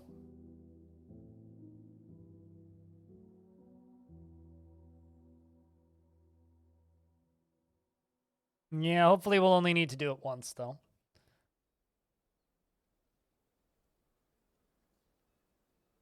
Hopefully.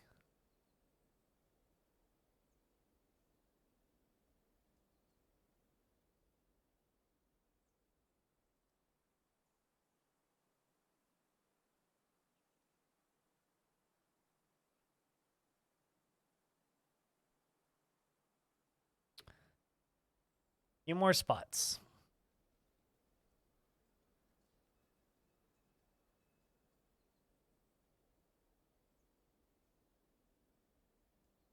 Oh, you're using 7TV? Yeah, I'm not a huge fan of 7TV. It's the one platform that's like, oh yeah, we don't care what you upload, which just means people upload a lot of racist shit. So it's like, cool. We're going to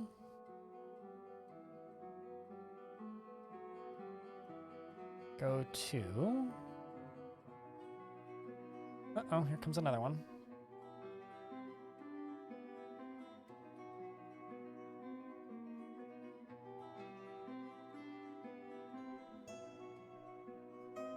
Agitated burbs. Agitated burbs.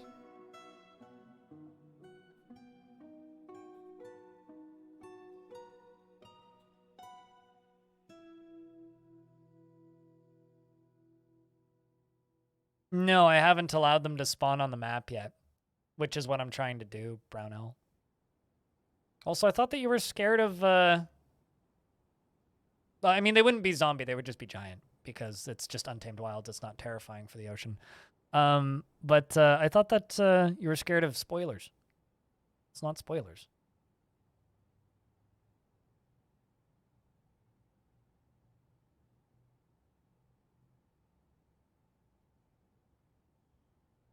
To see if we died?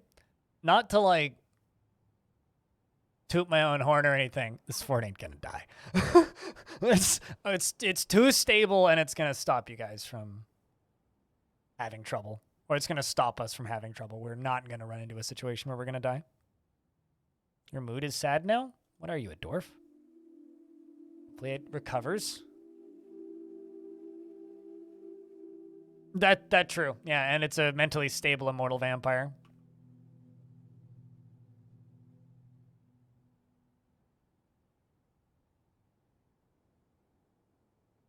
Is that true?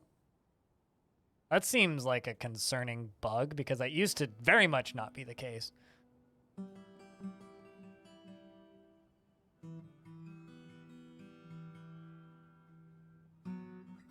I didn't know that. Sorry.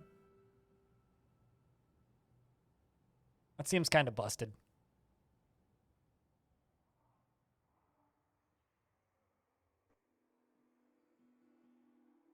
I mean, this is the most unhappy dwarves I've had in this fort in recent memory.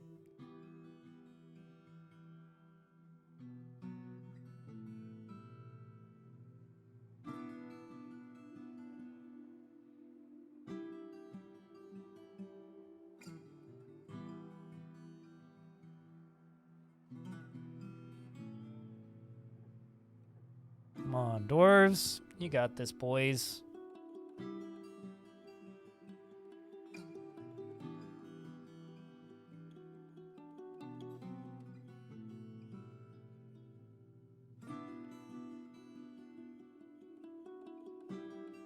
You're going to bed? You have to get up in like 4 hours? Definitely go to bed if you have to get up in like 4 hours. Definitely go to bed if you have to get up in like 4 hours. 100% go to bed.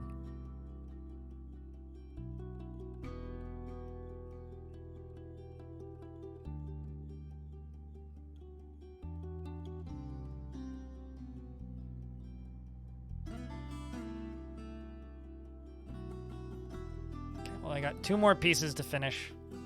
This is one of them. Gotta finish this. We just gotta put a block there.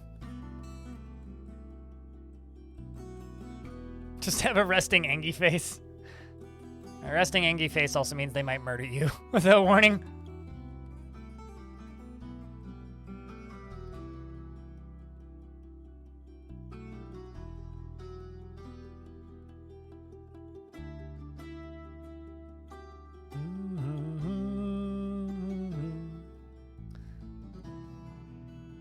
Last wall piece getting done. Hail ya.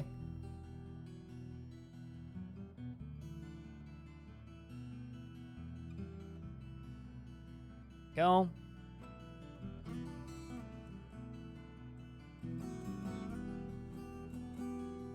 Let all those military dwarves go inside and do the things they got, whatever they gotta do.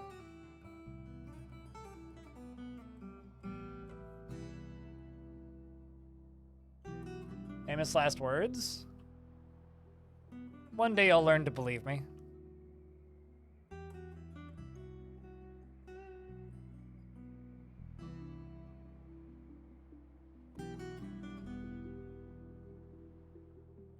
All right.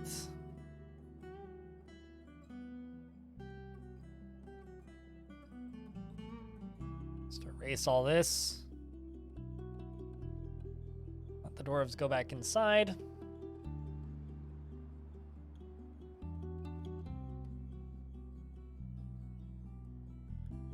Hammer Aegis is at the back.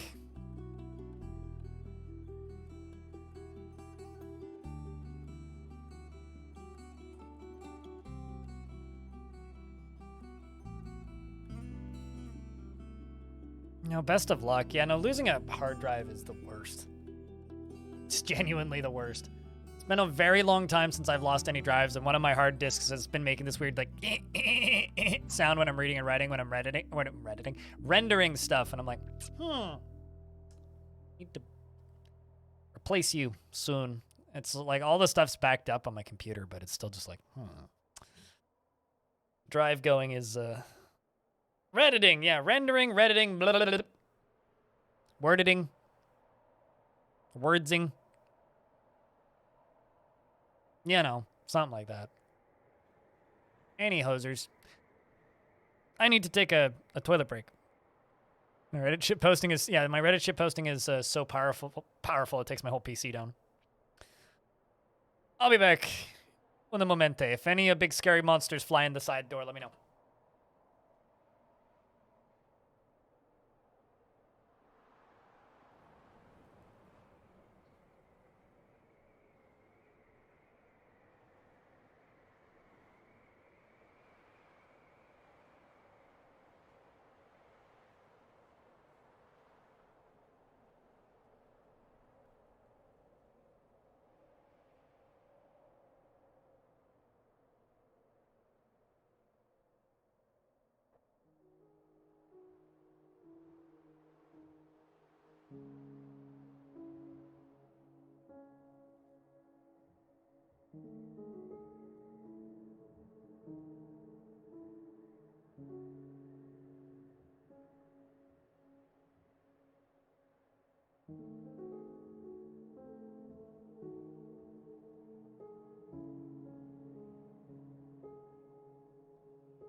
So did anything attack us? Oh, look, it's a mangled albatross. Well, I'm sure that was fine, right?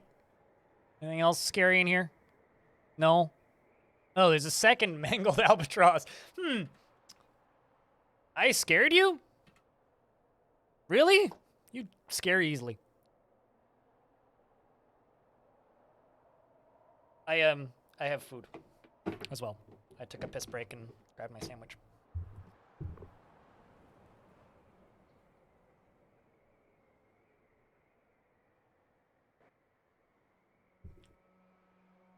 Diamond, we may have met your match. Zawari created something that's almost as terrifying as things you've made.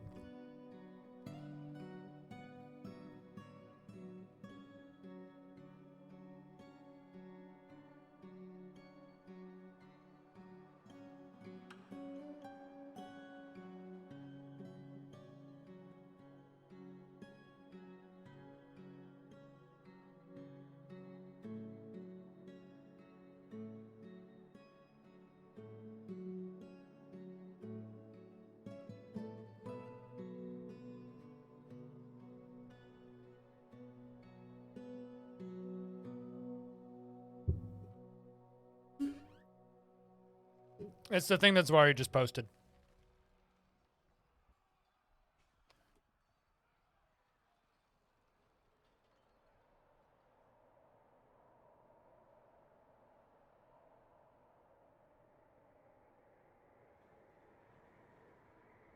Definitely, totally normal. Absolutely fine. Emote. Is this good? I don't know. Do you think it is? Chat, is that good?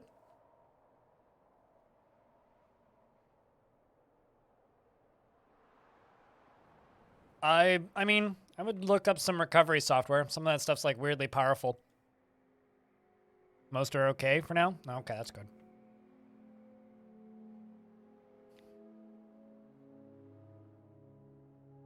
There's another agitated albatross. Well, be coming. Seems like my wolves are finally doing their job here. Hell yeah. Get him, Wolfie. Look at that. Wait, they don't count their kills? That's unfortunate. Oh shit, and they even mangled it too. Well done, wolves.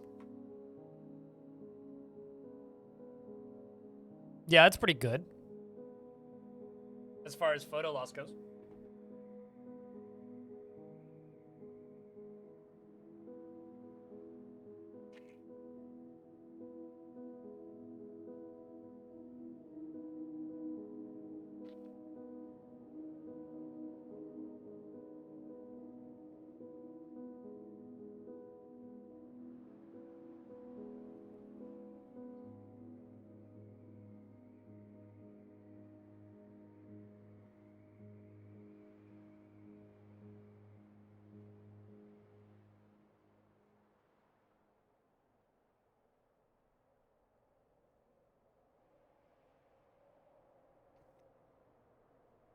I don't know. I would put it on par with your Bongo Dwarf diamond.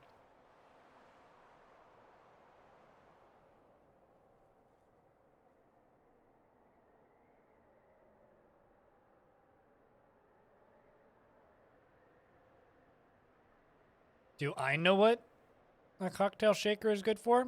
I mean, I know what a cocktail shaker is, but I'm kind of concerned by that statement for some reason.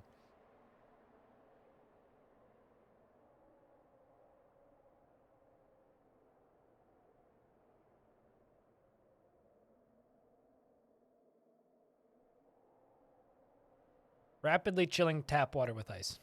I suppose. But I'm one of those weirdos who likes room temperature water generally, so...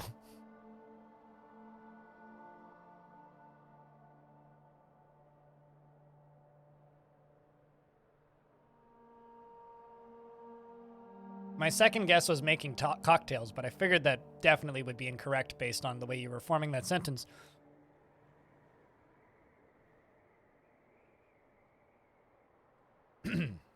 All right.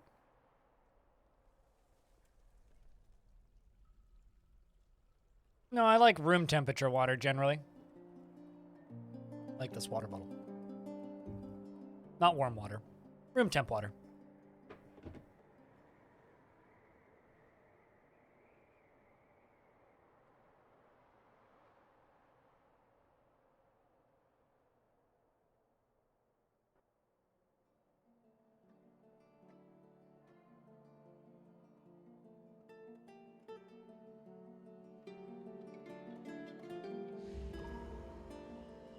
One second.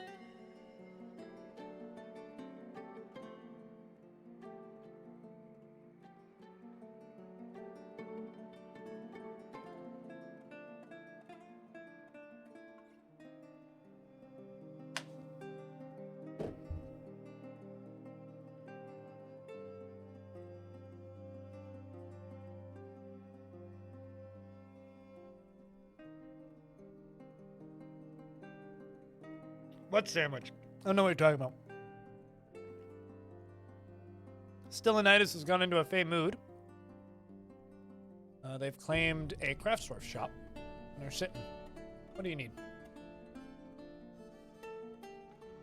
It was a poppy seed and sesame seed sandwich with cucumber and cream cheese and a little bit of avocado. But now it's gone. Nope, something else, clearly.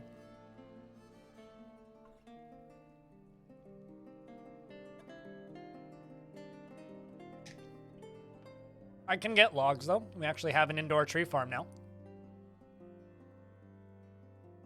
Why is there a horse in my fort? There shouldn't be a horse in my fort. Just gonna pause that for a second. Go over here, and I'm gonna place some slabs. And a bunch that I need to place.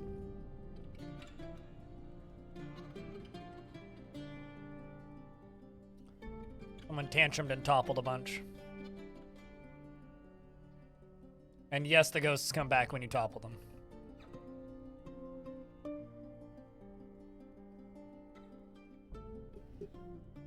Do you never wonder that? There's a force in my heart.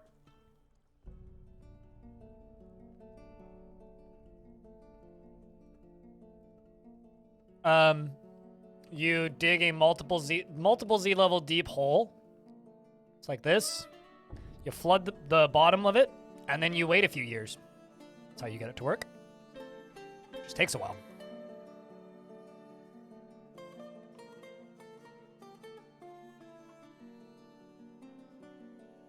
Eight years and no trees? Can't help you then. I don't know. It works for me. That's how you do it. I genuinely can't help you if that doesn't work, because that's just how you do it. I don't know how many years it's been, but it's been a good few. I've got what, 1, 2, 3 of them? So they take a long time to mature.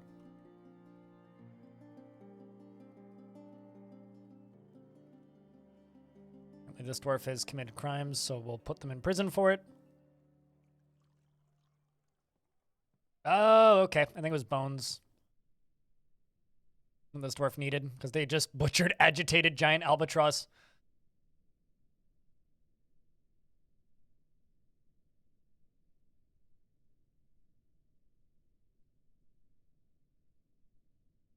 Oh yeah, that too. You have to breach the caverns.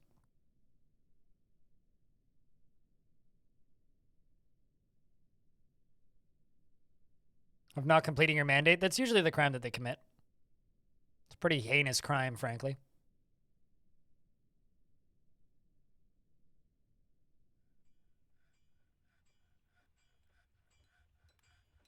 Copper bars? Could have done better than that. More names for Warhammers?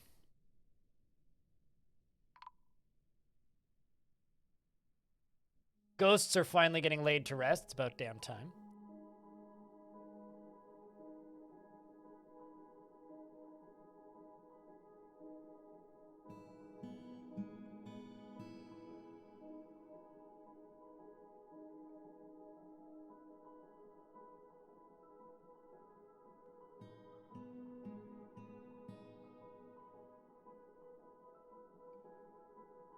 All right, this is a comment I'm very confused by.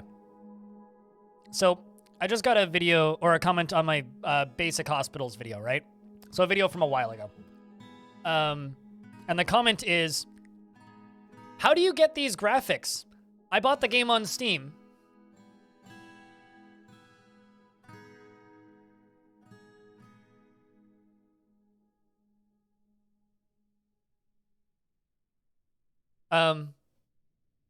You launch the game? They're on by default? Unless you turn them off? What? Did you really buy it? How do I answer that? Clearly you didn't. Exactly. It's like, you sure you did?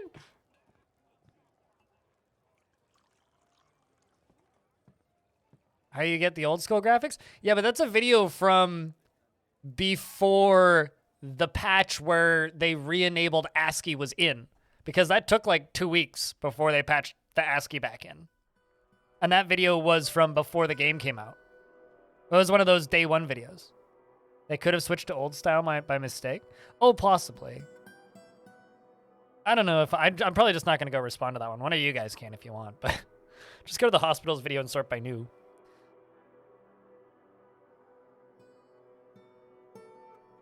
I mean, hold control and zoom in and zoom out. But it's literally just how do you like what?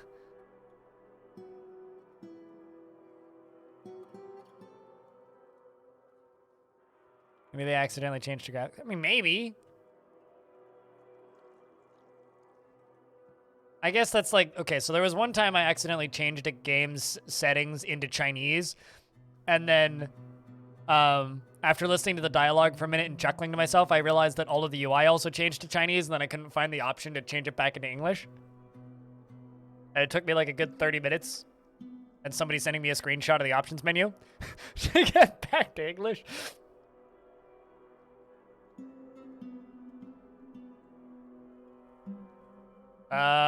This is my maximum zoom. Technically, the game just scales its resolution, so this is actually the game running at 4K. Or actually, I think it's higher than 4K. Just hold control and zoom out.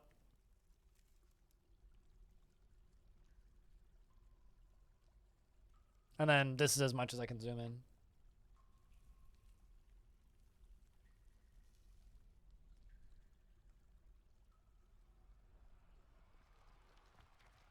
The first peasant on the list. If I were playing on my own time, it would be somebody who won't have ridiculous mandates. Uh-oh. Why? Okay, I really need to just forbid all of these corpses, all of this, because this is why people are randomly dying.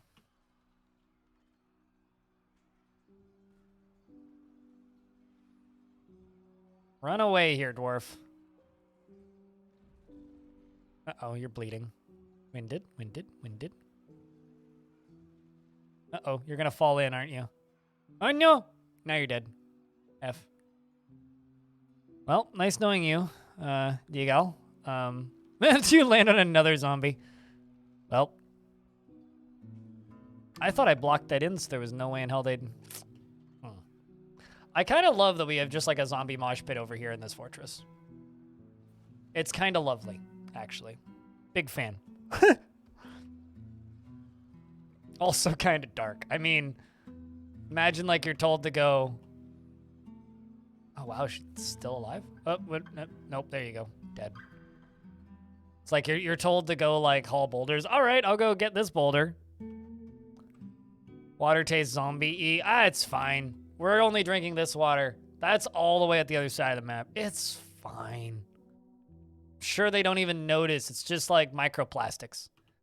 Micro trace amounts of zombie flesh. Speaking of micro trace amounts of zombie flesh, let's smear the floor with that stuff right now.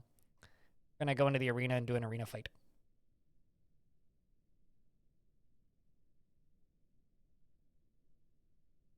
Although I'm not sure how many of the zombies are just gonna fight with themselves in here. Does it taste like fitted slush anyway? It's coming from the aquifer, not from the surface. The surface is salt water. Arena fight. Yeah, we have an arena. And I filled this side up with zombies and you fight. See? Chat poll. My dwarves will win, so I'm not going to do a poll. That's like not even a question. 3 squads versus a handful of zombies. Yeah, we will demolish them. 100% Dwarf win. If Dwarf lose, you have to gift subs. If you actually think they might lose.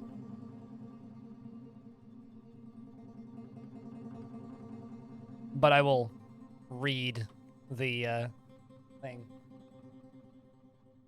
You know, there's part of me that's just sitting here waiting until we hit 1337 subs, because we're at 1,319 right now. How long until we hit 1337? But come on, fuck you, Kim. You cock-blocking son of a twat wanker.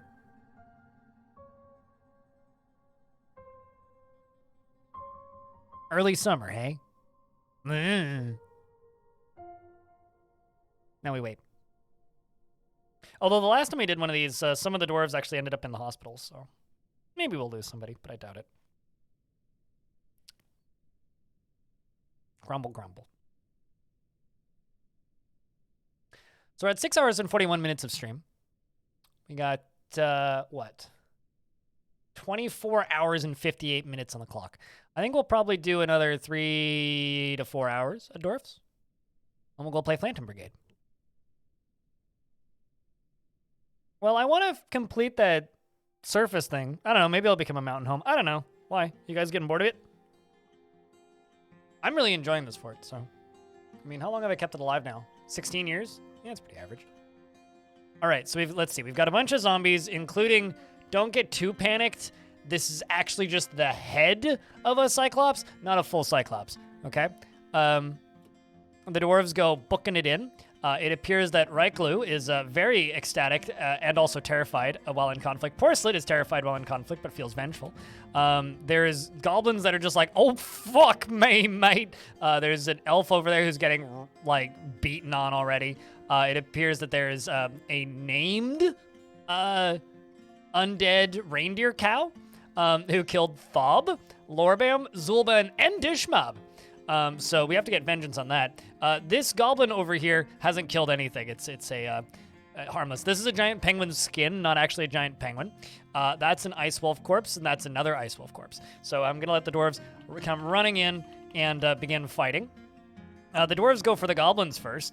The giant penguin skin is fighting, and I can't even look at its combat log because I'm sure it's not doing much. The stray reindeer cow corpse strikes the goblin maceman, but the shot is blocked with a copper shield. Well, so far so good. A giant penguin skin is now no longer a giant penguin skin. It apparently was trying to push the goblin bowman, but there is no force. It's like a giant balloon. It's just like giant penguin skin attacks the goblin maceman, but she jumps away. Misses the goblin crossbowman. Attacks the goblin maceman, but she jumps away. Attacks, misses. Giant penguin skin attacks the goblin crossbowman, but she jumps away. A flying bolt hits him, and the right lower leg tearing the skin, and she just goes pop.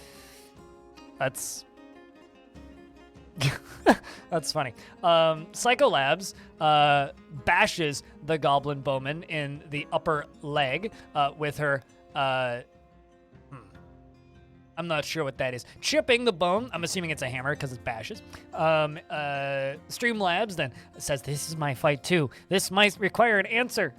Where's C1 Iborn when we need him with that bit? Porcelet doesn't really have too much to say aside from the, I cannot stand by. There is no need to feel vengeful. These injuries, this does not scare me. Are you actually injured, Porcelet? Or are you talking about other people's injuries? You have no injuries, so I guess it's other people's injuries. You do feel vengeful and terrified. Let's see if this has like changed your outlook on life or anything. Nope. In fact, recent memories, you're just delighted remembering being near a waterfall, satisfied after mastering shield, delighted after watching a performance, so all that's good and all. The dwarves then climb in and beat the rest of them down. And things seem to be going pretty well. Now I'm just going to station them for a minute for, let's see, are you mangled? Nope, that's just a goblin corpse. So I'm going to station the military right here for a minute until the ones that are going to come back so we can remove them from existing again. Also, it appears that that dwarf has begun a mysterious construction.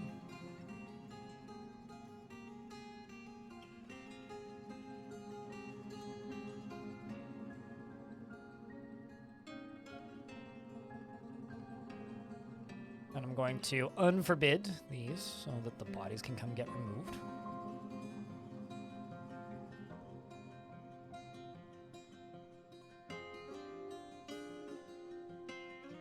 You're enjoying butter chicken? Oh gosh, it's hard not to enjoy butter chicken though, to be fair. No problem, Paxmac. Thanks for like hanging out and watching them. Like at the end of the day, streams just straight up wouldn't exist if people didn't watch them, you know? There was a few points over like last year where it almost didn't exist because things were getting sketchy. You know, when like somebody like me goes, okay, we got an average of 45 viewers, which was me most of the summer before Dwarf Fort came out. Bunch of these dwarves getting new gear too. This is one way to earn new gear. In battle! Also, I think this dwarf just like killed that goblin corpse a half dozen times just now. Yep. Goes and kills the goblin corpse a couple times. McJerby has earned some new armor. Yeah, some... an iron breastplate, to be specific. And then all the bodies go into here, and then they go into the minecart, which then get booted out the back.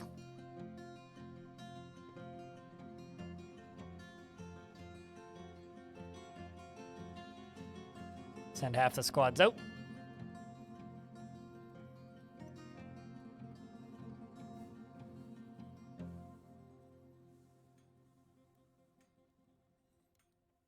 Also, what'd you do with that butter chicken, by the way, Claiborne? Do you is like a curry? Is this like a butter chicken pasta? Is this like many ways you can make butter chicken? Is it just butter chicken? For me, that's a very curious question indeed.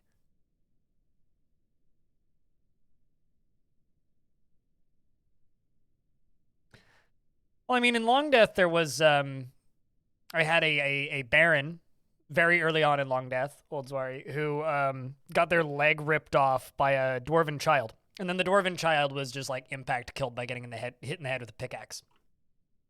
And was, like, decapitated, like, instantly by the captain of the guard, I think. Anyway, long story short,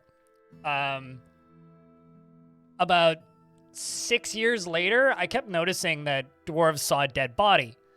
And was going, okay, why are the dwarves upset after seeing a dead body? This seems bad. And eventually, I realized that, oh, the reason they're seeing a dead body is because this child's arm is just, like, on top of a pillar right next to my main stairs that, like, had no roof on it. So this child's arm was just sitting on this pillar. And, they, you know, I built a little ramp up there and disposed of the arm and then put a statue there in memoriam. And the best part about the whole thing was an albatross bone mace. The best part about the whole thing was it, like, single-handedly, like, gave me decades of, like, anguish. And the dwarf that it was named after got, like the person in chat just laughed so hard. Because he wanted to be an angry child, so he got an angry child. With right rice on garlic naan. Ooh, and a samosa. That's the good stuff. I can make some pretty fucking banger naan, and I haven't made naan since before I got diabetes. Because I've been too scared. It's just all carbs. Anyway, Stylianitis Keskill, the farmer, has created Leno Deniten Akam Ostath, an albatross bone mace, and offers it to the whales of drowning. That's pretty badass. I'm not gonna lie. Stylianitis making an albatross bone mace. I'm pretty okay with this. It's worth 2,000 dwarf bucks or zethal, whatever you prefer. This is an albatross bone mace. All craft worship is of the highest quality. It is studded with copper and decorated with horse leather and encircled with bands of copper. This object menaces with spikes of albatross bone and dolomite. On the item is an image of Lyco-Ropens, the goblin, and giant grizzly bear, and a giant grizzly bear in red zircon. The giant grizzly bear is striking down Lyco-Ropens. The artwork relates to the grizzly to the artwork. The artworks relate on the item is an image of Lyco-Ropens, the goblin, and a giant grizzly bear in red zircon. The giant grizzly bear is striking down Lyco. The artwork relates to the killing of the goblin Lyco-Ropens by the giant grizzly bear in the murky sea in the early summer of 265. Scroll the text blind and you'll be able to read it. During the brutal assault on the item is an image of a tetrahedron and tower cap. Kind of simple, aside from me like getting stuck halfway through it.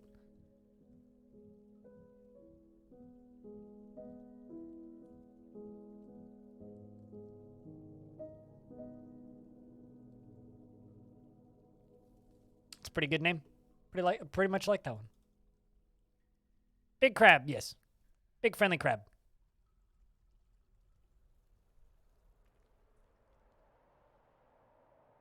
Oh no. So the snow, okay, so the fetid snow slush is melting here. And it's brown. I don't like that. I don't like that at all. All right, down here I need to...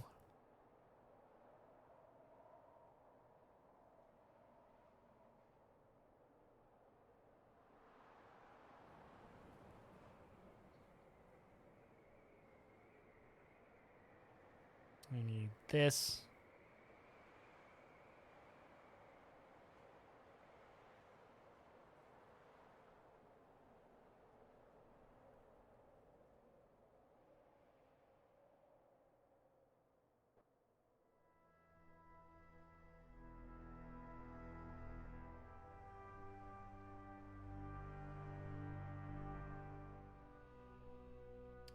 If I were to go down to here and build up.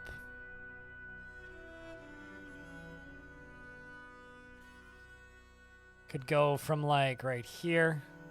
We go through that. Go from like right here. We go through those bedrooms. Go from right there. We go through that bedroom. Go from right there. We go through that bedroom.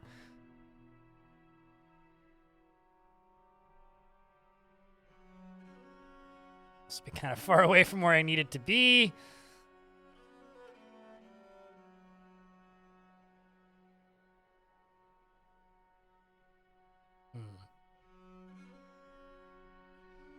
That's not quite producing enough power, so I basically have to go down to the lower one.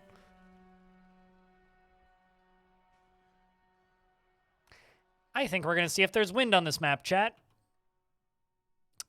That seems like a smart thing to do. Let's see if there's wind.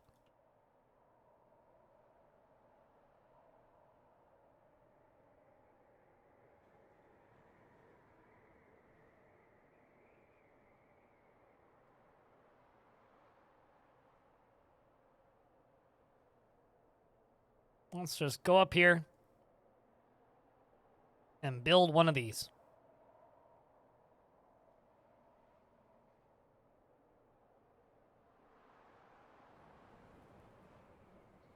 And see if there's wind.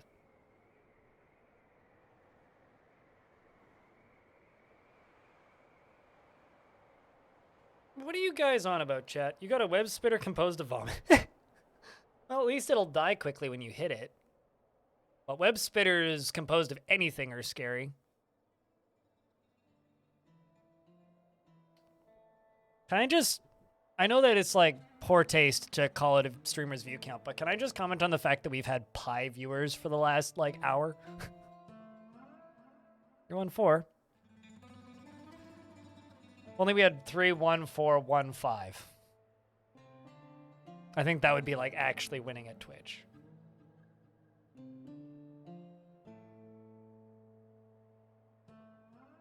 But that would be bigger numbers than I've ever done.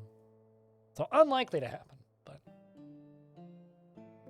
I just also want to thank so many of you for showing up for this, you know, subathon. Keyfry, what kind of dwarf would you like?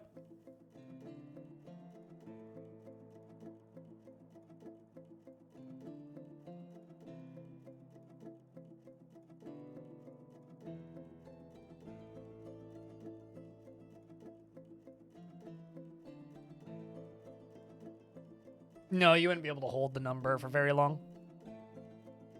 But yeah, no, I have to say thank you because, like, this is the highest average view count we've had in a while. Part of that, I think, is because we got a raid at the start, but, like, largely, we've been around, like, the 250 range for the past few weeks. So, nice to have over 300 people watching. So, thank you very much, everybody, for showing up and watching the stream. Is there one with a pet bird?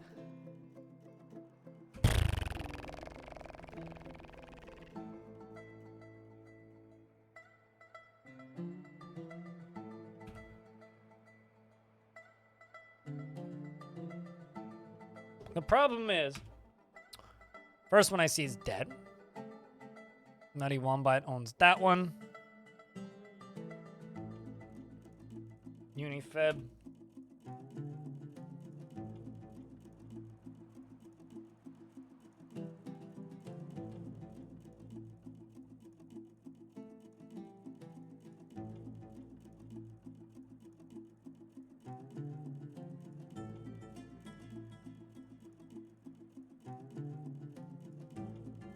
Second one's dead.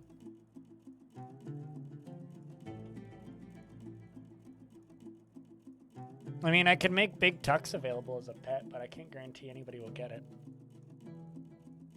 Also, apparently I managed to get a giant albatross in a cage. I don't know if agitated ones are trainable.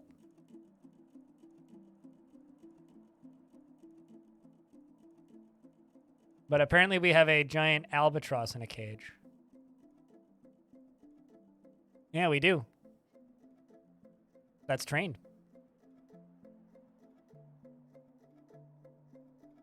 I don't recall this happening, but I'm sure it did.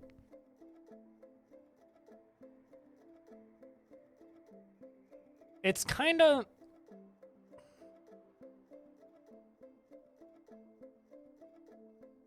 Nearest, the wood barn.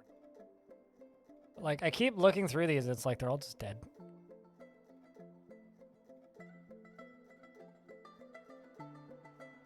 Yep, that one's also dead. No, it's like, here's the thing, yeah, no, they had owners, but you can only have one owner. So your outpost liaison want more cabinet thrones, even though he has one she says she needed?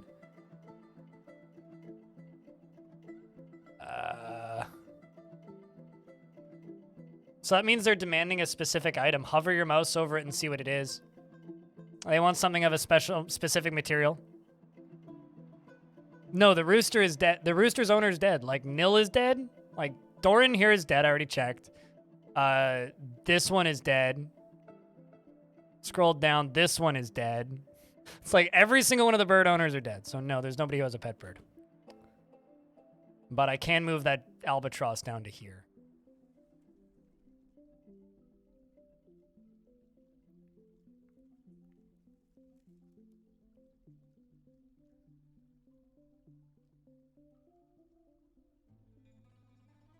I have no interest in seeing out any AI art ever, so you don't need to link it at me.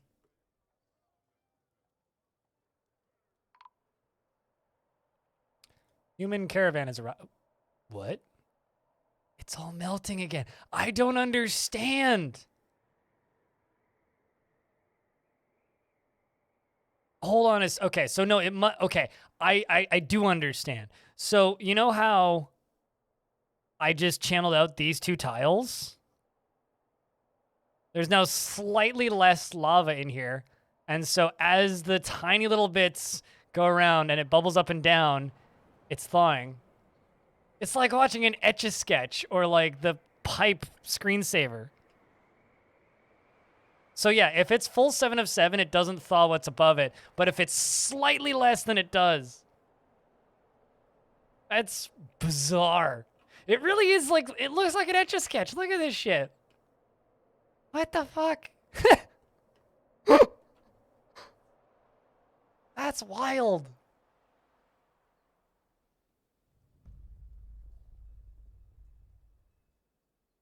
All right, wow. Okay. We have a human caravan to trade with, and I'd really like to trade with them. So, I'm going to turn this back on and pull this lever. Do you have a second choice, Keyfry? Because I can't give you any with pet birds, because all the ones with pet birds are dead. But, yeah, I can't also specifically assign you to a pet. So, that's not how the game works. Merlin Burf, last I checked, still alive, not dead, not pissed. Still alive, not dead, not pissed. Currently listening to music, has a pickaxe. No beard, someone nice. Okay. Might have an animal trainer I could give you. An animal dissector. How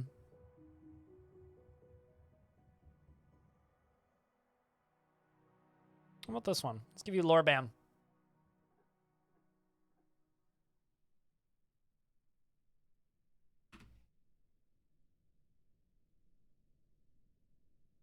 She is frequently depressed and never acts without prolonged deliberation, even to her own detriment. She's obsessed with order and structure in her own life, with everything kept in its proper place, and never becomes angry. Truly fulfilled by assisting those in need, and is gripped by crippling shyness. Doesn't often experience strong cravings or urges, and does not easily hate or develop negative feelings. Can handle stress, doesn't handle stress well, and isn't given to flights of fancy, and tends to hang on to grievances. She is moved by art and natural beauty, and is troubled by this since she dislikes the natural world and isn't particularly curious about the world. She needs alcohol to get through the working day and does not mind being outdoors, at least for a time, and doesn't really care about anything anymore. She dreams of crafting a masterwork someday and personally believes that the idea of war is utterly repellent and would have peace at all costs. Finds tranquility to be one of the highest ideals and believes that those who sacrifice for others should be deeply respected. And she deeply respects eloquent speakers and finds the pursuit of skill mastery off-putting and doesn't feel strongly about the law. Lorbam likes pyrolusite, bismuth bronze, clear garnet, linen fabric, naff paper, rings and large serrated discs, and the sound of the phrase of lathering of impossible. Prefers to consume giant kangaroo cheese and parsnip plants and lychee wine and pig's milk, and absolutely hates purring maggots. Aesthetically, she is what was once a thin frame is now bearing enormous thick layers of fat. I think we have a lot of food. Her protruding round rust eyes are incredibly close set, and her nearly fused her somewhat narrow ears have nearly fused lobes. Her hair is clean shaven, and her broad hooked nose is short, and her hair is brown, and her skin is burnt umber. All of our dwarves are fat. Yeah, pretty much. Although, I mean, it's fittingly dwarfy. I'm not knocking them. Not a bad thing.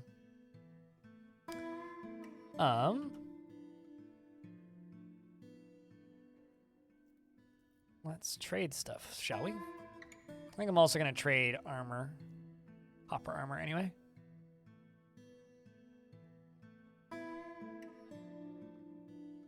Some of these are probably false positives, but that's okay.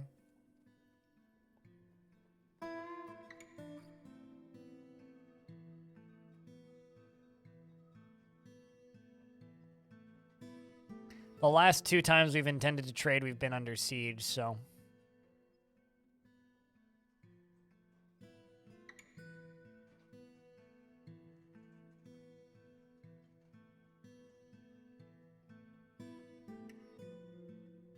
Question is, do I...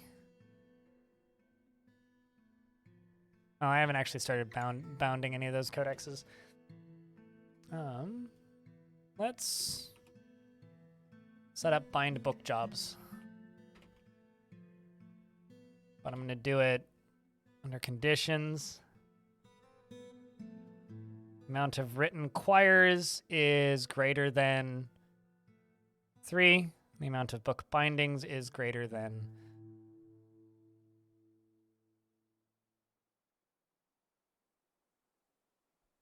So items with a small x to them are starting to decay. Large x, they're decaying. 2 small x's, they're quite decayed. 2 large x's, they're about to fall apart. And considered garbage at that point. So yes, it's levels of decay. Good news is there is a tiny amount of power up here, so I can queue up more of these because we are generating power there.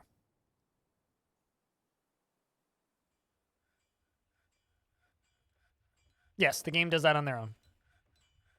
So if I just select a random dwarf, right, and I go to items, see these mittens that this dwarf is wearing? This item is showing somewhere because it's got the X's there. So this dwarf might consider wanting new clothing soon. If I select another dwarf and I look at their items, do they have any more decayed stuff? Okay, so like their loincloth. See, their trousers are slightly more decayed than their loincloth. This object is threadbare, so it's like this dwarf needs new pants, basically.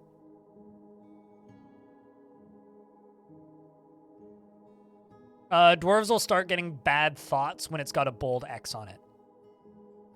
And they start considering it tattered clothing, and they will just dump it on the ground at a point when it becomes that level. Sometimes if they're greedy, they'll keep the item and they'll store it in their bedroom. If another item is available, they will just dump it and then go get a different one. And then sometimes they'll come back and get it. Sometimes they won't care just because they're messy, but it'll stay owned by them. There's a lot of different things that can change whether or not the dwarf keeps the item after they drop it. But yes, the game does that on its own. You don't have to go through and manually like mark damaged items. That would be absurd.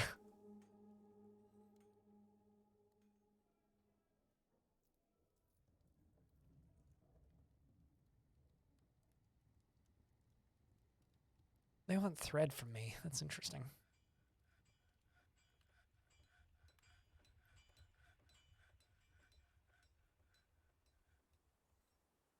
Another fine marks of quality on the item. You probably didn't play long enough to wear down items. I mean, items will start to show wear after like a year. So, and fun fact, anything that's made of wood will eventually decay. But to give you an idea, a wooden bin will take about 450 years to completely decay. Items left in refuse stockpiles decay faster. So if you go to any stockpile, you go view stockpile and you add refuse to it, wherever it is, it's the little trash bin, they decay faster. And In my very, very, very long fort, it actually got to the point where I had to start replacing beds because I started getting negative thoughts about the quality of their beds. Which is kind of insane, actually.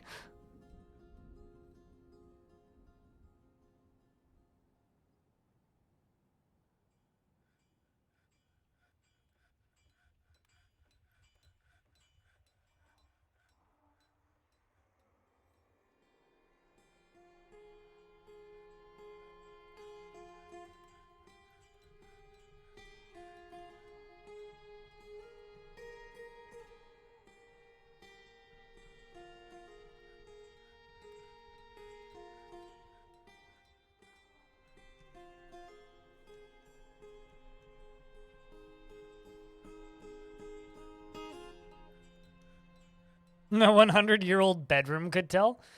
Just go into any crappy motel and you'll get a similar tale, probably.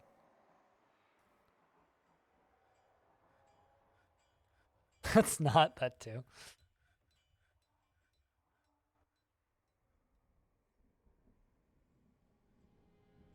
I know people don't generally mean anything by it when they do this, but man, it really bothers me when people just like use elves as an analog for racism. It's like, fucking stop. It just makes me feel uncomfortable as fuck when I see it. Alright, let's, Someone just did that in the Discord, which is why it's on the brain. It's like, fucking calm down. Alright, 2, 4, 6... 60 power, that's like nothing.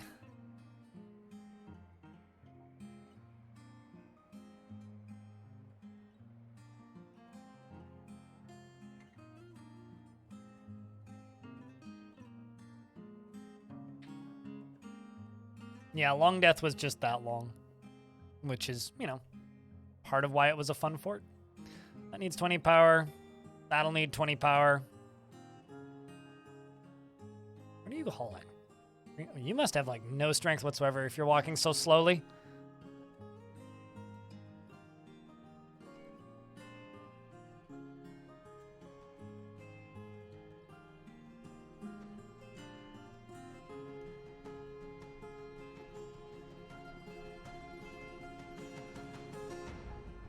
Speaking of, what was that I need to do? I need to slaughter some of these wolves, actually.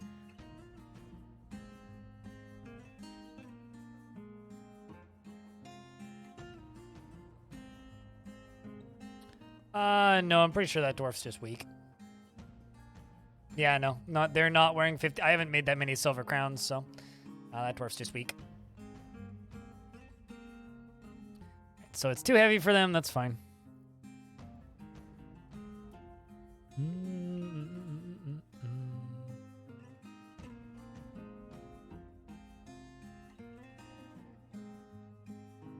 Actually, haven't brought much that I'm really interested in trading for. Can't see all their chests.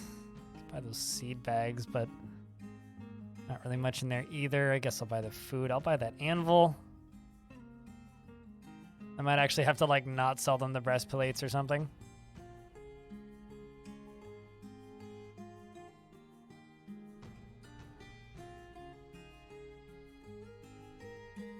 Maybe I can. Nope. Definitely can't. A giant axe blade. Jeez.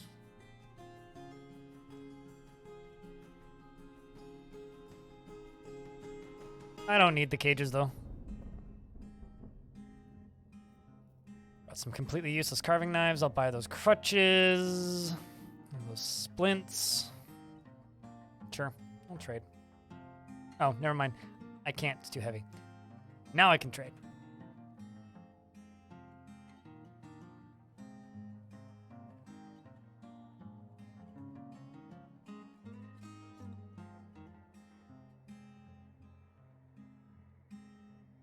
I think, like, if you... And I'm probably accidentally calling out people here, so please don't get offended at this. But it says a lot about a person's personality type if they get yelled at by elves once, and their response is, "I hate elves," screaming Pepe emoji. It says a lot about the kind of person that you are and the kind of things that you associate yourself with. And at the end of the day, you do what you want to do. If that's the kind of life you want to live, it's not my place to judge you. But man, it just makes me kind of sad. No, I also dislike elves. They kind of bother me. They're annoying racists in the game. But it's the way people talk about them that just makes me feel uncomfortable.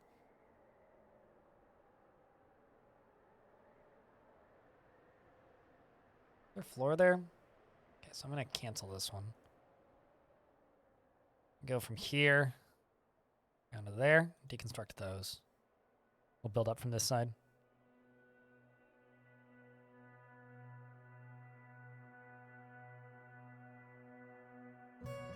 You know, it's like the person who, every time they play an RPG, they want to play as a creepy stalker and stalk people around.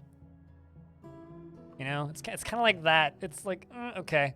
I mean, if you're going to, like, just kind of lightly veil your weird fantasies, cool, but, like, don't be weird about it. And some people can be very weird about it. I like to play rogues in RPGs all the time, but try my best to not be weird about it. And people can definitely be weird about it. But this is one of the hills I die on, apparently.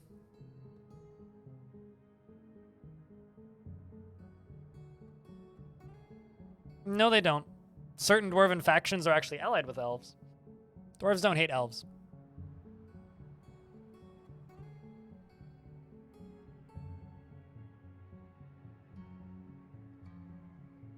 I just don't like it when people use any fantasy race as an analog for just blatant racism posting, which is generally what it becomes. Because I think that shit's just kind of gross. Doesn't really matter what your beliefs are. Okay, so I have a agitated walrus here. But breeding pairs for mine if they walk into this. So I can tame these walruses and then maybe make more walruses. Very excited about this. Come on, walk in the door, you walrus. You know you want to. That's it. Step into the cage trap. Walk onto the... There you go. Okay, that's one. Now I just need another one. Come on. God damn, these guys are slow. Get over there, Walry. Walry? Walry! It's like Mari.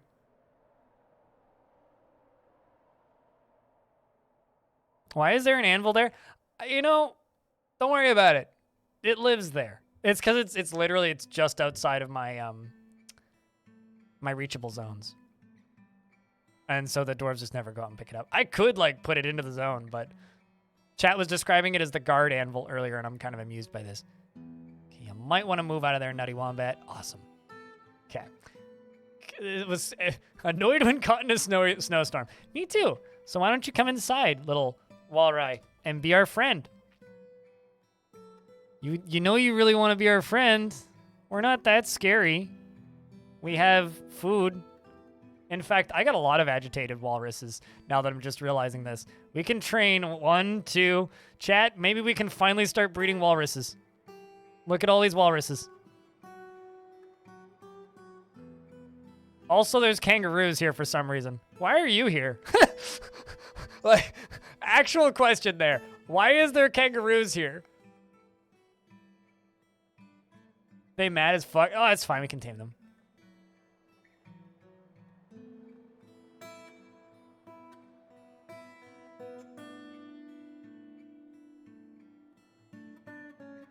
Kangry? They kangry? I'm not certain that's a word, but... Here, have this moldy shoe as a gift.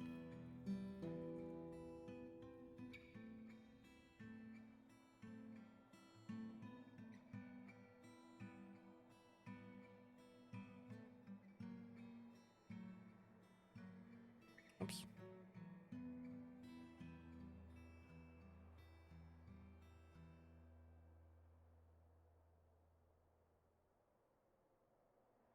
What, like a kangaroo posse? A kangasi? It's a posse of roos! They want to be the kangs of the snow mountains? I don't want to think about that sentence for too long. You know what's actually crazy? We're almost beneath 24 hours left. That's kind of crazy.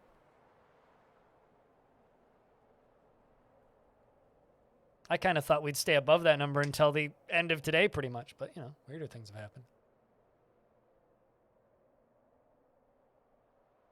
Kang the Cankerer, I think is maybe how I would describe that instead of Conqueror.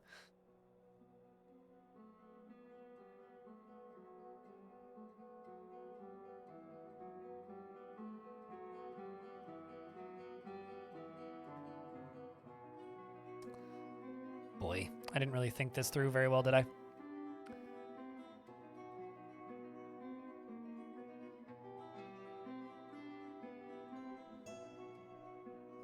It's all the way out there.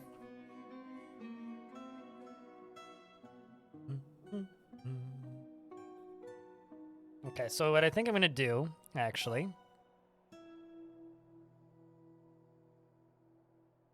Oh. Okay, fine. I'll go one beneath it then.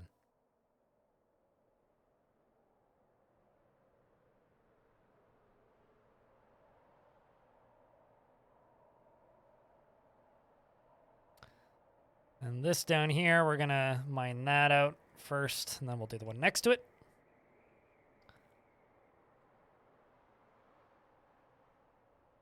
Oops.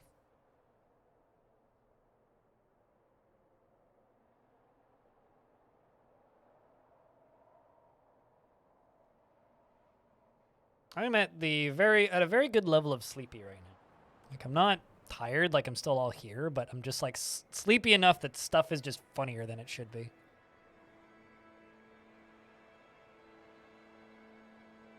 Like, this whole kangaroo thing is currently way funnier than I think it should be. Right, you down to there. Let's see if that works. Why haven't you been paid? I don't know. Is this is this like the Finland isn't real conspiracy theory?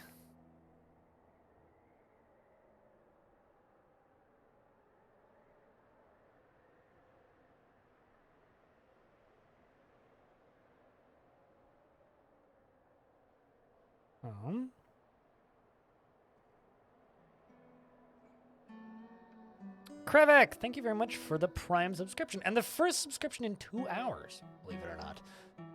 Bumping that timer up ever so slightly. Appreciate you.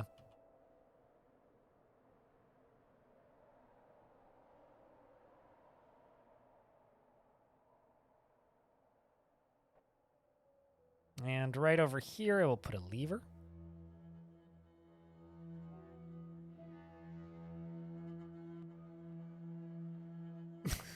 All hail the mighty emu, because the emus won the war. At least that was all you had to go to war against was emus. Could be worse. Although I feel you on the emu war? Emu war, because I got pecked in the face by an emu when I was a small kid. Rather scarring experience. I mean, it was painful.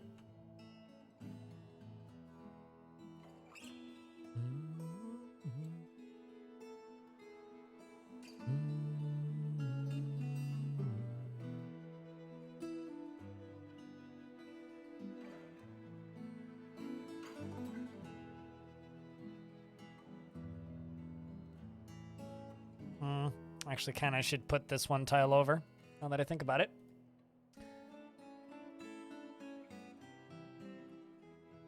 Make a lot more sense if it was right here.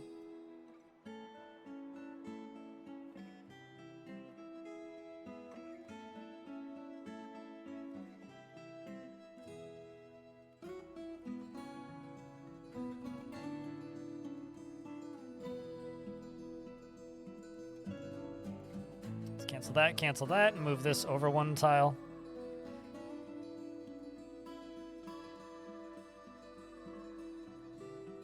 No, I got pecked in the back of the head. I was running away from the thing. Smacked me in the back of the head. One of my miners is apparently fighting with a kangaroo? Oh, jeez. Apparently, the dwarves are all running outside currently. Did I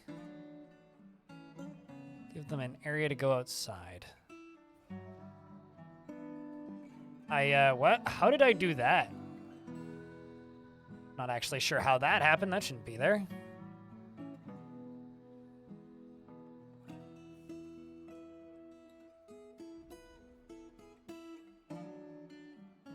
Send the military out to go deal with... Okay, you won against a... Good for you, Moral. Killing that kangaroo. Making it from a kangaroo into a mutilated kangaroo. Let's go construct those walrus cages.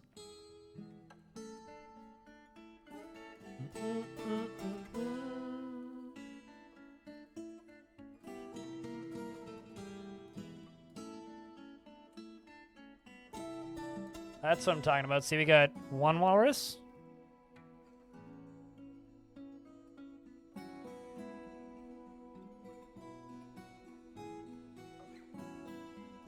It's an albatross. Most of these are undead, so it's a little bit unclear that they're undead. There's another walrus. Ice wolf, goblin, and walrus. Trying to breed walruses. What's up, dude person? That's quite the combo of emotes, though.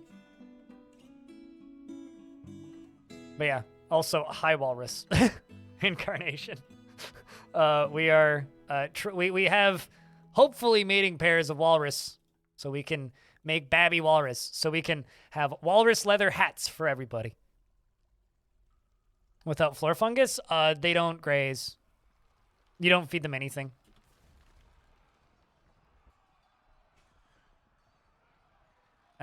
Okay, so my military finally made it upstairs and are now fighting off the rest of the kangaroos and walrus. As far as why there's kangaroos and walruses there, I don't know. Now they're undead kangaroos. Hope I'm okay. I'm all right. I haven't been streaming that long yet. Only 7.5 hours into this generally uncapped subathon. So, just doing the stream thing. It's gonna be a long one, though. Trying to breed walrus, you know, as you do. And if we tame them, then maybe they can just go live in our tree enclosure. Which will probably be a lot nicer. I'm also in the process of melting an ocean and turning it into obsidian. As you can see, it's partially melted right now. It's melted because underneath it is lava. This is, you know, very effective. And it melts in bits and pieces and then hardens again and then melts. Let's see, it's currently melting. Apparently there's a Eagle Corp's right foot in it right there. Which is kind of hysterical.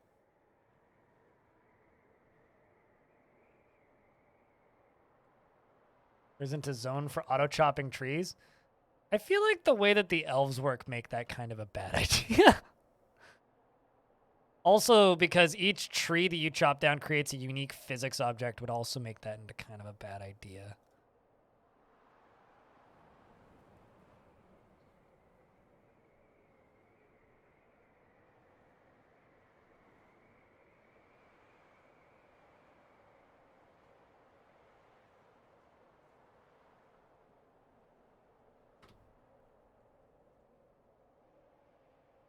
It's like, I feel like in theory that sounds like a really great idea, but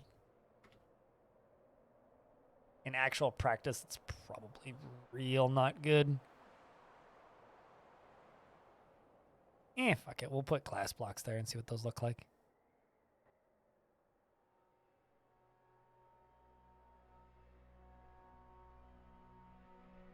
That creates 60 power. Zoom this.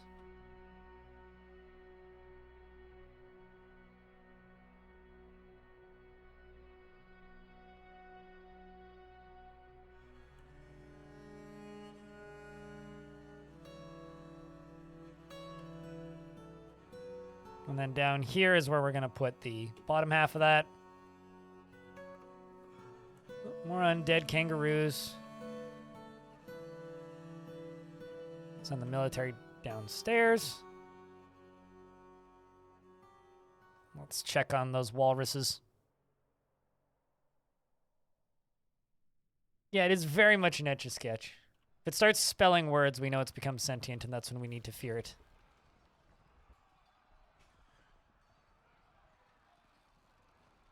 Okay, hold on. What? Ah, great. So, we've got albatross flying in my, flying in here, and my wolves are killing them. I may have to, like, lock this entire section off separately.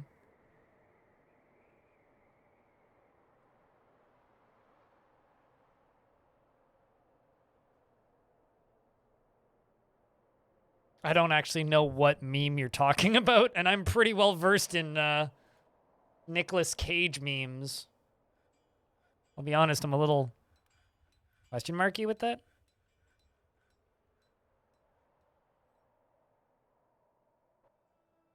So this is going to go up top. We're going to put a vertical axle here, and this will go on the bottom. I'll just put a wall piece right here.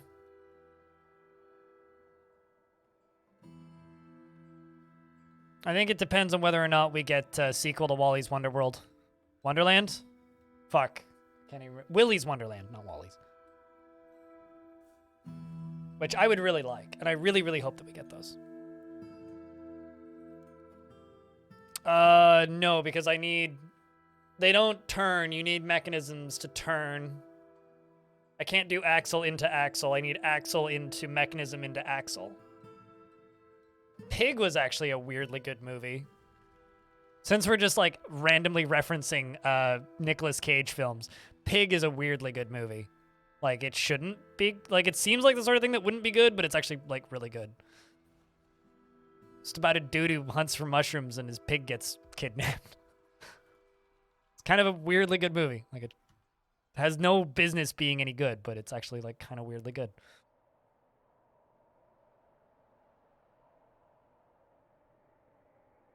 Face Off is a classic, yes. I prefer to keep my face on, but, you know, whatever works for you. I'm not one to judge. Face Off is like the Nicolas Cage movie, or one of the Nicolas Cage movies.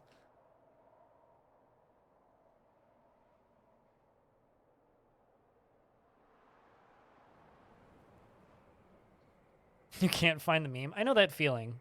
When you're just like, I'm thinking of this stupid meme, and like you can't like recall as to where you originally saw it, or what it was from, or even what it's referencing. You just remember that it exists. Okay, so vertical axle go right here. Get out of Alder. Face on, face off. Exactly. Con Air's a movie. I don't know how much I like Con Air though anymore.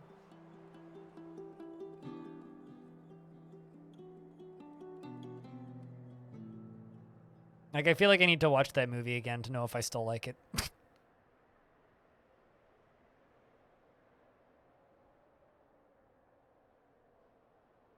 Uh-oh. This is suboptimal.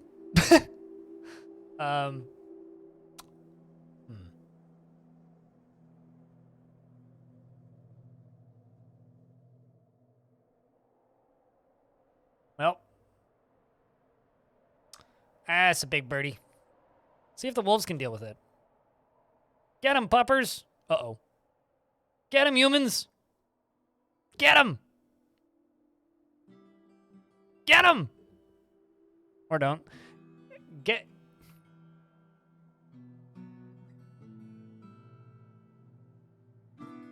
It's mutilated. Okay, we don't need to worry about more. Kitty got him. See? Like, the cat's very excited. Dwarves are all over it. All right. Is it dead? Yeah, it's dead. Oh, boy. I think up here on the surface, I'm going to do this. Let's go granite. No. Yeah, whoop, that's Bab. Gab. Fortifications, fortifications. Gab. Fortifications. Gab.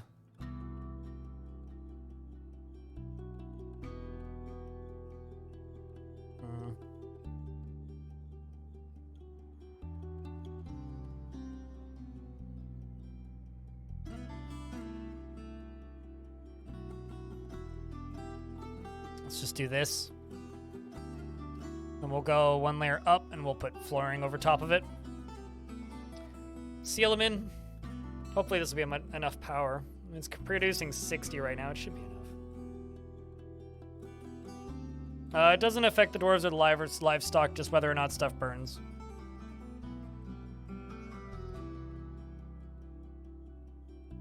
The dwarves themselves don't actually care about temperature.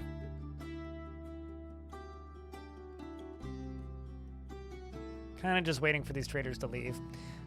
Tourist is haunting the fort. That's suboptimal.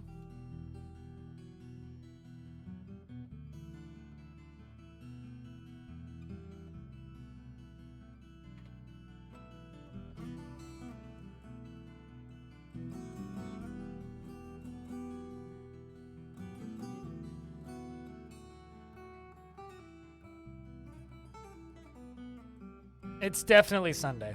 It's 4:35 on a Sunday.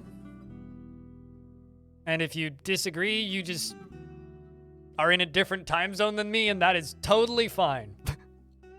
But for me, relative to my location, it is absolutely a Sunday currently.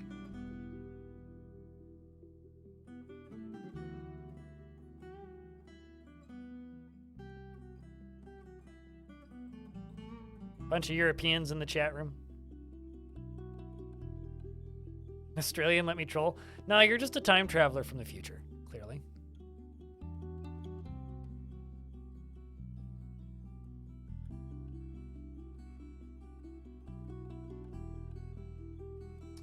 I might fill this area up here with glass. I think I might do it that way. Pasture all the animals on that lower level.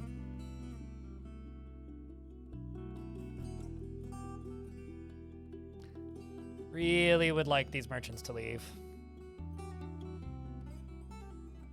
So I just don't need to worry about anything except for, like, giant birds coming in from the surface. Fallout Rain, thank you very much for that 5-pack of gift subs. You're extremely kind. Cheers, friend. Pumping that timer back up ever so slightly. And here I was expecting we were going to hit 24 hours soon. It's a Sunday and you're stuck at work. I used to work Sunday nights. See, you found the new better Twitch emote. Investments are open if you care, chat. How much is every sub in time? Tier 1s are 200 seconds. Tier 2s are 500 seconds. Tier 3s are 1,200 seconds. 100 bits is 1 penny per bit, and $1 is 100 seconds in tips.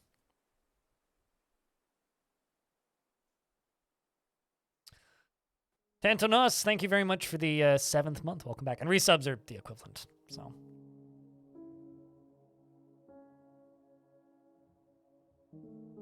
And we started with 7 hours on the clock originally, the very beginning. Started with 7 hours and it's just increased. When, whoop, that's a, dwarf's been missing for a week. That's a giant, agitated, undead, snowy owl corpse. I'm just going to pasture my, station my military up here. All right, why are you outside? I mean, if you insist. Like a very unwise direction to go here. All right, well, we're about to lose another dwarf unless, all right, you're dodging. Come on, don't. Okay, whew. Hang in there. Hammer Goth seems to have been an absolute hero here. Bashing the agitated giant snowy owl corpse in the head. with his hammer, and the injured part is crushed, so killed it in the head. Killed it in the head. As for the herbalist Titan, seemed to have been punching it for a bit, dodged a few attacks, screamed once. Seemed to just be scratching at him. Ugh. He actually scratched him in the lower back teeth. The severed part seals off in an arc. Dwarf lost a tooth.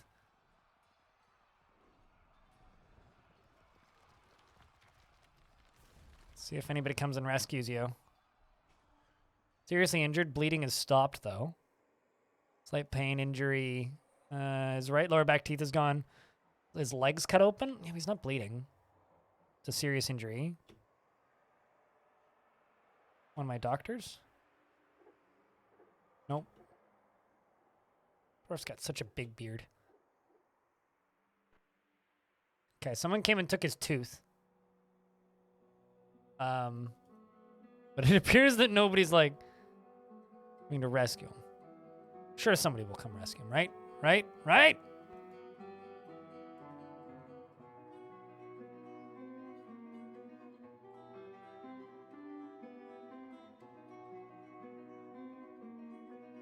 That's a distressing sentence to read, baby Blueford.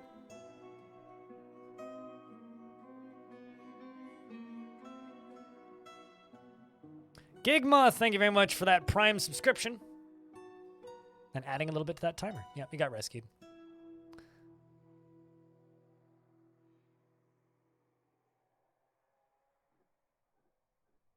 And thank you much. Unconscious and seriously injured. Diagnosis required. If a dwarf loses the ability to walk, what's the best job for them? Nothing that requires hauling. But even hauling, like, they can do... Dwarves are surprisingly resilient. And even if... As long as they have crutches, like, they can get by, like, just like a normal dwarf. So make sure that you have a surplus of crutches. But anything that doesn't require hauling, really. And probably not the military. They'll probably have a hard time if they're in the military. Welcome back, Sentient Potato. What kind of dwarf would you like? I don't have much to read, but...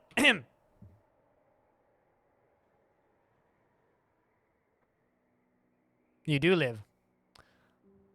Without the help of good Dwarven necromancer, death becomes eternal, and darkness covers existence. Life... All caught up.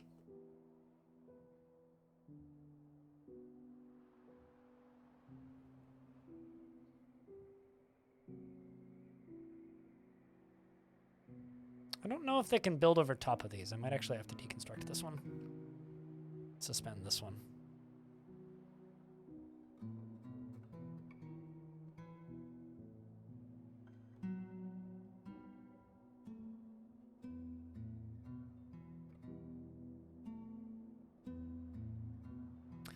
Beardless metalworker of some sort. I don't know how many metalworkers I have, but...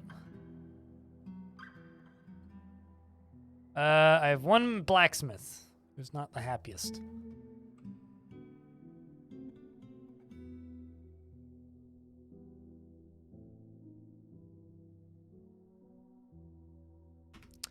Sentient Potato is a talented blacksmith, competent leatherworker, and a novice mason and a dabbling carpenter. She is prone to hatreds and often develops negative feels. She is incredibly brave in the face of looming danger, perhaps a bit foolhardily, is swayed by emotional appeals and is stubborn, and tends to avoid crowds. She has a tendency towards forming deep and emotional bonds with others, and she is quick to anger and she has little interest in joking around. She prefers that everyone live as harmoniously as possible and tends to share her own experiences and thoughts with others. She likes a little excitement now and then and generally acts with a generally acts with a little impartial. Wow, can't even. She generally acts impartially and is rarely moved to mercy, and she generally acts with a narrow focus on the current activity. I kept getting like turned around in that sentence. She doesn't often feel envious of others, and she can handle stress. She occasionally overindulges and isn't particularly curious about the world, and she is trusting. She interrupts others during conversations when she's annoyed, and she scratches her head when she's nervous, and she needs alcohol to get through the working day, and doesn't really care about anything anymore.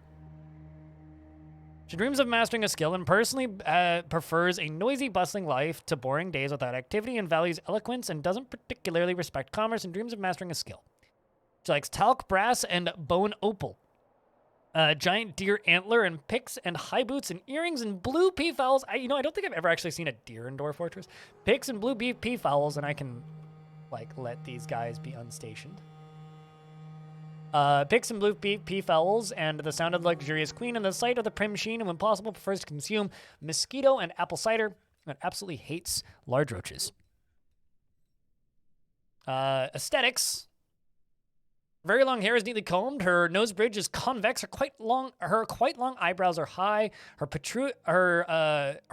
slightly close-set round amethyst eyes are protruding, and her ears are somewhat narrow, and her hair is light brown with flecks of gray. Sunday stream? Not just a Sunday stream. It's going to turn into a Monday stream, at the very least. Maybe even a Tuesday stream. And it depends. If things go well, maybe we'll make it to a Wednesday stream. Currently, it's just a Sunday stream.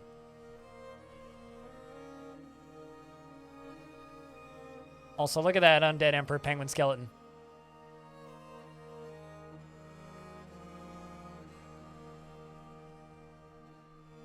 But yeah, it's a subathon. It's been a pretty solid day one, too.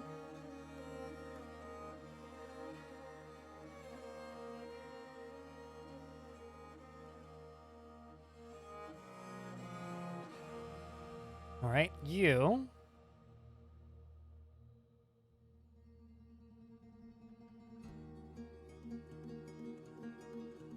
I'm going to connect to this.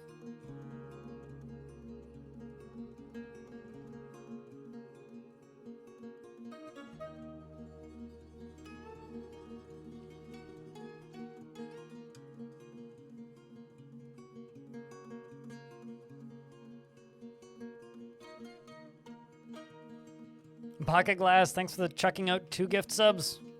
Appreciate you. Means a lot. Yeah, we're not going to be, you're joking, right?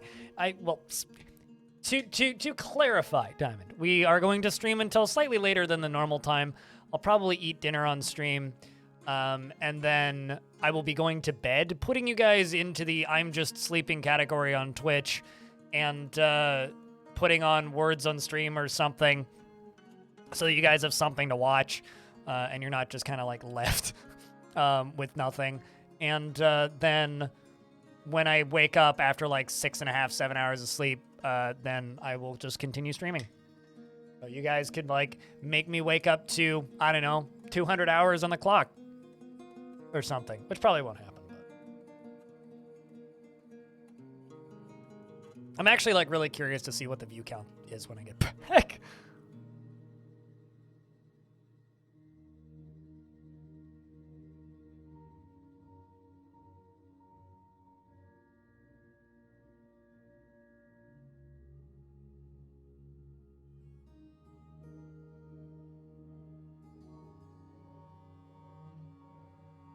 Also, chat, can I get a round of beers for those subs that just got chucked into the chat? Appreciate you, man.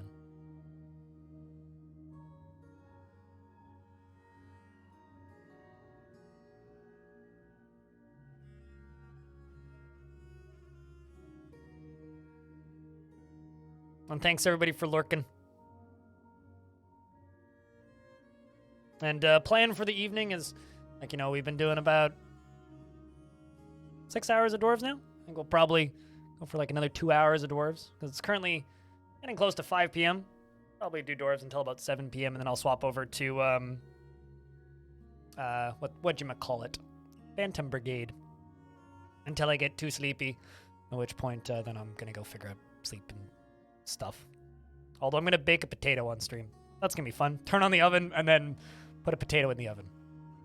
Very complicated cooking skills here. Why did I make 2 levers? I don't need 2. I just need the 1. Well, I can get rid of this one. This has been suspended. Can unsuspend that. You down here, we can cut through that. horses starve to death. Remember earlier I was asking, why is there horses in my fort? Well, I forgot to eat them. Also, I have a bunch of trained walrus now, which is excellent, which means we officially have breeding pairs of walrus, which means we can start breeding walrus. Fantastic. That is awesome. We also have an agitated giant crab. Hold up. When did we get an agitated giant crab?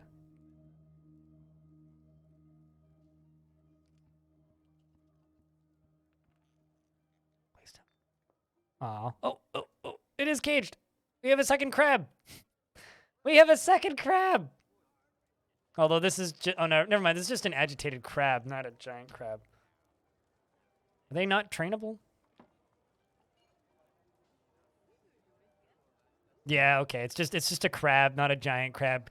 Can't tame the crab. Can only tame the giant crab. But we do have an agitated giant crab as well, which I can assign a trainer to. Where are you?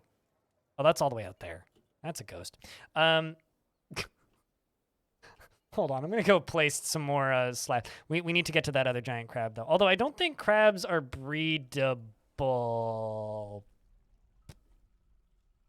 So I guess we'll just have a collection.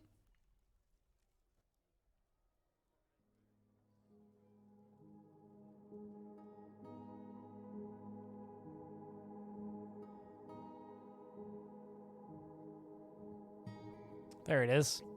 Right there.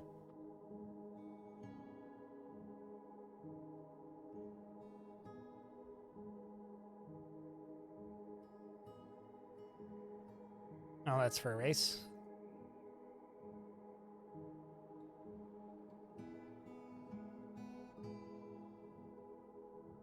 I'm gonna send the military up here to deal with this kangaroo. Crabs do not need water, no. Although it's probably just gonna go get caught. Emperor penguin. Now, is this an emperor penguin or a dead emperor penguin? Nah, it's a dead emperor penguin. Now, the roo might just get to the cage first. Yep. Nope. Yep, maybe. Nope. Military, maybe? Okay, it made it first.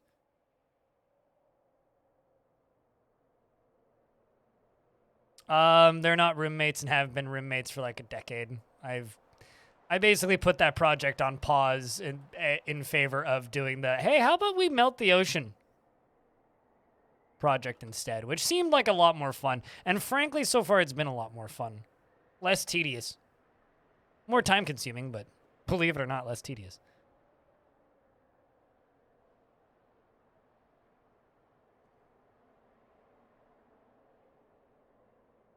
Tame agitated giant crab. Imagine that being your job.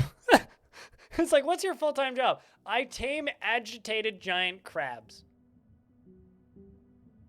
Crab whisperer.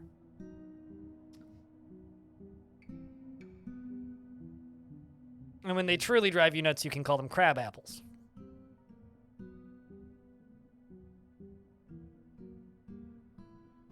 Now we have a semi-wild agitated giant crab. Sounds kind of dangerous. I mean, there's worse jobs you could have. I mean, okay, if you had to choose, what would you prefer to try and tame? An agitated giant crab or a giant walrus? Or a walrus? Probably just a walrus, actually. I feel like the walrus is probably more dangerous than the crab. Crab, you just kind of walk around it and don't get pinched. And you're probably okay, right? Right? Also, apparently there's a giant puffins on the maps. Oh no, those are just regular puffins. It's giant albatross. A named giant albatross? Oh, it's a giant albatross that killed Moral. Well then, you're a horrible albatross. Screw you, albatross. Albacross dis. How big pincher? You know, the size of a short bus, generally, I would imagine. Although this is the worst job of all. Being the dwarf that has to carry it into the fort. Because, you know, it's like, oh, yeah, okay, so you have to carry a crab the size of a short bus. Okay, actually, hold on. Let's find out. How big is crab? Giant crab. How big is crab? Giant crab. Well, there's a fan art. Oh man, they're okay. So, according to the wiki, right? A dwarf is approximately at adult age is anywhere from 50,000 to 60,000 centimeters cubed, whereas a giant crab is 256,320 centimeters cubed. So quite large. It's like the size of like 3 semi-trucks stacked. Pretty big.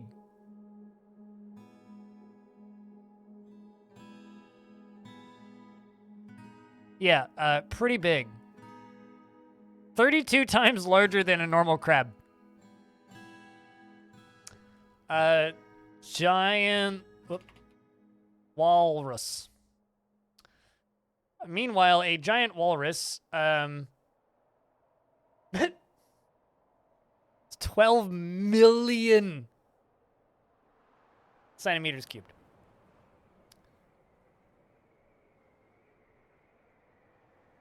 Is the max size. They, on average, have 347 meat.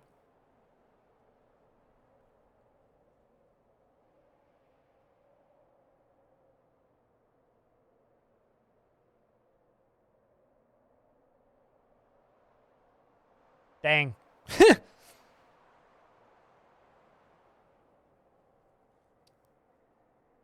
But we don't have giant walruses. We just have walruses.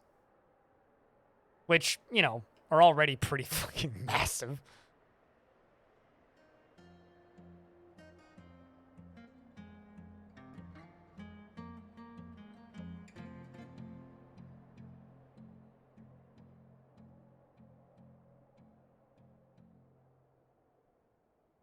This game forgets that crab are immortal and grow all the time? Well, I mean, they're not immortal, but they do grow all the time. That part is true.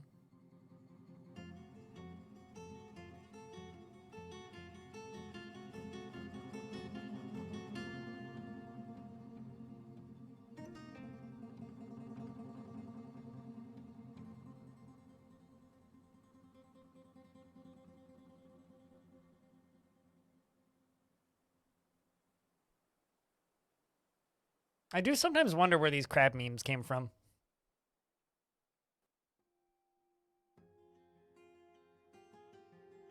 Yeah, I'll just cancel this for right now so they can finish that. I'm suddenly starting to think that like I accidentally made construction like nobody does this job.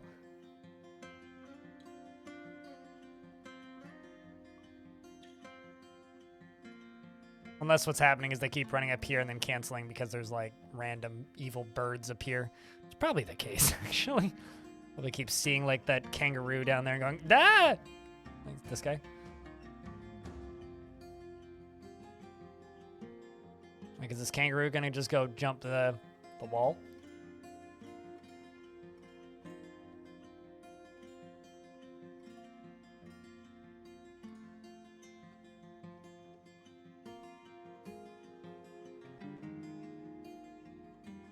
We don't know if they are immortal. They die once they can no longer molt by themselves, but no one has figured out how old they would get if we helped them with molting. Huh. Crab is delicious, but this whole immortal crab thing seems like a scam to me, but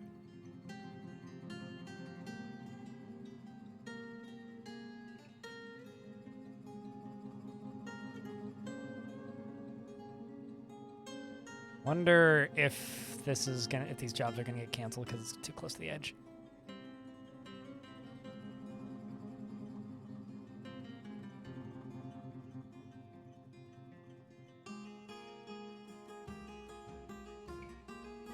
Oh, regardless, I can disable that now. It's the right hand of a kangaroo doe. It's the lower arm of a kangaroo doe. Normal ass goblin.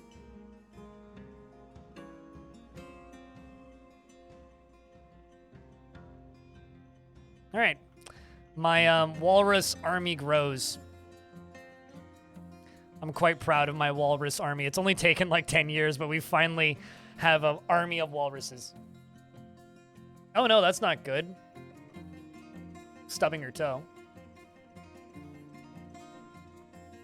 They die when their clothes are too big for them. That's a sentence. That's interesting. I didn't know that in regards to crabs. Does this go for all crab species, or is that like certain specific species? Or is this just a crustacean thing?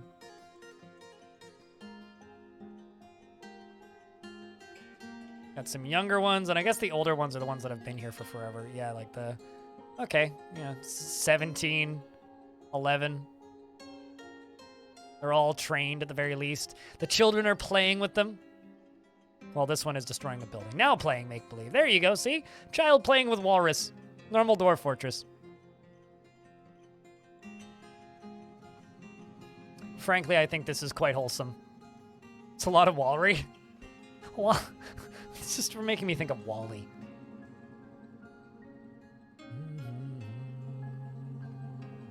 Let's find out.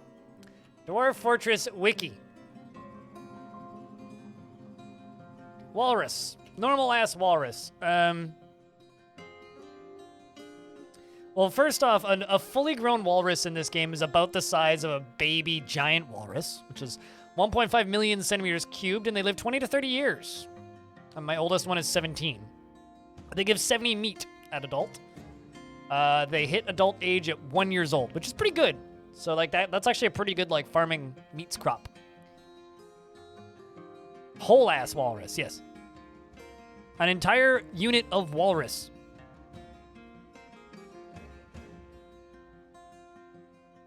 They're pretty neat. I've seen wild walrus as well. Now that I think about it, yes, I have. I've seen wild walrus, and I've seen wild sea lions, and I would say that sea lions are scarier than walrus. That puppy is playing with a walrus, but is disgusted after retching on Miasma. You sure you're not just retching on walrus? Is there zombies in the... Okay, there's zombies in the body pit. We gotta pull the lever twice.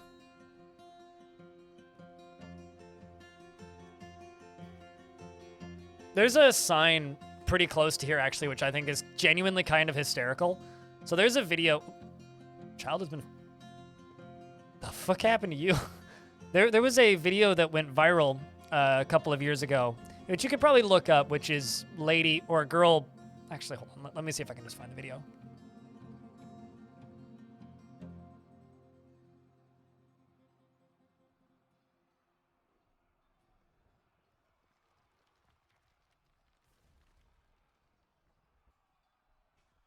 This. So we have sea lions here, right? This is a place that I go drinking sometimes in the summer when the weather's nice. I'm not going to show the video because I 1000% guarantee you it's copyrighted by 1,000 things. There's something fighting. Fighting with a giant puffin. Did it fly into the fort? It flew into the fort. There's a giant puffin flying into the fort. Unless it's dead now. Okay, it's dead now. But yeah, we have sea lions here, which are not huge, but like they're mean.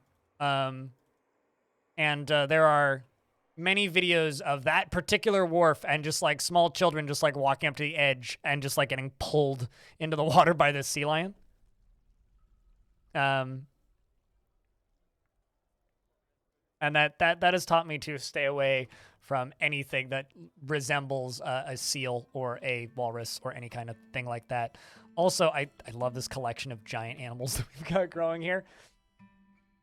Okay, where's other crabs?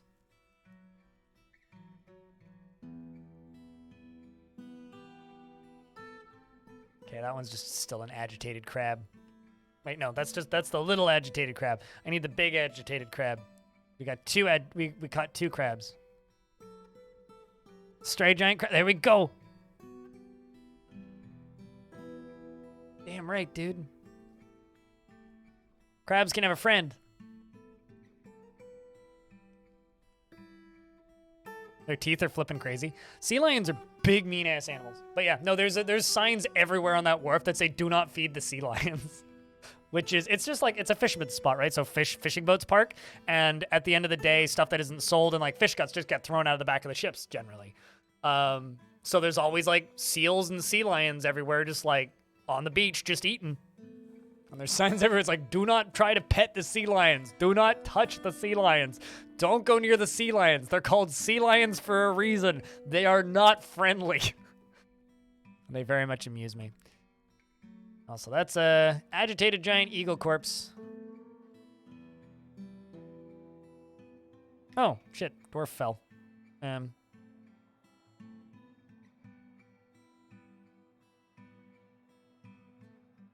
Did dwarf climb back up? Or is dwarf... Because there was a dwarf there. Oh, there you are. You ran over this way. Come on, Farmer Fem. You can get back inside. I have faith in you. It's really uncomfortable. I mean, lots of wild animals are cute. Baby bears are cute.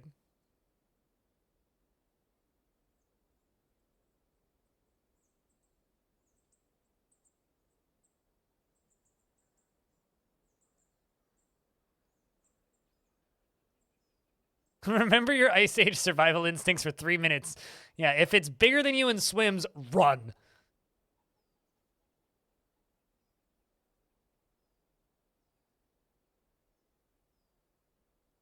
But baby lions, yes, baby lions can also be very cute. Equally dangerous. Also, it usually means that there's a mommy lion around somewhere, and those are also not safe to be around.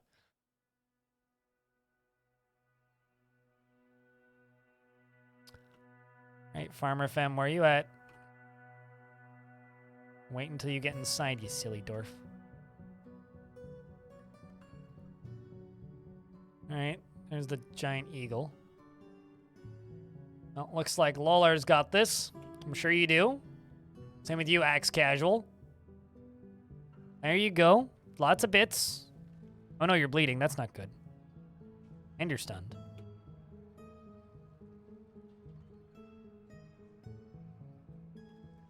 Let's go help. Come on. There you go. Axe Casual is seriously injured.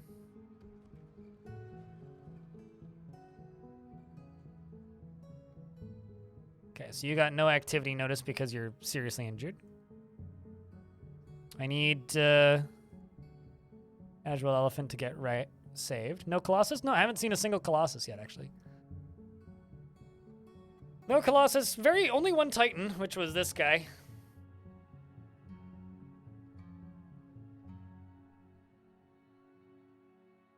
But yeah, this map's actually been quite chill for the most part.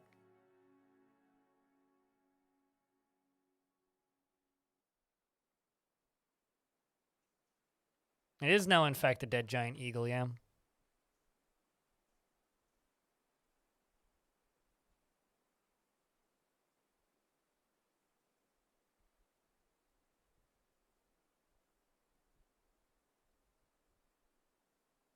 All right. Rev is getting up here to save this dwarf. Oh, nope, don't turn that off just yet. What are you doing? Let's actually just manually lock that door. And I'm just going to go find Fem. Make sure that that dwarf has stayed.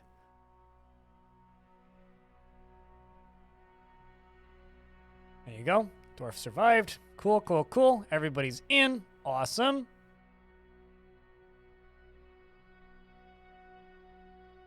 Pull that lever. I can go back to the upstairs area.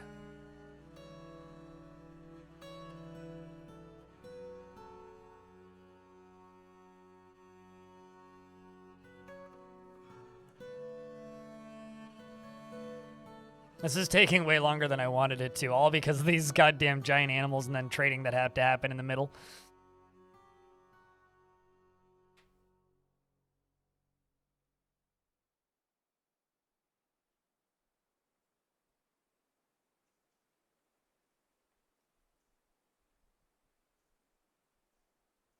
What? There's something in the way. Oh, I see. They need to stand next to it, so we need flooring.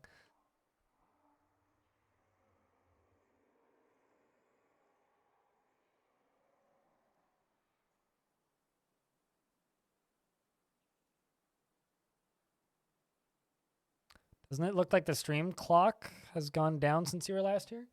It went down. Oh, trust me, it went down. It was higher. I don't know how high it was when you were last here, but it has certainly gone down. A lot of people have gifted subs. Golden auction. A lot of people have gifted subs. A ringed seal? What's this?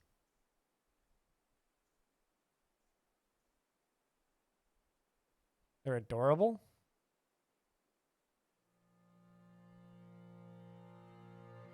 Oh, endangered seals. You know that they're endangered when the only pictures on Wikipedia are one in a museum and drawings. That's how you know that they're endangered. Dang. Yeah, no, so that's what I'm actually doing. I've built these, oh man, this is another one. I've built these fortifications around the edges, and then I'm gonna build flooring on top, which is gonna seal them off entirely.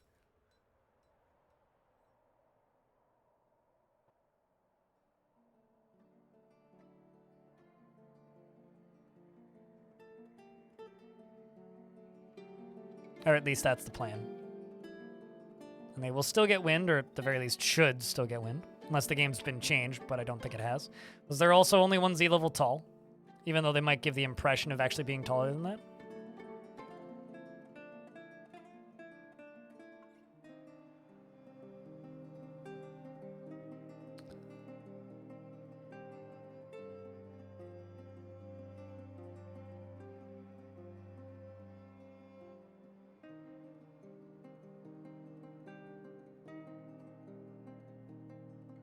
And I'm going to put a door here just for my own sanity.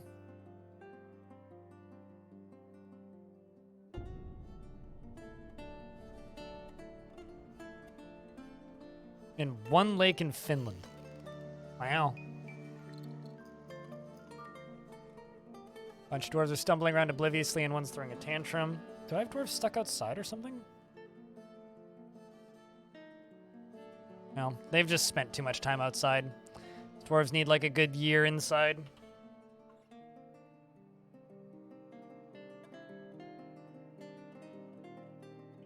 The outside does a number to the sanity of these dwarves just because of this, the way it is here. But we just need this done.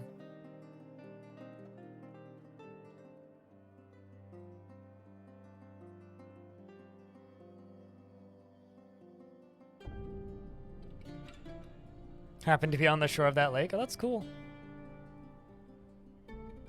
That random creature is an undead kangaroo something. Yeah, it's a mutilated kangaroo corpse. But the actual issue isn't the kangaroos. The issue is the snow. And the snow is not very friendly. So we are trying to do our best to... Where are you going? Dwarf? Oh, you know you could have just gone down the stairs, right? Okay. Fine. Would have been perfectly okay to just go down the stairs. Oh, wait, this guy? Oh, this is, he's a hill titan. I forgot he was here. He can't see. Apparently he's impeccably curious without any respect for property or privacy. But he's a towering humanoid composed of coral. It has mandibles and a regal bearing. Beware its webs. And I keep forgetting it's there. The snow is worse than the undead kangaroo. Yeah, and then the big guy that lives in the wall, he's fine. He just lives there. He's been there for like a decade. He's been there since the beginning of the fort, frankly.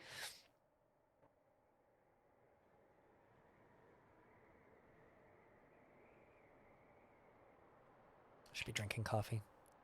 Am I using him as a guard? Not currently, but that is the plan. The problem is the surface is too hostile.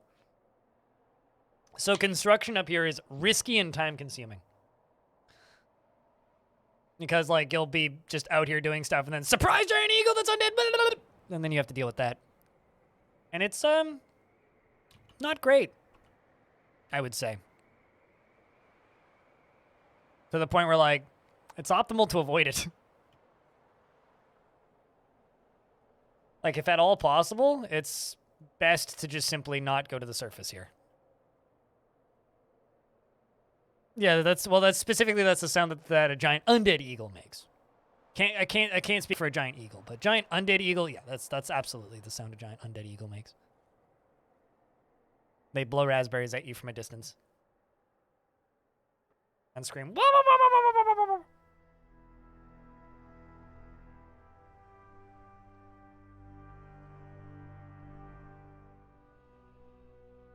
Is this Bronzy 2.0?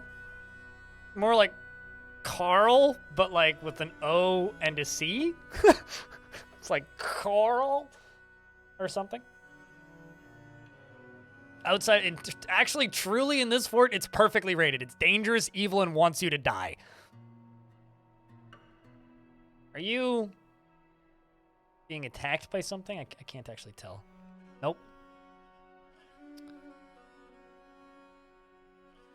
Coral. There you go. You know, that's basically it.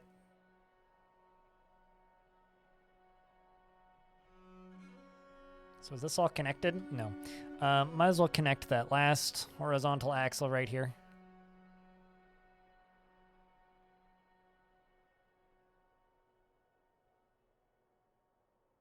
I don't think it's gonna make this collapse. It might, though.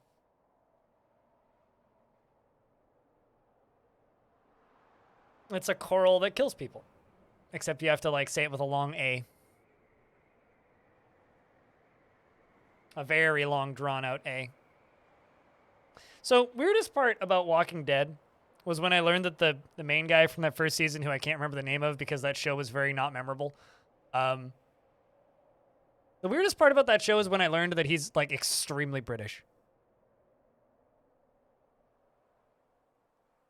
I know that llamas with hats is the Carl meme, but the only Carl I ever actually think about is Carl in Walking Dead.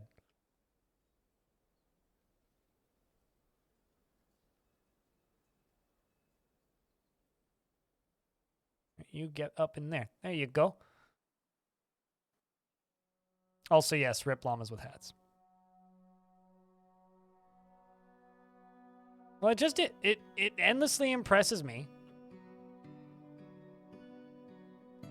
how good actors are at doing accents, I suppose. It's like, man, you're really good at sounding very American, even though you are not even remotely American. It's almost like you're paid to do this job. All right, well. Here, you know what? This is what I'm going to do. Guys, go stand, like, right there. Okay, fine.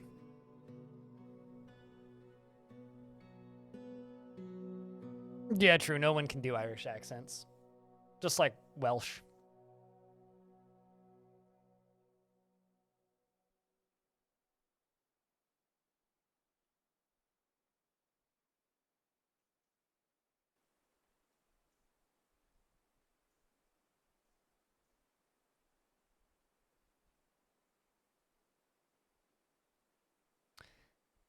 You know, I'm starting to realize that I definitely turned the stream on while already sleepy today. I'm starting to realize this because I don't know how obvious it is, but I'm definitely starting to loop out a bit. just a little bit. Like I'm getting off track way too quickly right now.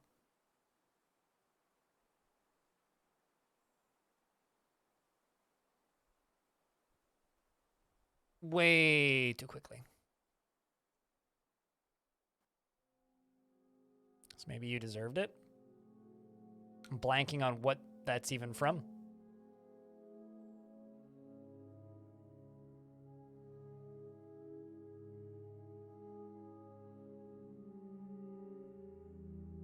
Made cheese soup. I feel like somebody I know through Twitch made cheese soup once. He's like, it was like a cheese salmon soup or something. Oh, yay. I don't even need to worry about, like, doing the thing with the things because they'll just kill it for me. Great. The problem is they're also going to cancel all my jobs at a distance. Okay, how about we just cancel these?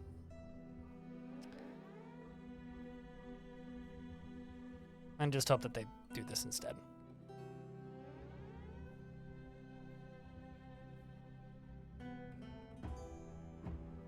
I really just need you to do this.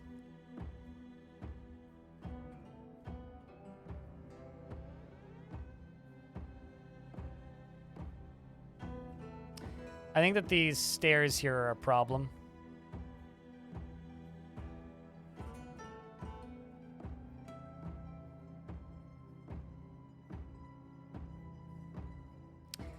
This kangaroo here is a problem. Okay, you go here. We're just gonna lock this. Don't get stuck behind it, okay? That's your one job.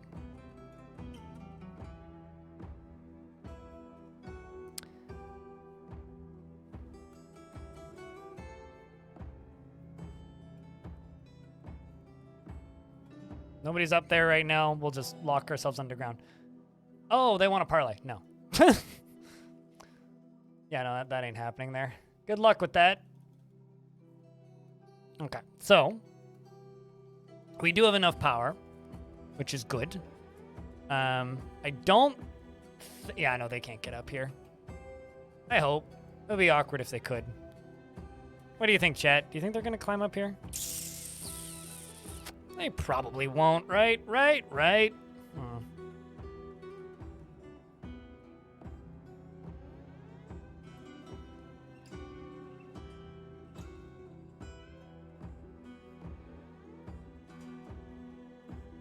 Hopefully not.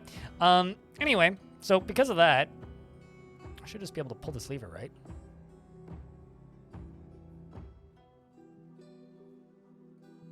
Oh, man. No, actually, I can't.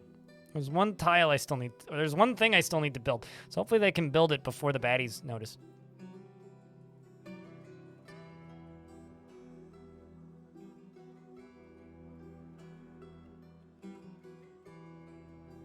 Fingers crossed.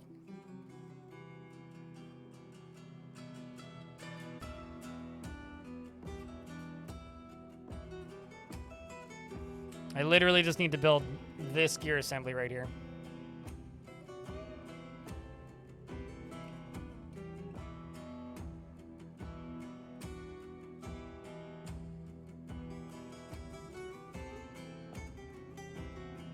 They look like metal. I'm using underground mushroom trees.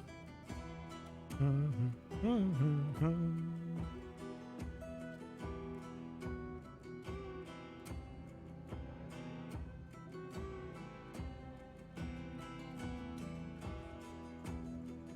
was gonna say, who's doing this? Gotta be somebody. It's accessible. Yeah, we're not technically locked in a burrow, so they can go up there.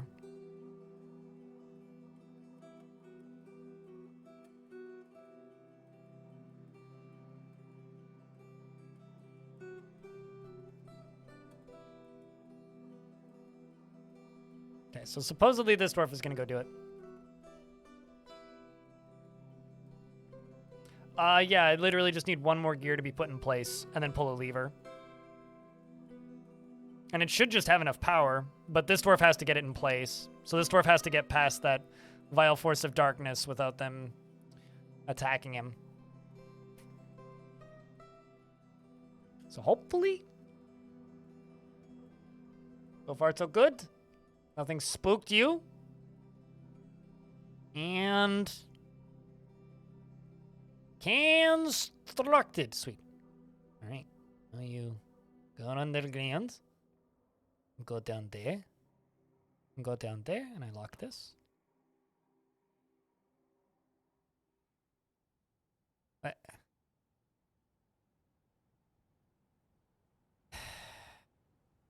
2, 4, 6, 8. Okay, what? Hold on. Oh. I need to pull this lever. I was like, why is it not working? Oh, because I need to pull the lever. All So now I just need to wait for some dwarf to get up here and pull this lever. And that theoretically should start flooding it. So if you want to see lava flood out on top of the ocean, that should start happening like now? Any moment? Soon, TM?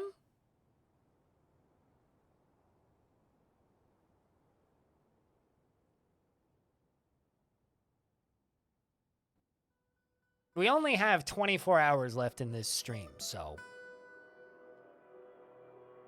there you go.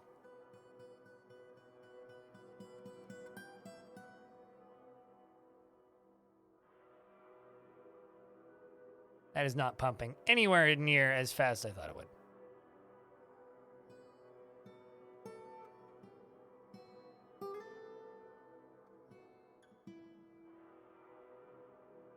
But I mean, hey, I get to watch that slush melting in real time. These apparently seem to be humans. Where are they from?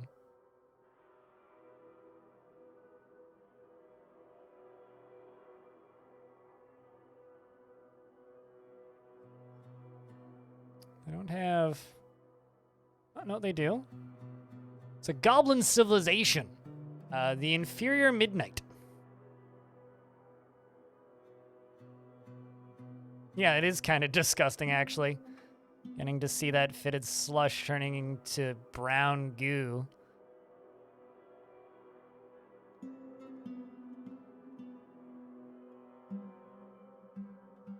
That's where we're pumping the lava out of. Pretty good, if you do ask me.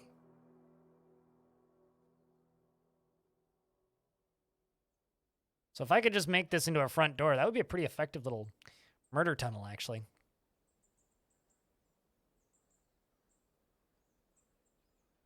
Let's see how this does. I'm not actually entirely sure what's going to happen. I've never done this. No, so, okay, so this is the ocean. This is the permafrost ocean that's permanently frozen. This is being pumped from down here, which is in my fortress, and this is being pumped up from the magma sea. Through 2 aquifers. 2. So it is coming from the magma sea. And I may also turn these pumps on again, because these pumps are currently disengaged.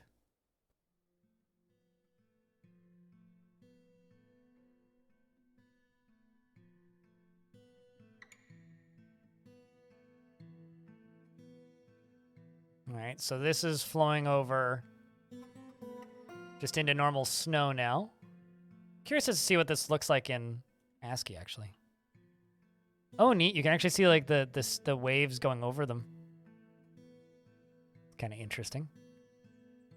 Snow melting.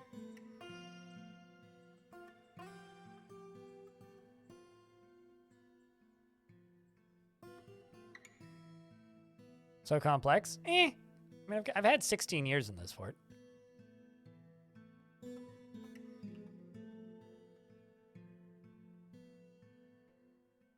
Those golems are like, oh, this can't be good. Oh my god. Did you see how it just suddenly sped up there? Alright, so this is all turning into obsidian now.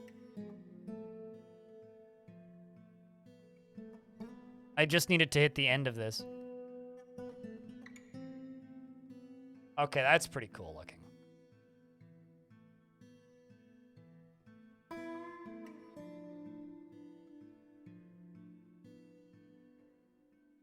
Hot, actually.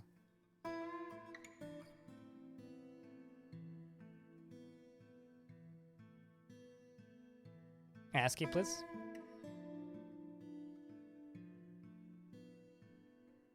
There's a mangled albatross skeleton in there somehow.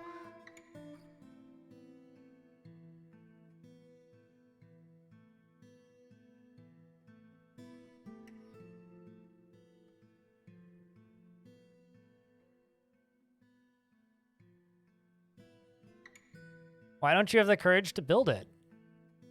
Just wait until I build this into some sort of defensive weapon. So, there's also a method to this madness that I haven't explained yet. I'm going to have this one line along here of,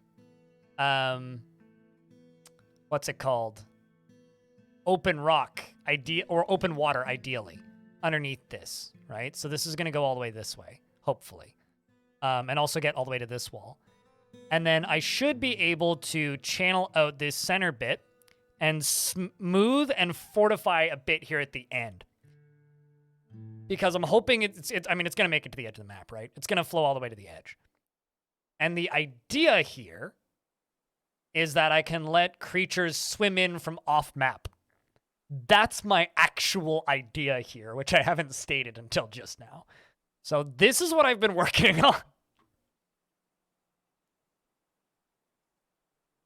You can make a carbonite trap. That too? I don't know exactly how I would make that function, but theoretically, there's a lot of neat things I can do with this. This is very much like a monstrous prototype for things that we're going to be working on throughout this subathon. Which is why when people were asking earlier, they're like, how much longer are you going to take this fort for? It's like, well, until I'm done with it.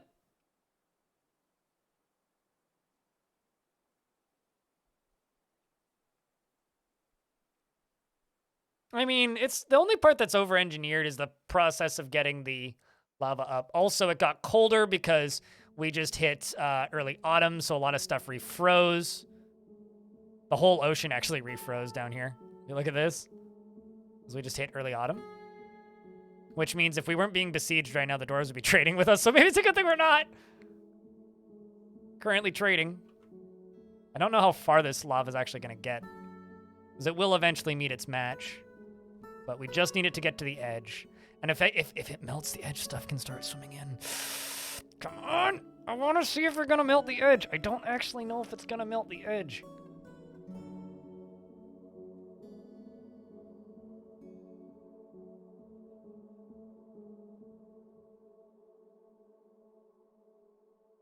The layer below with ice? No, the layer below with ice is filled with lava, so. But I just need it. I need it to get to the edge of the map. That's all I need. And then I can channel it out. I can do whatever I want. I could make an ice trap. I can do all kinds of stupid shit with this. Come on. Are you going to turn the edge of the map to obsidian? Might be getting too thin. It may actually just be getting too thin. I should have built a wall like here or something so it would just go straight, but...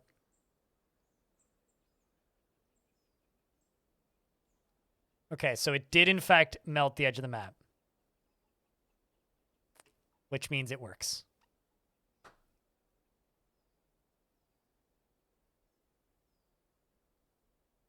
All of this to do one thing. Let's melt the edge of a map. The problem is it's going to keep doing that. It's going to keep thawing. But it's becoming obsidian.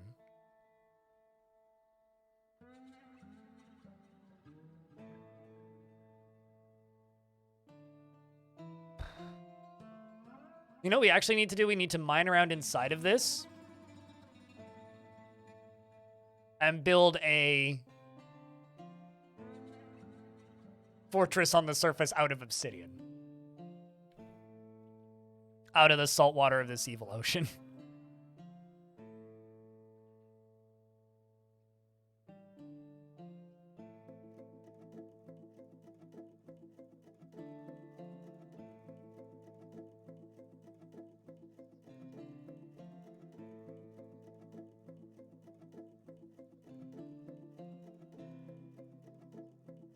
The beauty is the way this is set up, I could build multiples of these.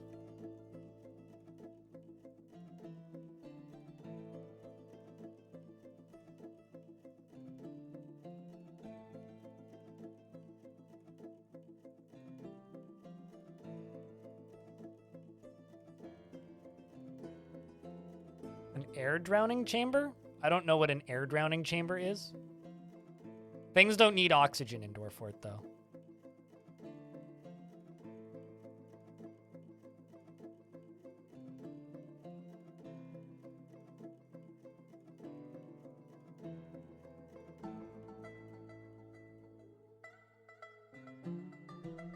Okay, so I'm going to go let this lower layers melt a little bit.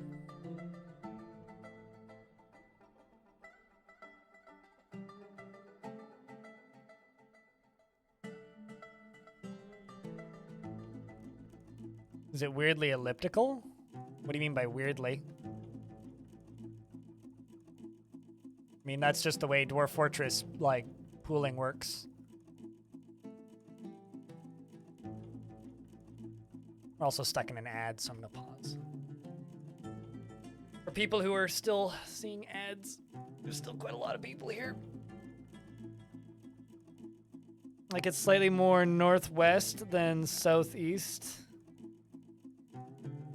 Because of the end of the wall. Here, I'll leave it paused. It's because I built this wall here.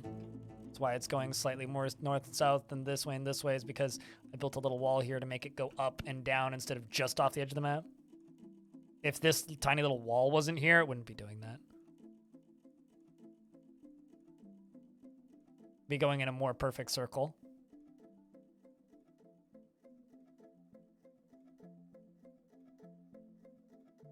But also, yeah, the ASCII is not square. It's rectangular. Another 30 seconds for the ads to end. Also, not that I'm sitting here begging or anything, but I'm definitely begging. You know, we're only 5 subs away from 1337.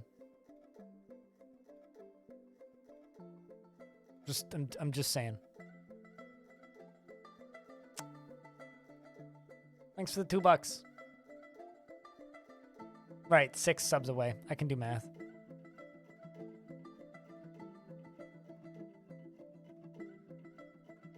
Now we're 5 subs away. Just Us and Code. Thank you very much for the Prime subscription. And it doubles up. Well, we were there for a split second. Mac Daddy, thank you very much for the 5-pack. And Pigfinite, thanks for the 5-pack. I think every single time I've been at that number, we've overshot. I appreciate your kindness, chat room. Any primers in chat? Prime D's nuts. Man, I could stare at this all day. I'm just curious about how far it's going to make it. One day we will coordinate. One day. I don't know. We're already at a point where it's like, I don't deserve this amount of support. You guys are fucking insane.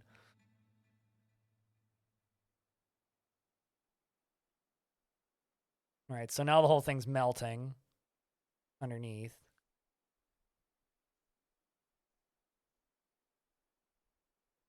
This is where the frame rate just like has a panic attack. Frank, thanks for the $2.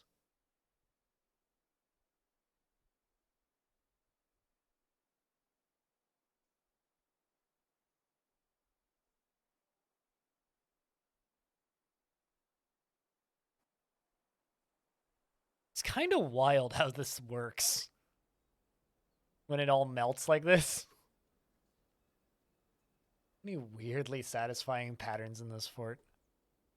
Also, I don't know if this surprises any of you, but I've never done anything like this in this game. For all of these hours, I've never once done anything like this.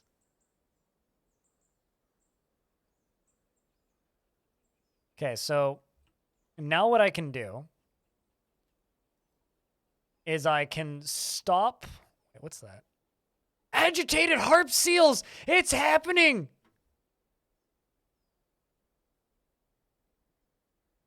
We're getting sea creatures spawning! It actually worked!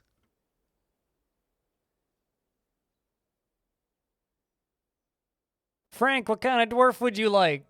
Crypt beer, crypt beer. It actually worked. At the absurdity of this stupid project actually worked.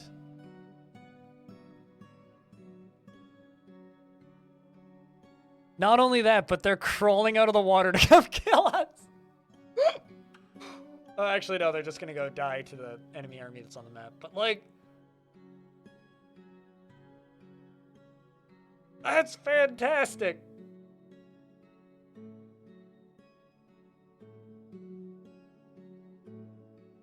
Anything safe? Okay.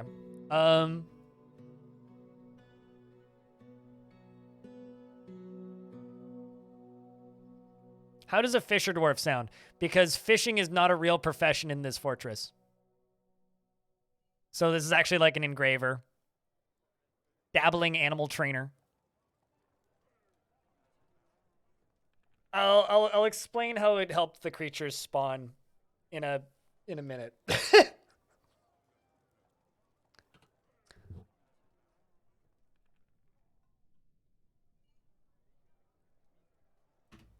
Frank the Witch is confident under pressure and generally is unhindered by the thoughts of others concerning his actions, is slow to anger, and thanks for the $2, Findel. Put them in a squad. Call it SEAL Team 6. That part is, I don't think any seals are, like, word trainable. Always tense and jittery, thinks he is fairly important in the grand scheme of things. Is curious and eager to learn and likes to take it easy, and is rarely feels discouraged and is trusting. He whispers when he's nervous and he needs alcohol to get through the working day and doesn't really care about anything anymore. Valleys24, thank you very much for continuing that gift sub from Shark Jumping Walrus. And he personally sees cooperation as important in life, values sacrifice, and considers craftsmanship to be relatively worthless, and dreams of creating a grand work of art. He likes aluminum, green, tourmaline, chipmunk, chipmunk, bone, jabberer, parchment, and the Pandasaurus Rex. Thanks for the 5 gift subs. Very much appreciate that. Keeping that timer climbing. I will get an update on it in a second. The words of the page of Aquamarine and the sound of the luxurious queen and the sight of the and the sight of the adoration of butterflies, and when possible prefers to consume giant hornbill and shad, and custard apple cider, and donkey's milk, and absolutely hates flies. Dreams of creating a great work of art, and personally sees cooperation as very important in life, values sacrifice, and considers craftsmanship to be relatively worthless, and dreams of creating a great work of art. We're running low on booze. El Duderino, thanks for the gifted sub as well, and thank you very much for the $1 pigfinite. And Frank, thanks for the $2. I'm not sure if it has a thanks for that one. It likes hematite, aluminum, green, tourmaline, chipmunk bone, jabber, parchment, and the color teal. Short swords and gray greaves and cows for their hunting moves. In the words of the page of Aquamarine and the sound of the luxurious queen and the sight of the adoration of butterflies, and when possible prefers to consume giant hornbill and custard apple cider and donkey's milk, and absolutely hates flies. Blood Odin, thanks for the $1. As for visuals, this dwarf has a thin frame, but it is loaded with muscles and great layers of fat. Pandasaurus Rex, thanks for checking out yet another gift. Cheers. You guys are all very kind. The day has gone about 200% better than I was expecting, so. And then didn't seem to finish. I mean, it shouldn't. So there was one time ages ago where I managed to sub to one channel twice, and Twitch charged me twice each time the sub came up. And it happened twice, and I reached out to Twitch, and they were like, ah, shit. And then they gave me a lifetime subscription to the channel to fix it, and then canceled it themselves, which was really weird. So for like 5 months there, I had a lifetime subscription to a channel. It was very odd. It's the only time I've ever seen that happen.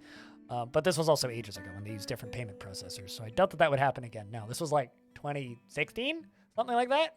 Anyway, other things about this dwarf? I has some friends in the fortress. Previous groups, has just been a member of this area, is a member of the Earthen Creed and the Fishery Workers Guild. We have a Fishery Workers Guild? I think I canceled that guild like a dozen times, so you must be pissed at me for that. Anyway, so the reason this helps, so ocean was completely frozen.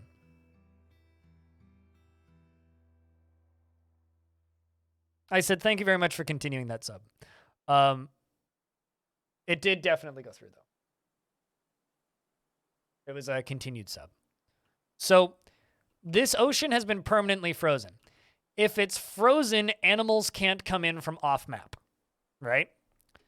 So when the map is frozen, nothing can walk onto the edge of the map, basically. That's the restriction here. when I put lava underneath it, it thawed out this layer, so the ocean itself. But only up to the very edge of the map, because I can only dig all the way up to one tile on the edge of the map. And the edge of the map is sand, so I can't smooth it and fortify it, right? So it's just dirt. So all I can do is dig up right up to the edge of the map. So I can melt all the way up to one tile from the edge, but that's it, right? Because I can't actually dig past this line.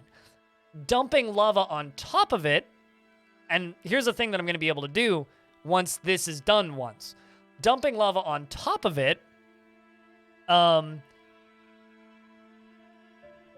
turns this all into obsidian, but also melts the edge of the map. So what I'm going to be able to do once this is done pouring is I'm going to be able to dig into this obsidian, dig out all of the obsidian, and then go up to the edge of the map and smooth it and fortify it so that water can flow in and I can have a concentrated line of lava going right up to the edge of the map to permanently keep it melted.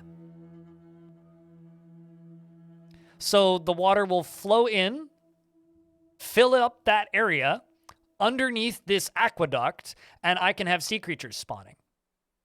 Will it flow in or drain out? It'll do both. It'll flow up to 7 to 7 and then sit stable like it is right now. Because the edge of the map is like where water flows in from. So essentially, in order to get the ocean to or alternatively, what I could do is just drain out the bottom and then pump or drain the water out the bottom of it. I could actually drain this. I could use this as like a water supply and like drown stuff with it.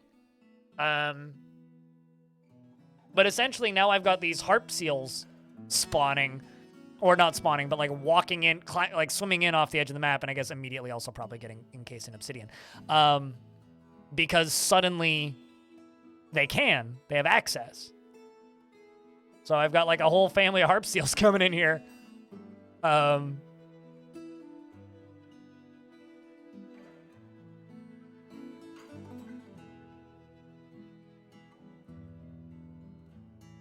Why are the harp seals agitated?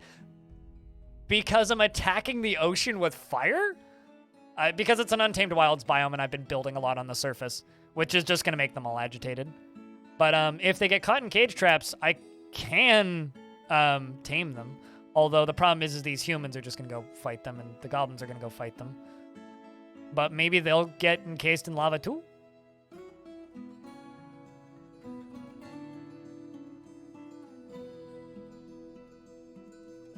Well, no, any layer of the ocean that is thawed, they can walk/swim in from the edge of the map. Any thawed layer. But it has to be thawed. The problem is, it hasn't thawed once. This is the first time it's thawed in the existence of this map. This is the first time that this ocean has been thawed. So they can't actually enter the map unless it's thawed. So we can't have any ocean creatures spawning or showing up.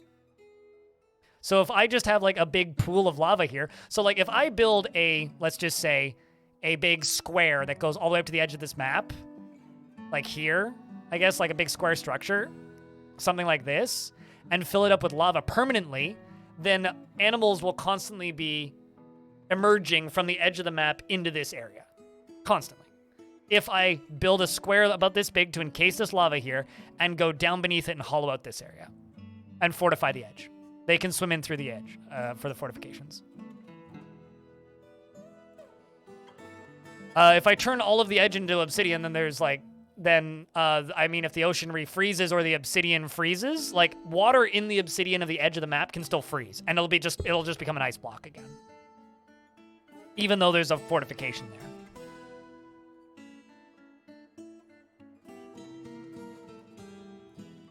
So I'm kind of hoping it'll make it to the edge. If it doesn't, I can just, like, add on to this once these humans leave and change it. But I also don't know what kind of animals we're going to have appearing. I mean, we just had those harp seals, right? But we'll probably have some more things, I would assume.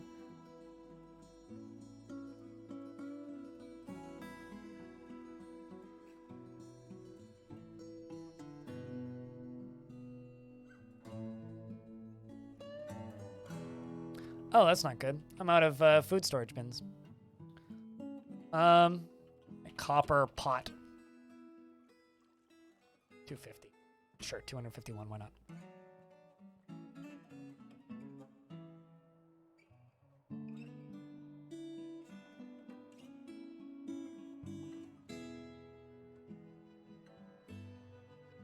But it's getting far enough out now that it's also not melting the edge anymore.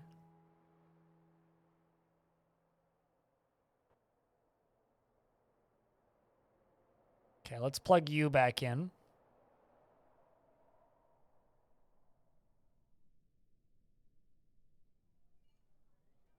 So that this fills back up and melts more of it. So we get a bigger gush of lava.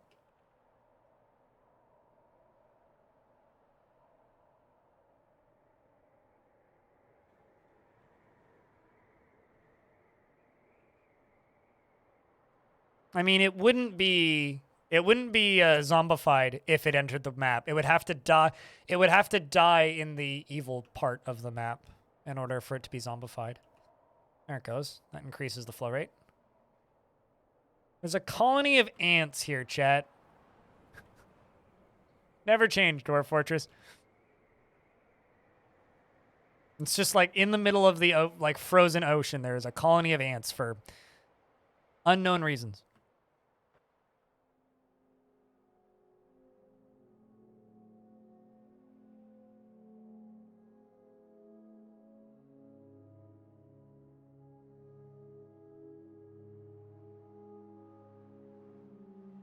Well, add that to the list of some of the coolest shit I've ever done in this video game. It only took, what, like 10 hours yesterday and then like 8 hours today? Also, I'm curious about something. My bot's offline. The fuck?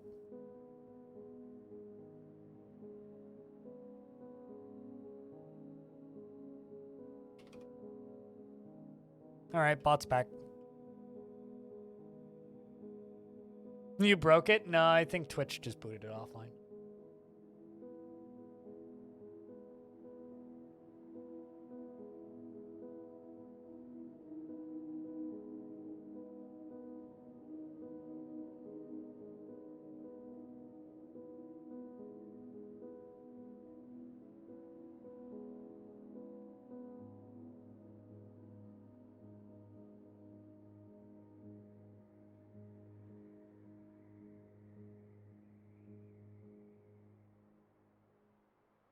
Just waiting to see if anything else shows up. This is gonna obviously lose its appeal pretty quickly, I would think, but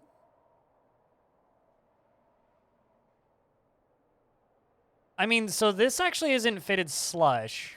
This is just snow. The slush doesn't start until the beach. Also, I'm curious to see what this looks like in ASCII now.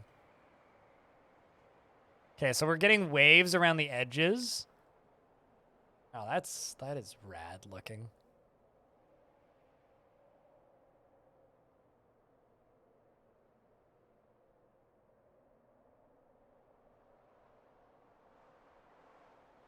I mean, chat, your guys' job is to spend like my sleeping time today thinking about the things I could do with this like tomorrow.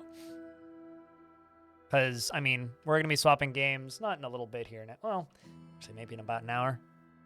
5:51, it's almost 6. I was originally going to swap sometime between 6 and 7. But we're going to be swapping over to Phantom Brigade and playing a bunch of that. I have been live now for, what, just under 9 hours?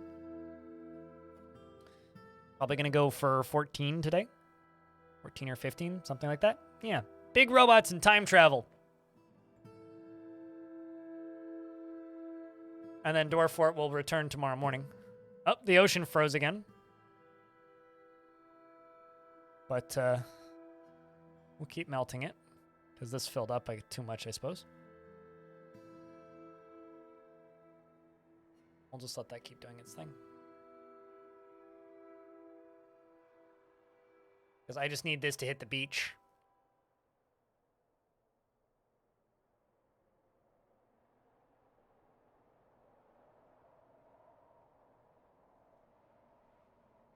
I don't know if it will hit the beach, though. I mean, maybe it will. I don't know. We're still getting... Yeah, we are still getting bits more. I might need to do a slight redesign.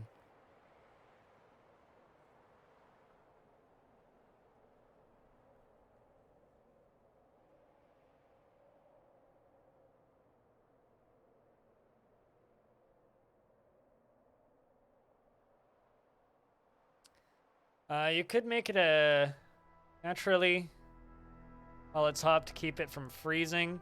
The obsidian tower alternating pumping in a level. Yeah, I mean, we okay, so here's kind of an idea. Spiral structure on top of the ocean, because the ocean is one of those areas that's actually safe to build. It is, you know, untamed wilds, but the thing is it's not like raining fetid slush all the time.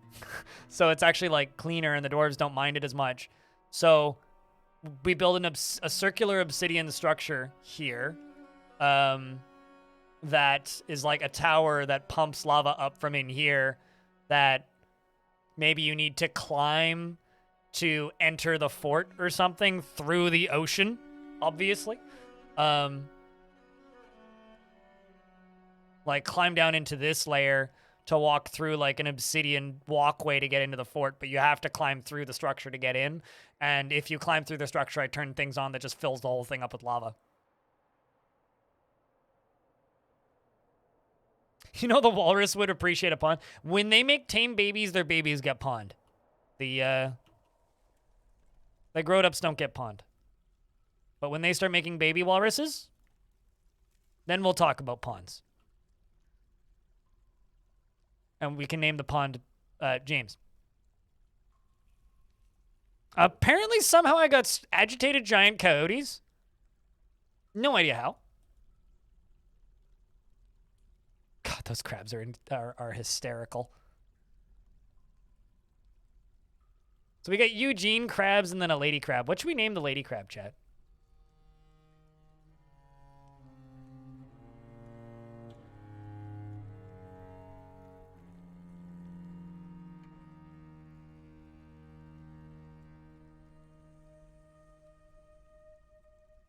Crabith. Crabith is pretty good. Karen, come on.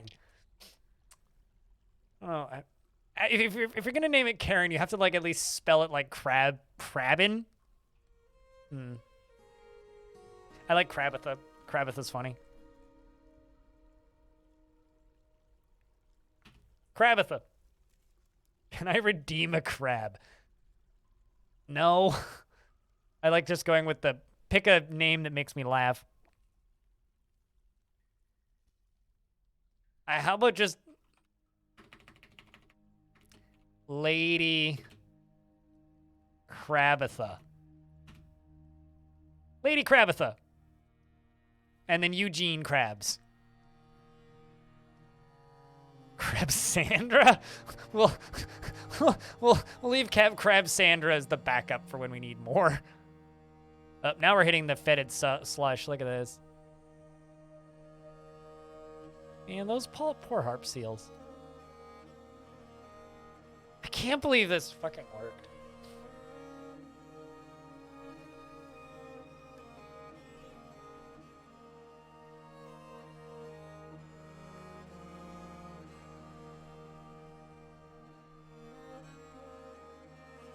Come on, something big show up.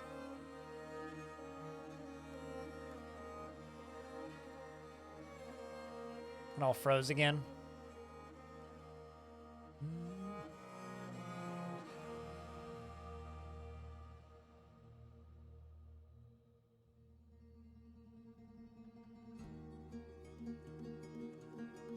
Kind of surprised that this chunk here is not staying thawed.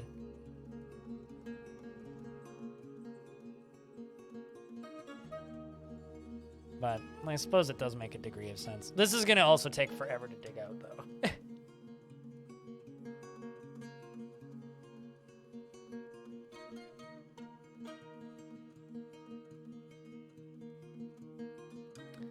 Got 2 more tiles to go through. Getting there. buffet, more like. Man, a giant crab the size of several semi-trucks? Yeah, that would be a buffet.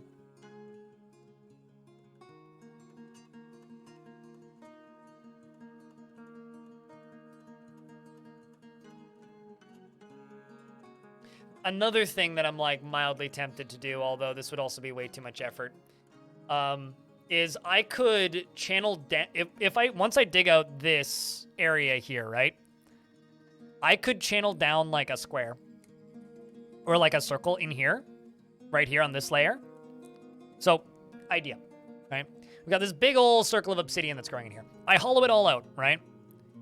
Channel out a chunk of it. And then when I let the ocean in from the edge, it'll float it, or I can let it in a specific area so that it makes us another obsidian circle here so we can dig down one layer and then let more lava into that area and then rinse and repeat and dump water in, go down a layer, dump water in, go down a layer, dump. Do you understand what I'm saying? And then slowly make an obsidian tube that goes all the way down. Well to hell. I mean, maybe not to hell, but like, that would talk about a mega project. We're gonna need a hell of a long stream to do that.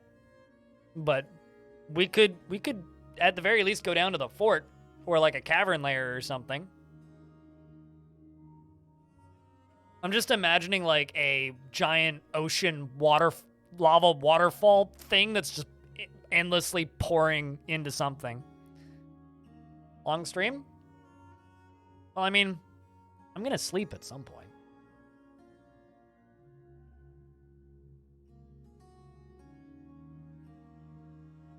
DF hack? I probably should load up DF hack and see how many undead, like, Olm people are in the basement, because it's probably a lot. Once this hits the shore, I'm turning it off, though. Oh, I mean, yeah, well, we'll do the long stream this week, obviously, and then we'll keep going until it stops. I mean, we may have, like, already blown through the majority of the time that's going to be added to this. I don't actually know, right? Because, like, a lot of time was added to it yesterday, but in my experience with these subathons, when there's a lot of time on the clock, people just, Like, there'll be little flurries, like the one we had, like, what, 16 minutes ago with, like, you know, 19 gift subs and $8, which is quite a lot, but those chunks that add like, oh, okay, we just added like 8 hours to the clock. Those tend to happen when you get down to like the single digits of hours left. So when there's like 4 hours left on the clock, like, I don't know, tomorrow or the day after, that's when I would expect it to then jump again. That tends to be how these streams go. This ain't my first rodeo. Damn, we at the edge. Look at that.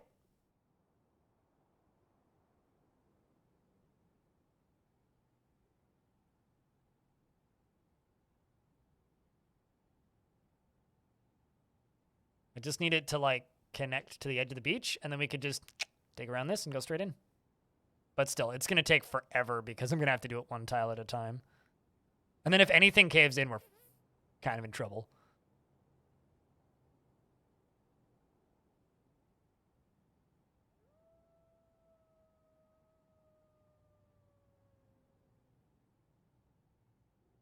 Regardless, though, this is going to be one of the coolest entrances to a fort I've ever built. I think I can say that pretty safely.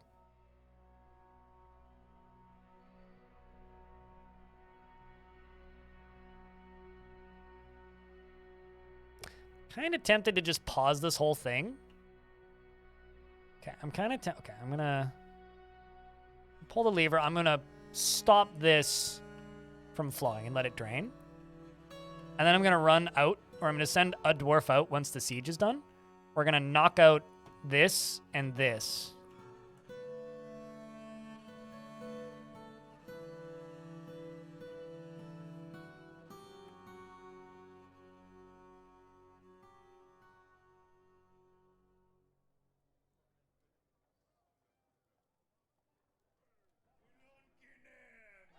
Valid reason to party, dwarves.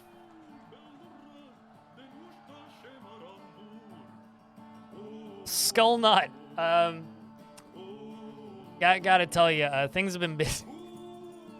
We're turning an ocean into obsidian and melting it in real time. And Tavern Song.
One of your favorite streamers to lurk and vibe. Well, cheers.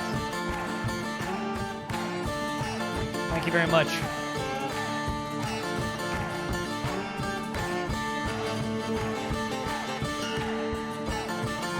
I'll have to get you redorfed, Redbug.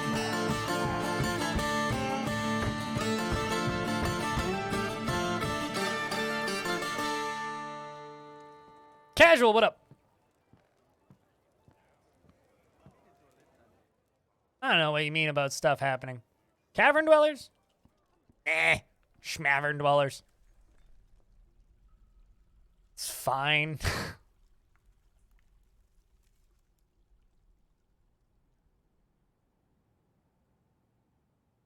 It's definitely the bop of the soundtrack. That much is known.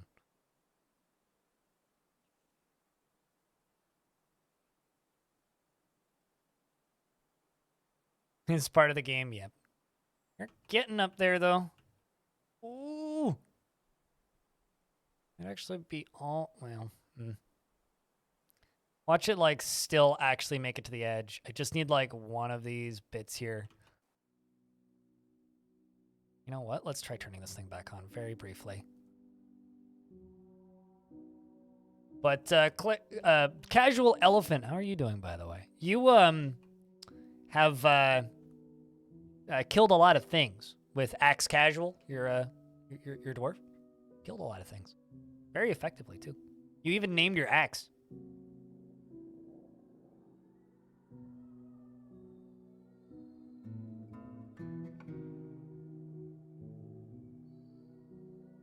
It's starting to look like a star. This is, something. Neff, do you still live? That is a good question, Neff. Yes, you do. You do, in fact, still live. You're rather happy. You're currently socializing. But, Skullknot and Raiders, thank you very much for sending your friends our way. I hope that you had a good stream of things.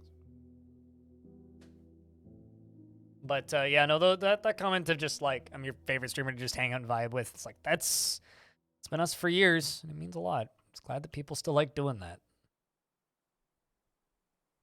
Not so much of that kind of content on Twitch these days, I find. A lot of people are very hypey. Which is fine, too. It's just not generally my vibe. And I gotta turn this back on.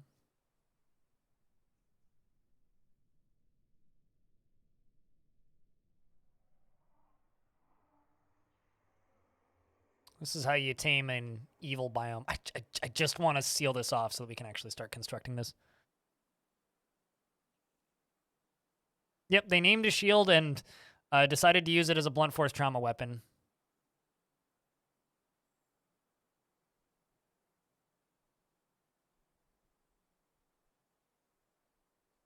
There it goes. That's what we need. That extra whoosh. from the lower layers just to get over that last little bit. That big old wave.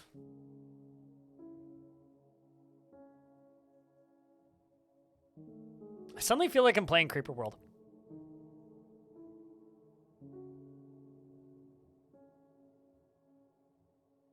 I'll for your ADHD ass.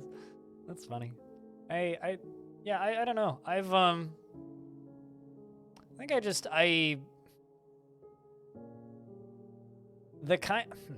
I've been streaming for a really, really, really, really, really long time.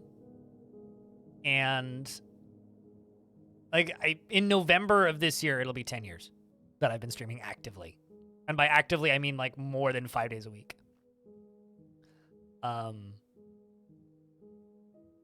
So for me, it's very much when it comes to Twitch, I am very old. Yes.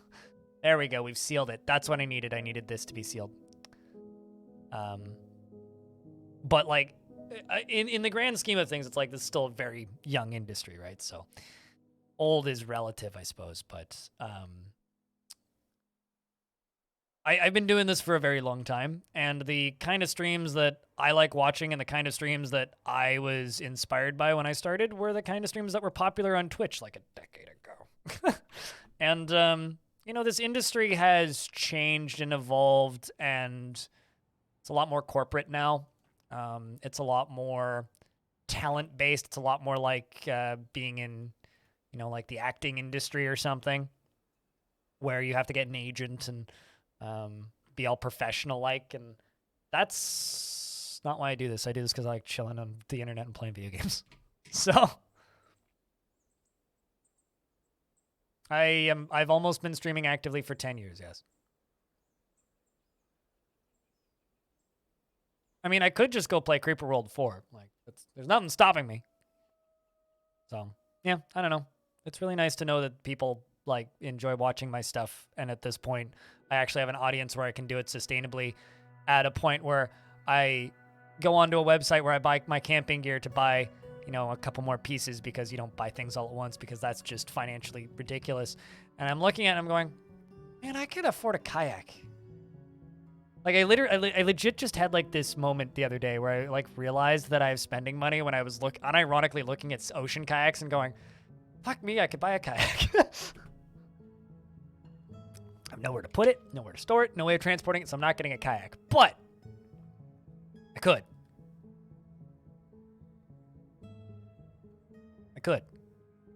I could get a kayak.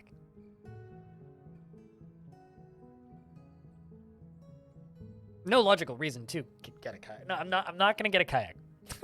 No F it, I'm not getting a kayak. I could get a kayak though. Definitely I'm not gonna get a kayak, but I could. They make folding origami kayaks. If I'm gonna get a kayak, I want to get a solid like carbon fiber ocean kayak, because I would be on the ocean and I wouldn't trust one of those folding or inflatable ones. You know, actually, fun fact, I did the math, and if the housing market doesn't crash, which it probably will, with the amount that you guys have been throwing at me and at the rate that I've been going, I'll be able to buy a condo in 6 or 7 years. So ask me then, when I'm in like my mid-30s and I finally buy a condo, if this industry hasn't crashed and burned by then and we're not all dead, then maybe I can buy a kayak if I have a reasonable way of getting it to the ocean. Unless, I don't know, I get married or something, which is never going to fucking happen because nobody likes me. Then at that point, maybe with split incomes, I could theoretically buy something sooner, but if we're not all dead, I mean, who knows? Weirder things have happened.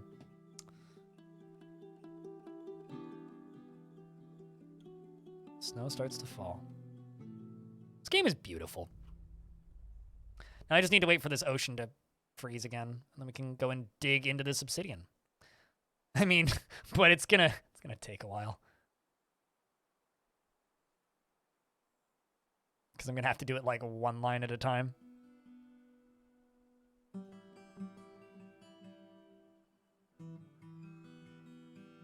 What I'm thinking we do is I dig out a circle around this. And this circle is going to then drain this water on top of this lava and allow us to dig through it. So that we can have a tower in the middle of this ocean, obviously. Naturally.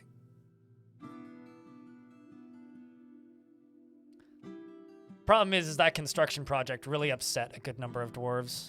To the point where I think I'm just going to go to all of these dwarves and I'm just going to remove all of these tasks and just be like, all right, you guys are pissed.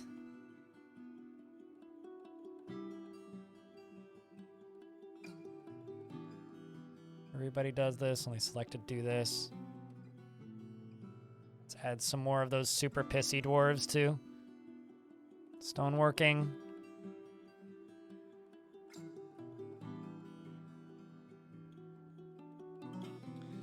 Let's jump over to here.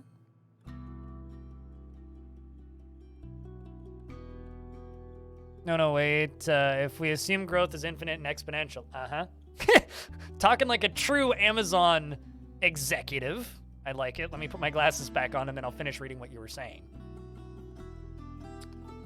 If it's exponential to fight me, then your growth should net you a condo and a kayak in 2 years tops. Well, I mean, actually, the reality is, if the housing market crashes here, then maybe. But I don't know. I know how Dwarf Fortress is, and I know the speed at which this game develops. I don't think it'll be exponential or infinite, but I think we're in a really good spot. That's just kind of I just think we're in a really good spot. All right. 12 gold bars. 503 silver. Let's queue up 300 silver warhammers.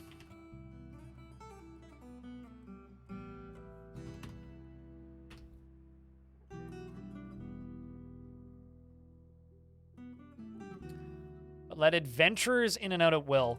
Two of the main reasons they run into caverns are automatically collecting webs and bodies. So if you're okay with them sometimes going into caverns, don't automatically claim bodies, like automatically forbid bodies, and don't automatically collect webs, or you have to make a burrow. And the way you can do that is by, like, if you're okay with some dwarves sometimes going into caverns, but not like constantly running into caverns, you can set it to no automatic web collection. And then you have to manually assign webs to be collected. If you have a lot of looms that are making cloth, that will be a common cause of that. So that's kind of the main thing that comes to mind with that.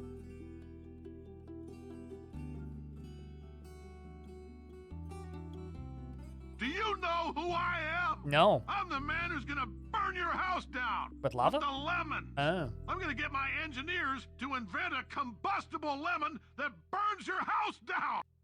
Someone asked me if I was concerned about all of my electronics using direct current. I said it didn't faze me.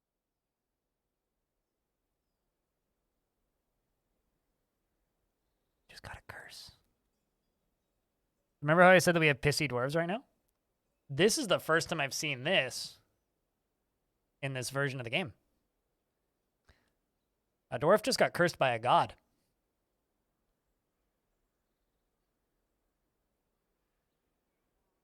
Oh shit, indeed. What is that?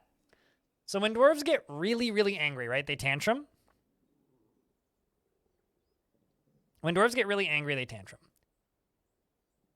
And if they tantrum in a temple and break something in a temple, there is a % chance that the god goes, hey, you, fuck you. And then they curse you. So we either just got a vampire or a were creature. I'm thinking it's a were creature. but it's also hard to say. Endok, this dwarf right here. Oh, is a vampire. See? Dwarf stoneworker vampire. So not a were creature, but is vampire.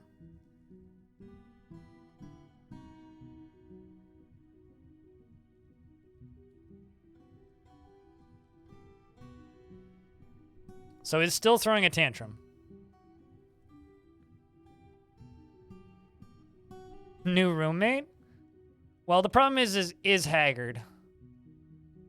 Oh my gosh. This is the lady couple that we had from the beginning of the fort. Who have a kid, Linux Town, who died ages ago. I mean, I would go insane too if my kid died. Yeah, no, it was the two married ladies that we had that migrated here from very early on. I mean, she's immortal now. I mean, I'm probably going to have to put her in prison, actually. Also, apparently Heart of the Tiger got injured by Zon, so 3 convictions there. I don't know if anybody here is... Okay, I've got dwarves reporting crimes currently. I think Salty Tempest had a different partner previously. Yeah, had a lover. So they just showed up with the kid. Adoption isn't a thing currently.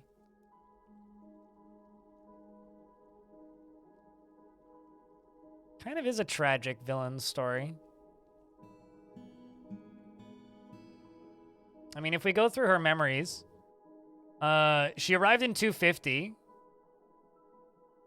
Was very happy after getting a dedicated temple. Really liked being near waterfalls. Wonder, what was your downfall? She was amused wearing old clothing and became more zany and learned to disdain decorum. She felt wonder communing with her god in a dedicated temple. Angry after getting into an argument. Resentful after experiencing trauma. That was when her kid died. She became more hateful and learned to value tranquility. Accepting, remembering being caught in freakish weather and learned to disdain decorum. Was frightened, reliving being tormented by the dead. Her kid, because I forgot to give her a... Anyway. Felt wonder communing with her god once again. Free after remembering old clothing and becoming more shameless. Angry after a petition for a guild hall of the Company of Gorges was being ignored. This is my bad. I had like 12 different petitions. Irritated after dwelling upon experiencing trauma and became more angry. Dwelling upon being attacked by the dead. This happens here. Experiencing trauma and learned to value tranquility. Dwelling upon suffering on a major injury, felt gratitude after being rescued, restless after being able to rest and recuperate, angry dwelling upon a petition for a guild hall of the Company of Gorges being ignored, so it's my fault. Relieved, remembering being near a waterfall, satisfied after remembering receiving water, angry upon dwelling getting into an argument, satisfied upon remembering mastering crutch walking. Okay. Uneasy after wearing old clothing and became more bashful and learned to value decorum. Interested after... Because it also took me a while to get functional clothing industry in this fort. Frightened after being haunted by a dead friend. Angry after getting into an argument. Sad dwelling upon being caught in freakish weather and became more depressed. Wonder after communing with the god. Frightened after reliving being haunted by the dead. Angry after getting into an argument. Free after remembering wearing old clothing. Really liked remembering wearing old clothing. Pretty punk rock of her. Satisfied after remembering producing a masterwork. Angry upon getting into an argument. Gets into arguments a lot, which is largely part of the problem. Restless after being able to rest and recuperate. Committed a crime at some point and got beaten. Felt loathing for that. Bitter after dwelling upon wearing old clothing, so she turned on the old clothing thing. How old is her clothing? Okay, so her clothing isn't old, for clarity's sake. She is not wearing old clothing. She is holding an axe, though, which is a little terrifying. She's often inflamed by hatred and easily develops hatred towards things after experiencing trauma, which was her kid dying.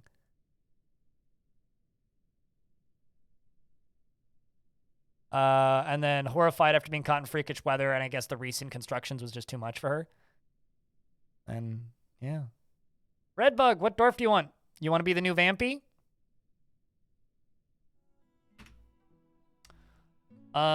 You are now Salty Tempest's wife.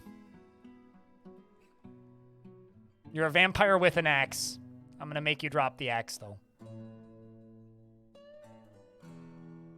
All right.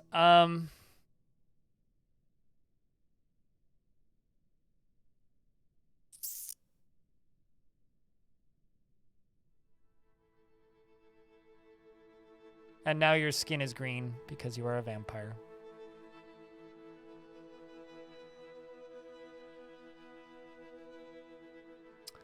Personality-wise, she is often inflamed by hatred and develops hatred towards things. She is in a constant state of internal rage and is tense and jittery. She has great trouble mastering fear when confronted by danger. She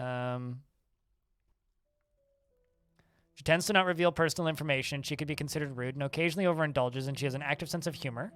She's not particularly interested in what others think of her, and she is less extreme after wearing old clothing in 260. So I'm going to do a thing. I'm going to select this temple, which is her temple, and I'm going to disable it, which might disable the temple. Maybe not.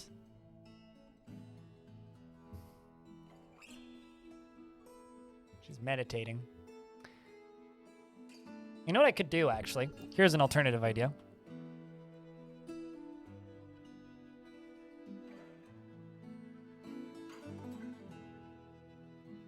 Because she just likes hanging out and praying, right?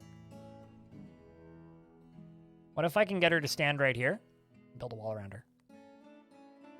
Give her fortifications. Let her just sit there. Or even right here. Although I don't want her to be standing with her wife. Wife isn't stressed at all.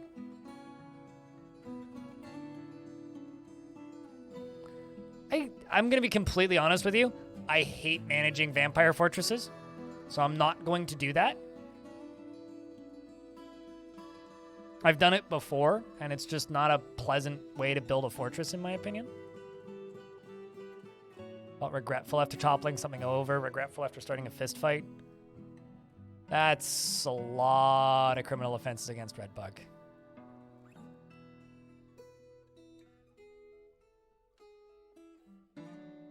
Our wife probably doesn't even know, actually.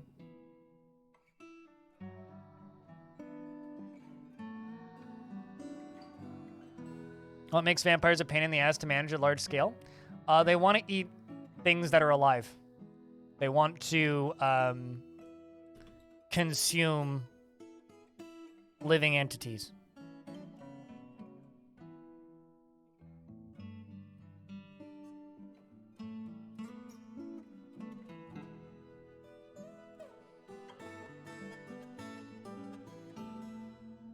Let's see if I can do this first.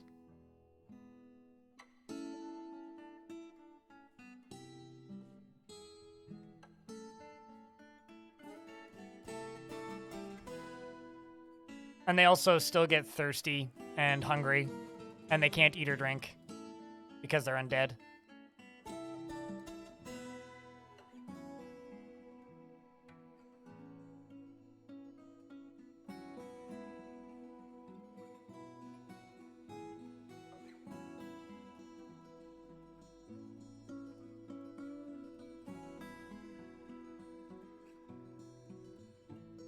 Okay, it's me beating the criminal.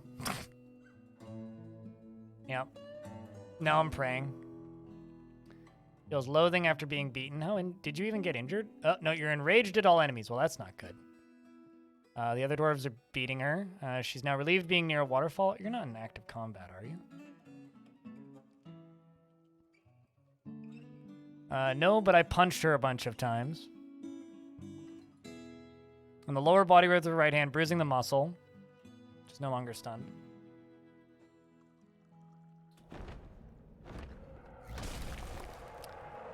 Forgotten Beast, Kulur Nakwarvrakek has come. A huge quadruped composed of green glass. It has 2 short tails and it squirms and fidgets. Beware its deadly dust. That's pretty terrifying. Where is it?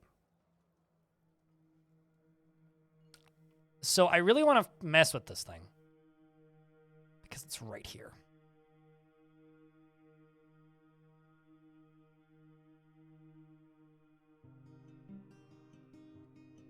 I'll worry about that surface problem in a second. Where'd it go?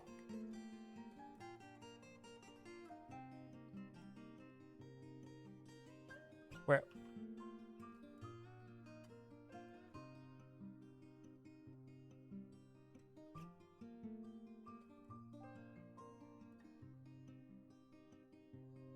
Why you go wrong way? Go other way. Stupid monster. It's got to just be like a bunch of... Because they always go up that way. Okay. I'm going to go back to vampire. Because they always go up in that way. I'm just like assuming that... All right, you... Let's just erase all this.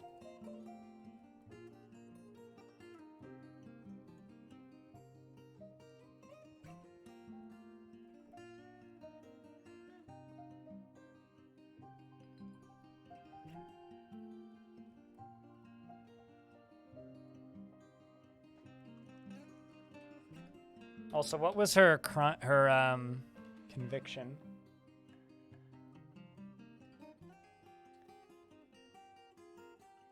Although her, the necromancer, and the other vampire we have could theoretically make a pretty... Okay, yeah, that's it. Literally, no crimes aside from breaking the statue, so that's good. No murder crimes yet. We could just let her sit here and pray for all eternity and get sprayed with mist.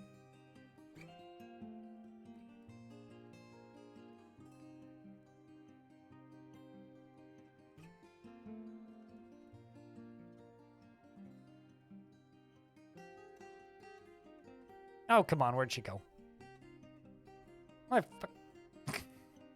Stupid. Okay. Hold on.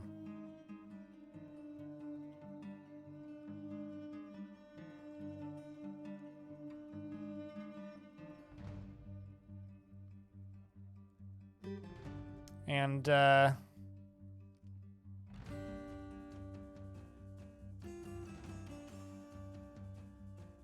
it's got to be pretty high to the top because this is in the order that they migrate here, not any other order. To my knowledge, anyway.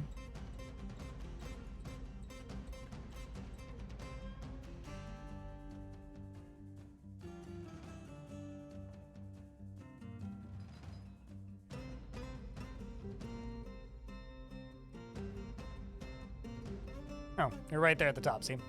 In the order that they migrate here, because this was one of the first dwarves in the fort.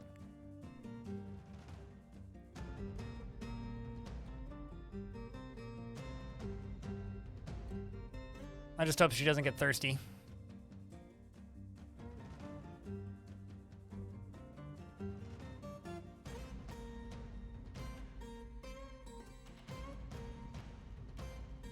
Mm-hmm. Well, I mean, here's the thing, right? They worship Kaisek Kadrisil or whatever, which there's also some combat happening. Which is the deity of metals and dance, too. So they're not necessarily a good god. Okay, so why are 2 things dead? Oh, for fuck's sake. I thought I locked that door. Oh, I locked the wrong door. All right, how many dwarves are right there? 1, 2. So I had to lock this door, not I always forget that there's another one going. All right, well. Sorry, dwarves. All right, who are you? Oh, that's suited giraffe. I feel bad. Fuck.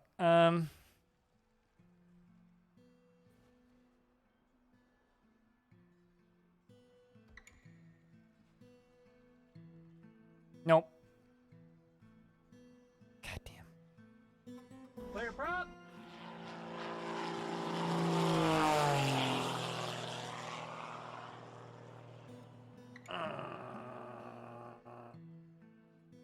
Hi, pilot. Well, that's a bit of a mess.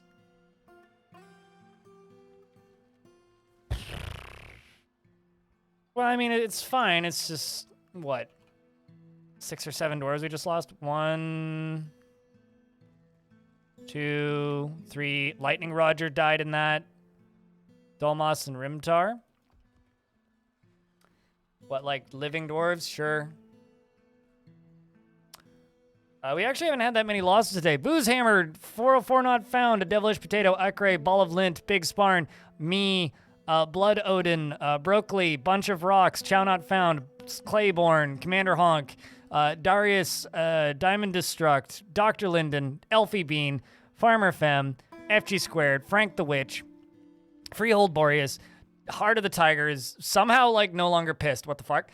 I am Dryston, Jazz, Jaden, Jelly Belly, Jerry Gord, Joe True, Key Fry, Leebot69, Loomy Blade, Lagushka, Manhorse Sauce, Merlin Buff, Moo Clown, Neff, Nono Ledino, Nutty Wombat, Earless Zwari, who's still alive, Pigawox, Pat Smack, Porcelet, Pie Jamming, Other Pie Jamming, Raccoon with Matches, which is still a great name, Ray Oshin Cat, Rave Rumble, Red Bug, Rex, Rock Jitsu, Ruby Squeakbird, The Sacred Music, Raikalu, Sentient Potato, Sniper, Stillinitis, Telenartho, Fuck Don't Think, Trickfinger24, Trimcoff, Tropic Communist, True Freak, Umbra Eternia, Urist McFinnigan, Zed Sticks,